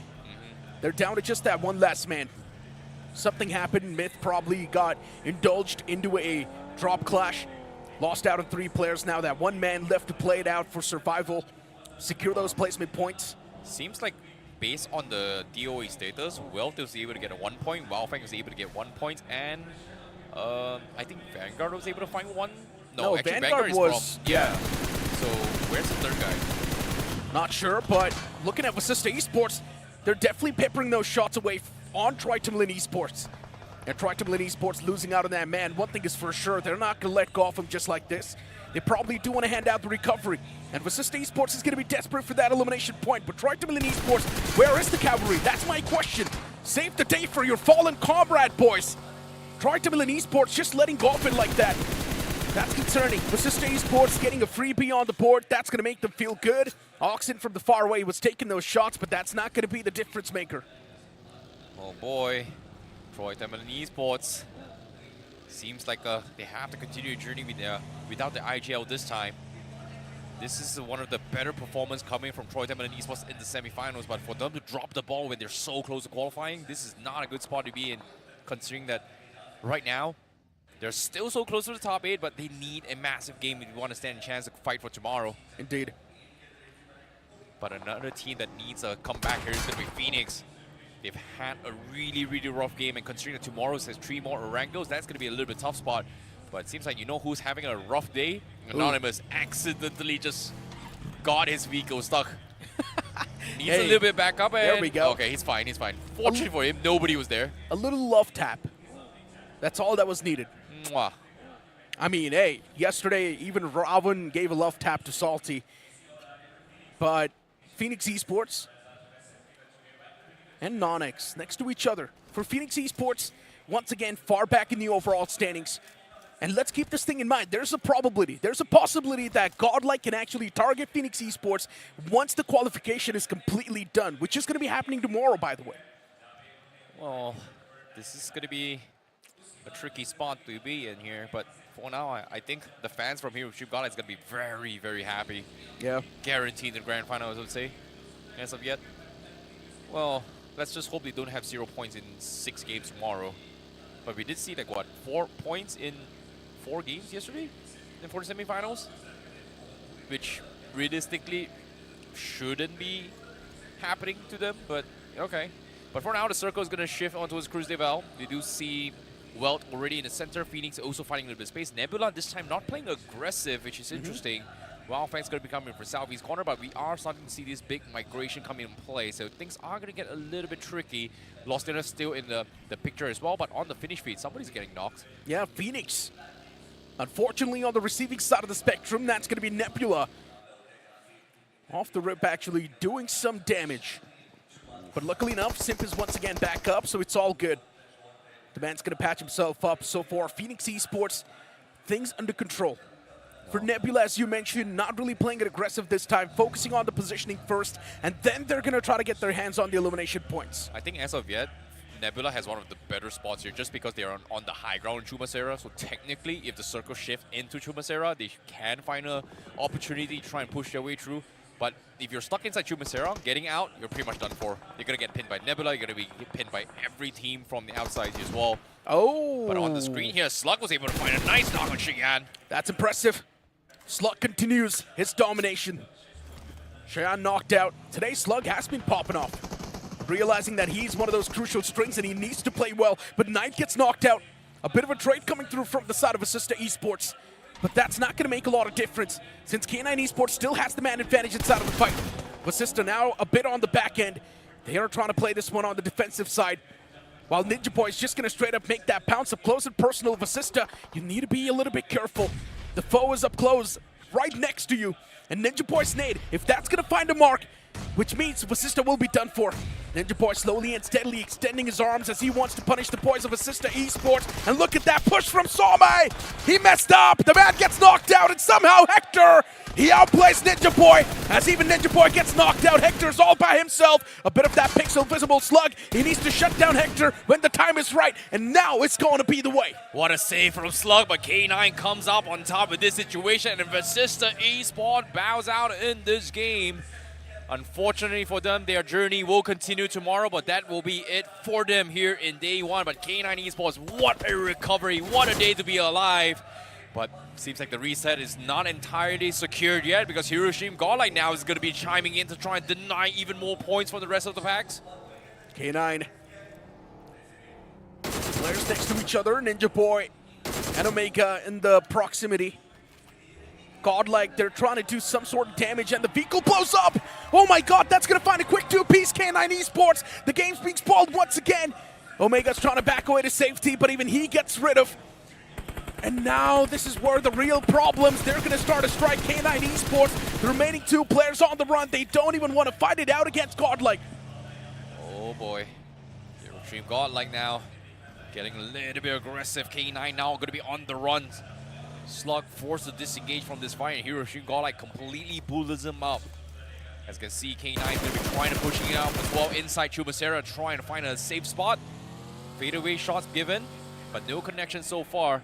K9 forced to try and hide in those cities as well, expecting for a potential urban warfare to try and set things in their terms. Those shotties are going to be extremely crucial for any team trying to push them. But seeing how the circle is going to be including the outskirts of Chumacera, K9 may look to try and find a way to push out. But again, with two players, they are pretty much stuck as well. Sinbei was able to scout things out for K9, so they know exactly where K9 is. Yeah. And now this two-man squad from K9 Esports. Just imagine the amount of burden that's going to be there on top of their head. A lot of pressure. Hopefully it's not going to be as much as a hydraulic press. Yeah, but as of it, K9 Esports, they need a miracle. We've seen Knight and Omega done it before. A two-man survival all the way to the end and snatching a chicken dinner. And this was during the wildcard stages. Could this happen again is going to be the question. But for now, Wildfangs going to be put in a little bit of a tricky spot here. They've managed to put themselves into the zone, but Evox is just circling around there and trying to force some sort of encounters, trying to bait the third team to try and join in and wait to try and potentially third party. But it seems like Wildfangs, they are going to back off. They know there's a team. Give them the space that they need. Don't be caught in the crosshairs of a potential third party. That's exactly what Wildfangs is going to do. They're inching bit inch by inch. They're not exactly completely grouped up, which is not exactly a good time to be taking fights here. But they are denying space. They are stalling for time, which is good. Because eventually we are going to see that huge collapse down south as well. You can see Mad Kings, Evox, and Vanguard closing the distance as well. And once that fiasco begins, Wildfangs is going to try and capitalize on the chaos. It's been a bit of a slow and a steady start from Wildfangs. But let's have a look at the replay, and man, what a shot that was. Wow. This is how Myth really lost out in the fight. That was a Winchester one-tap. That was insane. That too on the skull. Quick scope. Oof. Really clean. So it took us 14 minutes to figure it out, but all right. Oh, 4 volts. He's the only man standing, Avnish. We all saw what happened with the person and his teammates. Hey. When they took a fight against Vanguard. Yeah, he's still alive. How? How did he lay low and somehow snuck into the zone uncontested? That's insane. Hey. Oh, he's still in zone. Yeah, inside of the circle, around the zip line. The next circle actually favoring the boys of Nebula. This can be a big game for them. Nonix as well, they're trying to play for some territorial control, so they're trying to spread their wings as much as they can. Sinaway inside of Chumacera high ground. You've got K9 Esports as well around that same vicinity. But Godlike is soon going to try to march in. And once again, Godlike is really close towards the qualification or potentially already qualified. So they can't afford a lot of risk. Well, speaking of which, here seems like Evox from outside the zone is going to be crashing onto his Mad Kings Pro. Pretty much left alone. A nice little knock here coming from Pro as well with the nades. Now going to try and defend his way through. Was a spy and he cleans them all out. Mad Kings, what a wipeout. Evox completely taken out here, but it's not really over as well because it's not just Evox that is attacking them. Vanguard on the side was able to get the knock on Cyrex. What a clutch coming from Mad Kings. Evox struggling to convert those fights, and within the blink of an eye, they just poofed out of the lobby. Vanguard, Dionysus is knocked out. And at this point, it feels like Vanguard has just given up on Dionysus because they know the man's unsavable. And somewhere downline, Shadow knows the elimination point lies right over here. And also, Shadow's going to get his hands on that vehicle, so that's going to be a free B as well. Advantage every single spot. This was crazy coming from Mad Kings as well. Like, they were getting attacked both by Vanguard and Evox at the same time, and Pro was able to make a big clutch against Evox. Nice cover fire coming from Shadow. But now let's talk about Hiroshima Godline's journeys south here because Non-X they've got the line of sight and the one straight line, no connection so far. Now Aim God finally takes a knock in, but they're still out in the open. Gets traded off by Amino. Godlike still 3-man strong. The pressure still continues. And Non-X, they need to capitalize on this, but they could not do so. They were late, and Hiroshima Godlike should be able to get the reset here. Straight up, Non-X with the shots. There should have been a knock already, but just Aim God all by himself could not really fend off the entirety of Godlike. Non-X whiffing those shots gave a second shot at life for Godlike, and now they capitalize it to perfection. K9 Esports 4 elimination points secured early on, but now with just a 2-man squad, the survival chances go down even more. Non-X, they've got 3 men standing. Still, the game can be converted. Phoenix Esports, all the 4 players on the board, and we know Phoenix has been struggling, currently second last in the overall standings. This needs to be a massive performance coming from them. They've got a decent amount of compound to work with. They found the knock onto it as well. Proton pretty much down and dusted as well. Well, needs to try and go to the reset. But Hiroshima got like, look at this. They got the reset. Now they're making a jump onto his Non-X. They got the first knock, and now they find the confirmation. And now Non-X, they are the ones that are going to be hurting as well. They're down to 2 players. K9 came in to try and take a peek, but they're just afraid to push. But now Hiroshima got like, they take away the high ground that Non-X was holding, and this time they will take it for themselves to try and hunt down every single team that is going to be coming out from True Basera, which in this case, as you can see on the minimap, there's K9, there's Team Tamilas, there's still so much more that they can actually capitalize on as well. Hiroshima Godlight looking for another banger performance today. You can feel that fear in Non-X's eyes. They know Godlike is already qualified, and that's why Godlike is just going all guns blazing inside the lobby. While on the opposite side, for Non-X, still the qualification is on the line. They need to secure a lot of points. Team Tamilas, all the 4 players in one single vehicle. Things can go downhill. Gods is taken down low. Godlike can still recover. It's fine. But for Team Tamilas, things can be messed up. Oh my God, Gods. He almost got knocked out. He's barely surviving. But this also means that Gods can hold an off angle and surprise Team Tamilas. I don't think Team Tamilas know he actually fell as well, so this is actually good. Nice little reset, but S-Power on the high ground, getting peppered shots here. Team Tamilas wants to take the high ground away, and both these 2 teams need to duke it out quickly before they push in the zone. But it seems like Hiroshima Godlight, they're gonna let them slide here to try and push in. But it seems like Team Tamilas, the only downside right now is that they're not close to those vehicles, so Hiroshima Godlight might be able to get the slip out on Team Tamilas while they're tanking the zone. Yeah, Godlike is dipping. They don't even want to take the fight anymore. Let Team Tamilas have the high ground, since the high ground is anyways not inside of the circle, so Team Tamilas will need to readjust no matter what. Admino in the far fray, his position is compromised. The man's also pinned down, but he's got enough ammunition. If he wants, he can just keep on pouring those ammo on top of the opponents. Oh, Gods and also Admino is going to be the blockers here from Team Tamilas. They don't want Team Tamilas to try and swing in on them.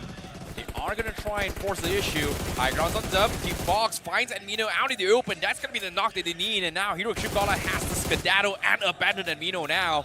While Team Tamilas may have won the trade, Godlike now repositioning for a better angle to try and make for this end game here. So Team Tamilas, they will have a small little victory, but they are going to push through. But seems like S-Power, why is he now open? He's lost his vehicle, and Team Tamilas is going to be crashing in. Yeah, maybe. Can they really take the advantage of it, though? Do they have the intel? That's the question. That's Power. He's still up close and personal, but Team Tamilas, they make a big mistake. Godlike might just turn things around. Reaper is taken down low. Gods is on the run. If Gods would have fought, Team Tamilas would have been eliminated, but Gods was way too far back. He could not contribute to the fight, but there is still Sinaway on the opposite side, and maybe Sinaway can capitalize and get these elimination points mopped up. Oh my goodness, Team Tamilas, they almost dropped the ball, but it seems like Hiroshima Godlight, the reason why they had the pit stop right there was because Nebula was shooting on the 4 forefront, and their vehicles got exploded, and that's why S-Power had to disengage from this fight. But now got a lot of pressure on his shoulder. He's done the damage, but now Team Tomula's also having a little bit of scuffle as of yet. Nebula looking to try and clean them all up, and the nade from Kratos will seal the deal, and Team Tomula's goes out. That's a great thing. Nebula as well, securing a few elimination points, getting 2 off of those, reaping the benefits of that third party. Sinaway, busy taking a fight against Phoenix Esports. Smoker falls apart. Phoenix Esports just seems so discombobulated, so unorthodox. And that's why they're just not able to have a good grip on the game. Every single time, you will see that individual person getting picked off. Oh boy. Nebula now going to be trying to clean out the rest of the sides, but meanwhile, Myth Official has been cleaned up. The last player trying to survive as long as he can, but unfortunately, just there's only so much they can do. But it seems like coming to us this end game, we do have a lot of loose stragglers in this game as well. Hero Extreme Godlike down towards Gods being the last player. We also have Velt also having one last player. K9 having Knight as the last player. A lot of solo warriors in this game, and placement points will slowly be being played very, very soon. But it seems like Nonex from the far horizon was able to get a couple nice knocks. Cyrex and Pro has been knocked through. Oh my god, the nade! Ooh. It was so close, Simp! Knocked out, Sinaway, they already kicked things off. Phoenix Esports, there's a big gap between the players. Where is the cavalry? Where is the backup? Phoenix, right now, they desperately need the backup. Someone needs to revive Simp, get the fallen comrade back up. Viper, oh my god. He's there, up close. Viper once again needs to make a massive play in order to make sure that Phoenix Esports is going to be surviving the wrath of Sinaway. Viper up close and personal, utilities tossed out, but none of them connect on Viper. And eventually he pushes up, shuts down a man from Sinaway, gets the confirmation instantly. And within the blink of an eye, Phoenix Esports, they have been eliminated from the game. Oh boy, tough stretch for Phoenix. It's going to be a long climb to tomorrow, but it's not over till it's truly over. Mad Kings, however, seems like a Pro and Cyrex will be picked up here as 2 of them got knocked off from the far horizon, courtesy of Non-X. And just because of that, Troy Tamilin Esports was able to reposition. Now they are going to be the gatekeepers for Mad Kings. Nice little stay for Shadow OG.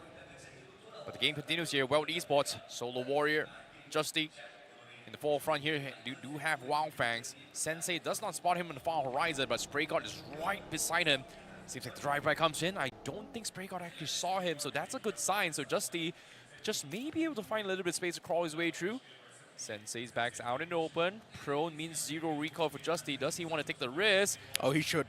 Oh no, seems like he doesn't. Kenha's gonna be double-checking it as well from the back lines. It seems like he... No way. No way, he did not see him. No, oh my god, freebie for Justy! Oh, he just messed up Kana, come on! He should have looked at the back! Justy capitalizing, and also he gets a free vehicle. That's going to be an escape pass. Justy can actually just move away from this spot. Get his hands on that Murado, drive away easily, but Sensei's got him locked in the sights. K9 Esports, even they engage inside of the fight against Sinaway. Wild Fangs, they've got him trapped. Knight, all by himself, taking that fight against the last man of Sinaway. Nate tossed. This might just be the pin, but no, it's going to be the answer. Still, they survive. Ninja's down low. Knight as well, he does not have a lot of HP, 50%. And Knight is now going to try to reposition himself inside of the fight. Yeah, he's going to try and go for an off angle as well. He's a solo warrior. He's going to be in a 1v2 situation. Needs a little bit of backup, but Ninja continuing on to chip away his health here. They do get the reset on Rex Boy, but Knight now in one of the most awkward spots to be in, with the circles not favoring him. He's got to defend. He's got to pull a big one as of yet. But as you can see, Sinway is a little bit afraid to push out as well, knowing that they may get shot from the far horizon. Doesn't want to take the necessary risks. Placement points are on the line as of yet. And there's still 9 teams left alive.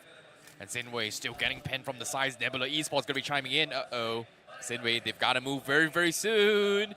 Yeah, we're going to be a very tricky spot. But Gods, solo warrior as well from the side of Hiroshima Godlike, right on the edge. I think he will be able to find a small little pocket that Nebula would not check, so he should be able to survive a little bit longer. Still a big baby. Wild Fangs, since they're still alive inside of the game, they can definitely try and secure elimination points. Nebula as well, all the 4 players still up and standing. Nebula is now trying to play for that map control once again. Vanguard 2 is surviving with a 2-man squad. The circle just shrinks down even low, which means Nonyx is now going to be in the centric part in a decent spot. But the moment all these teams on the high grounds, when they try to go inside of the circle, they're going to be too exposed, including Nebula, which means they need to step outside of their comfort zone first. Seems like for Mad Kings, They want to make a move, but they are getting pinned from Wild Fangs. And Troy Temple Esports is going to be on that valley down south as well. So Wild Fangs are just waiting for somebody to try and make a third party. But look at this spread coming from Wild Fangs. Goten all the way far north here to try and get her information from the north. While Spray God and Sensei is going to try and block Troy Temple from the south side. Very interesting approach, but if they succeed in this, they should have a free access to the next phase of the zone. Despite all the chaos that is going to be happening here. But K9 now, for Knight, he's going to try and run his way through. Gods was able to spot things out, but seems like Non-X and also Sinway is going to collide as of yet. Yeah, Non-X. Arthur just stuck inside of the shack. He needs to fight his way out, and there we go! Delivers the first knockout blow! Rexboy's right there around the corner, but Rexboy still not really revealing himself, but Arthur knows what's happening. He goes for the peek once again, gets stuck, but it's fine. He goes back inside of the shack to try and recalibrate. Rexboy still around the corner. He's not even pushing out. Rexboy, you need to deal with this situation as soon as possible. Shots were taken, but Nebula from the side, they deliver the finishing blow. That's the nail in the coffin. Nicely done coming from them. Nebula, opportunistic coming from them. And now down towards the last 17 placement points in play. And guess what? K9 still survives. 9 was able to find a freebie on the side. But for Mad Kings, they were in a mad scramble. Shadow OG down low. Cyrex also low. And Nebula is looking to try and capitalize on this. Can they get the reset in time? It seems like they are in zone and this should be fine. But Wild Fangs doesn't want to fully commit to this, but Nebula, they are looking for the cleanup. Yeah, I mean, the way Nebula has been playing, it's so systematic, it's so tactical, and it's been working out pretty well as well. Adi once again strikes. That's Mad Kings now starting to suffer, and one more shot in the gut, and that's going to be the elimination of Mad Kings. Adi is continuing his domination as he shifts his focus on Wild Fangs. Adi's not done yet taking those fights. He wants to claim all the elimination points that lie out in the open. Oh boy, Knight again, somehow the savior for K9, finding even more points, makes it to the top 3 as a solo warrior. One of the best performances so far coming from K9. It's been a while, but it's finally here. He's gonna pull a big one potentially, but Wild Fangs has to make the move here. Can he find more? The best possible option here is gonna be top 2, but if Knight gets a chicken dinner, that will be a miracle. It will be. And Nebula Esports 6 finishes on the block. If they manage to convert the final 3 elimination points that lie out there, that's just going to get them the qualification ticket as well. Extremely close they will be. And for Nebula, they've got the man advantage. I think they should just start spreading themselves out a little bit more. Take that map control. That's just going to guarantee the spot. That's just going to guarantee the chicken dinner as well. Well, nicely done here, coming in from Nebula. Just completely punish every single team. They're pretty much out in the open. They've got the high ground and they know exactly where Wild Fangs is. They are going to try and close the distance. Goten with the fadeaway shots. Nice connections. Is it enough to stop Nebula? Is it going to be the question as well. Smokes has been set up. They know that Knight is right below them. But they're afraid of the other side where Non-X initially was. It seems like Wild Fangs, they are going to check every single corners here. Maybe somebody's going to be coming in from the sides, but it seems like Wild Fangs, they're the only ones that know that this might be a 4v2v1 situation. So they are going to focus on trying taking out Knight and settle for top 2. Maybe even deny points away from Nebula, who, again, is desperate to try to claim this final 3 points. Adi's literally the bait. The 3 players in the back from Nebula, they're the one who are supposed to be the heavy hitters and secure the game. Adi in the front is just gathering all the attention upon himself so Wild Fangs can overpeak that ridge and expose themselves. And Adi's doing a phenomenal job. All the attention is now on him. While his teammates in the back, they're doing the job perfectly well. But Adi, instead, he's all by himself. A lonesome warrior, still doing damage to Wild Fangs as he finds one knock on the back of the util. Another nade toss next to Godin. He knows exactly where the man is positioned. And Godin still trying to play it suppressed. In the back lines, Godin just waiting for the sweet moment, waiting for the sweet time to try and make that pounce. Knight as well. He's not really engaging inside of the fights yet. Godin's position compromised, and what a shot that was. Nomi shut down. The final man's position is also compromised. They know exactly where Knight is, and Knight knows his cover's blown. He cannot play for survival anymore. He needs to fight it out against Nebula, but the job is already done. K9 Esports, they make it in the top 2 with a decent bit of eliminations, but Nebula, with this game, the qualification might just be pinned down. The galaxy of stars finally come together. to watch Adi and his boys carry them forward to the grand finals. It's still early stages of the survival stage, ladies and gentlemen, but at least Nebula have something to breathe with. What a game it was, not just for Nebula IC, but also for Wildfangs at K9 Esports, as each of these three teams, they push past everyone and make themselves inside the top 5. Well, it is going to be close for tomorrow itself here, but Nebula has finally found the rhythm that they have been looking forward since the day 1 of semifinals. It took them 6 days, but now we are seeing that Nebula that we have seen that somehow always finds a way to sneak it into the grand finals. Absolutely, and even Wildfangs, as a matter of fact, there were concerns, Necro, even before this game as well.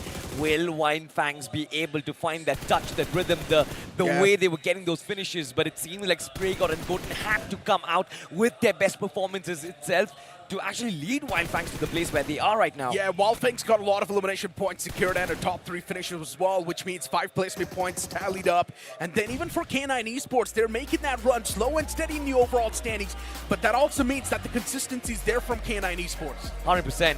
What remains to be seen is now what will be the response from Non-X, what will be the response from Team Tamilas in Sinway tomorrow when they come back and play their matches. But we do have the stats from the chicken dinner, ladies and gentlemen. 9 eliminations coming in from Nebula, 4 for Adi IC. This performance was needed, but it was somehow vanished. Is it just a single fluke, or is it Nebula Esports finally finding touch? No, I think Nebula was just very, very smart in terms of gathering information, right? They were able to choose fights very, very casually. Very confidently, and because of those small little information, yes, there's not a lot of damage, but they only strike when it's only needed as well. So this is where a lot of teams fail to realize, and they always overheat in this kind of circumstances. Knowing when to tone down is also a skill, and that's exactly what Nebula did. Absolutely agreed with that. But Necro, I think the difference on the overall tally, it's not really that much. Of course, with a good performance, 3 of these teams are going to push themselves inside. But when they come back tomorrow, if there's a dip once again, I'm pretty sure teams like Tamilas, teams like Sinway will be waiting for that to actually bounce back. Don't you think so? Tamilas is still far back in the overall standings, not even close towards that qualification marker. Yeah. But if you start speaking of teams like Wildfangs and Nebula Esports and even K9 Esports, maybe after this game, now the qualification is going to be real close. Yeah. For Nebula, they're just right around the spectrum. Maybe a few more steps, a few more okayish games that Nebula has just already pushed on. You might as well just count them as one of the grand finalists. But if you look at the top 8, it's still closely contested. Maybe you can't say the top 2 spots are guaranteed, but still there are a decent bit of slots left open, and it's going to be anyone's game tomorrow. It is, of course, going to be anybody's game. But I see there are going to be problems for a couple of these teams out there. I mean, I'm still looking at Visista Esports. I'm still looking at someone like a Phoenix Esports as well, for whom problems just keep on piling up. Phoenix Esports, it seems like they have so many rivalries inside of this lobby that they can't really live in peace. Now, let's talk about the vacuum of points that is being garnered right now here. Obviously, Godlike on top, and then we also have Myth, and then we also followed by now currently Nebula Esports. So that means because of this small little vacuum, if they continue this trend tomorrow, that means the final 6 slots, or arguably, 6 matches, right? So technically around final 6 slots, it will come down towards a wire between maybe a tiebreaker, maybe 1 point here, and towards the low 40s potentially, which again, that is provided if Hiroshima Godlike reach the 100-point marker. So you're actually saying that the cutoff might actually be in the low 40s, or potentially around the 50-point mark, but we'll find that out tomorrow. For now, though, the MVP of that last game has to be Spraygod with 6 eliminations. Man found just 1 knock out of that, 6 finishes, 600 points of damage. Spraygod indeed was really lucky. Yeah, I mean, he was just a thief in the night, stealing away those elimination points, right? Just scattered players. Then you've also got Knight coming through from K9 Esports, getting 4. Nebula. Consistency's delivered from Nebula, and that's what they were searching for. And even Kratos is now finally waking up to the occasion. Golden getting 3. And once again, if you really ball back to Nebula's conversation, whenever there's a shuffle in the team inside of a round, Nebula struggles. But if you're going to see a fixed 16 play, Nebula will pop off. 100%. Well, Nebula popping off. They find themselves with 19 points inside of that game of Miramar, ladies and gentlemen. Wildfangs bounce back with 16, and K9 Esports keep up that momentum with 14 points, just building that vacuum. But Mad Kings, people have been talking about them. They were there were signs of brilliance. Cyrax was in top form. They find themselves with 8-9 points about in the same region. So I guess even Mad Kings will be in for a fight tomorrow, but they have to put up numbers on board. Otherwise, it's impossible. Yeah, I would say this one is a little bit of a better game coming from Mad Kings compared to all the rounds that they've played so far. Yes, arguably Rondo was great. They've got 8 finishes, but after that, everything has been a little bit tumble here. Now, let's talk about the foundations here for Mad Kings. With this performance, they climb out to 28 points, but the gap between them and top 8 is still 10 points difference. So technically, now with the foundation set in stone here, tomorrow's 6 games for Mad Kings needs to be nothing shy of excellence. 2 massive performances to secure the top 8 at least. And Necro, once again, have a look at this. The Godlike and Myth, they have that bridge between them, 73, 58 points. Nebula Esports kind of joining alongside the same fray. You've got K9, Sinway, Wildfangs, Nonix, and Team Tamilas, who I believe potentially are going to be in the danger zone tomorrow. Salty, all of that is fine, but the slots are filling up way too quick. Yeah. Already you can't say the top 3 are solidified. Nebula as well getting 51 points. Now my ideal prediction for the cutoff is going to be 58 points. I don't think the cutoff is going to go higher than 60 points. I really do think 60 is going to be really high. It's a very difficult ask, to be honest, because right now at the halfway mark, the cutoff stands at 38. Tomorrow, I'm kind of expecting maybe the mid-pack teams to actually try hard much more as they did today as well. Nonix is out there, Wildfangs, Team Tamil, as we know, they are heavy hitters when it comes to actually qualifying to the Grand Finals. But ladies and gentlemen, speaking of the Grand Finals, tickets for the Grand Finals are available on Swiggy Scenes right now. So make sure you go out there and get yourself for it. But also, if you want to actually participate in the upcoming tournament, the Open for All, if you have been an aspirant for a while, then Upthrust Esports India Rising Series is going to be one for you. There's a prize pool of 10 lakh rupees and registrations start at craftonindiaesports.com. Shall I spoil a little bit of a leak? Yep. The champion of this Upthrust tournament might be invited to BMPS. You didn't hear it from me. What are we supposed to say? Guys, that was a leak. Nobody said that. This is a rumor. Nobody said, let's just pretend nobody said that, I see. Okay. Let's just pretend that conversation never happened. But you do not forget to actually register, because I know you've been waiting for a while. You've been waiting for your opportunity. BGS was too less. You don't really get that much chance. Now, finally, is going to be your shot. But coming back to the conversation on the Grand Finals, Necro, with so many teams already solidifying the positions, Nebula Esports, Godlike, even Myth Official. Yeah. I don't really think there's going to be chances for Mad Kings, who are so far behind. 28 points, it seems like too much, even for 4 Wolves as well. No, that's the beauty of the overall standings, though. Even one decent game from Mad Kings, if they get a 20-pointer, they're instantly inside of the top 8 as well. That's the beauty of the overall standings. So I still believe even the team on the last page, even the team on the last position can actually stand a chance to qualify. All it takes is one chicken dinner, but I'm really concerned for Phoenix tomorrow. There's a high chance Godlike is going to target them. All right, with that being said, I see one final question before we throw back to the host. There's a lovely interview which has been lined up. Godlike, the star performer today, do you think tomorrow they can continue their momentum? I think they are going to be hunting some birds tomorrow, that's for sure. Well, a bird hunting tomorrow season, ladies and gentlemen. For now, we have an interview with Manya. Let's find it out. Thank you so much, Bazy. It was wonderful जिस तरह का competition आज हमने witness करा. Godlike का domination भी देखा और Myth का शानदार comeback भी देखा. But आज का दिन अधूरा रहेगा अगर हम Godlike की IGL Manya से बात नहीं करते हैं. Can we hear it for Manya, ladies and gentlemen? Manya, if you can come here and join me for a short little interview. Thank you. अरे तालियां रुकनी नहीं चाहिए. Come on. Manya, first of all, well played. It was amazing. But मैं सच में आपकी mentality जानना चाहता हूँ. कल का दिन अच्छा बिल्कुल भी नहीं गया था. कैसे मोटिवेट किया अपने आपको, अपनी टीम को, और आज के दिन की शुरुआत में क्या बात हुई थी? मतलब हमें अपना पोटेंशियल पता है, हम क्या कर सकते हैं, हम उसी पे ट्रस्ट कर रहे थे. और एक दिन बुरा जा ही सकता है, और हमने कल जो गलतियाँ की वो एकदम न्यूएस्ट गलतियाँ थी, कभी हमने किया नहीं था, तो हम पता था कर लेंगे. Alright, it was perfect. बहुत अच्छा खेला आज के दिन में.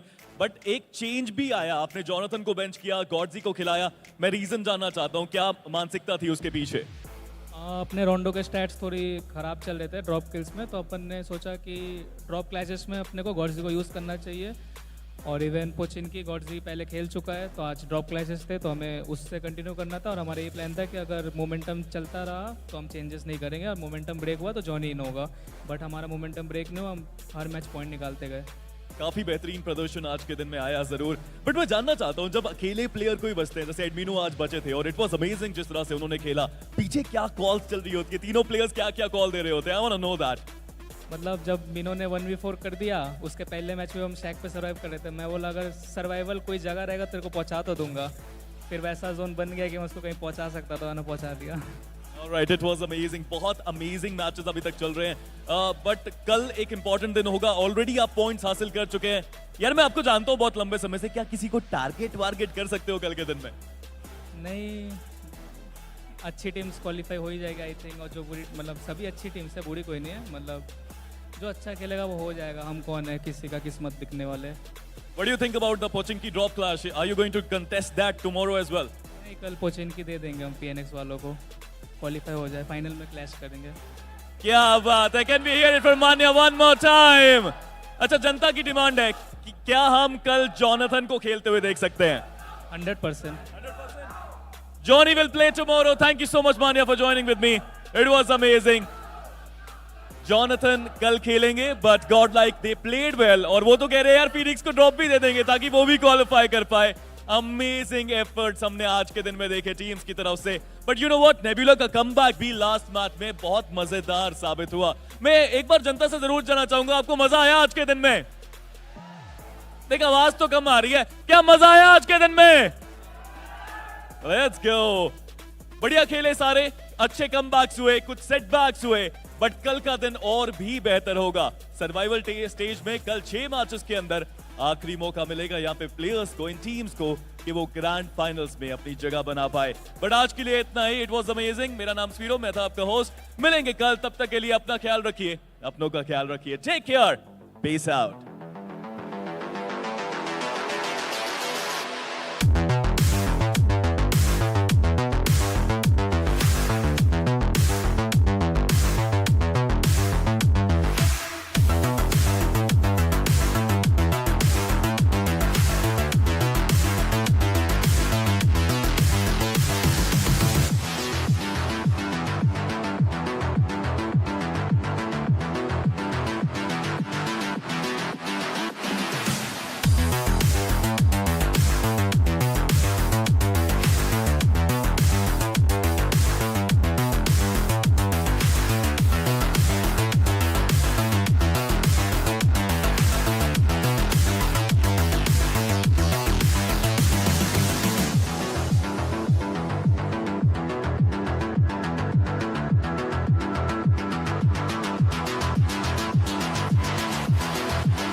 one skin. Infinite power on the battleground.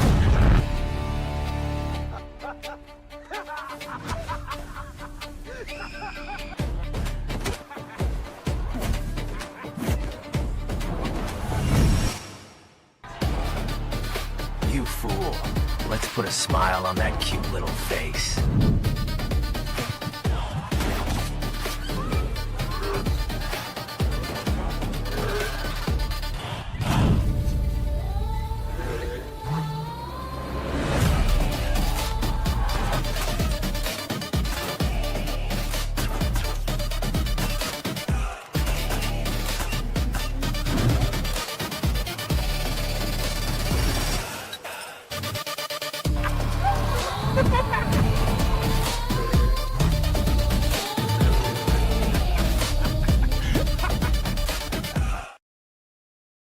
Scout भाई पेट्रोल भर दो ना। क्या भाई लोग रोंडो जाना है क्या? तू जानता नहीं मैं कौन हूँ? अबे तू बाहर में भर के तो बता। अबे रोंडो में रोंडो किसको बोला रे? रोंडो बोलता है हाँ? तू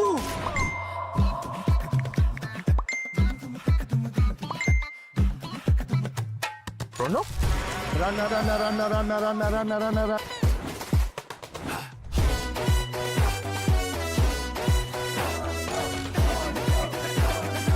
नेशन वांट्स टू नो कहाँ है ये रोंडो? रोंडो अभी बताओ मुझे। रोंडो अरे ओ कालिया कितने आदमी थे? रोंडो सरकार। रोंडो? कहाँ है? क्या है ये रोंडो? क्यों बेटा कन्फ्यूजन में? आओ कभी रोंडो में। रोंडो रोंडो रोंडो आगे। क्रेज चढ़ेगा सबको क्योंकि BGMI में आ गया है नया रोंडो map. Get new vehicles, explosive weapons, epic hot drop locations and more. Download BGMI now. भाई क्या करवा रहे हो तुम? कभी पेट्रोल वाला बना दिया, कभी टीचर बना दे रहे हो। अबे गेमर हूँ मैं, एक्टर थोड़ी हूँ। भाई download BGMI now. Sir watermelon juice. अबे छोड़ो,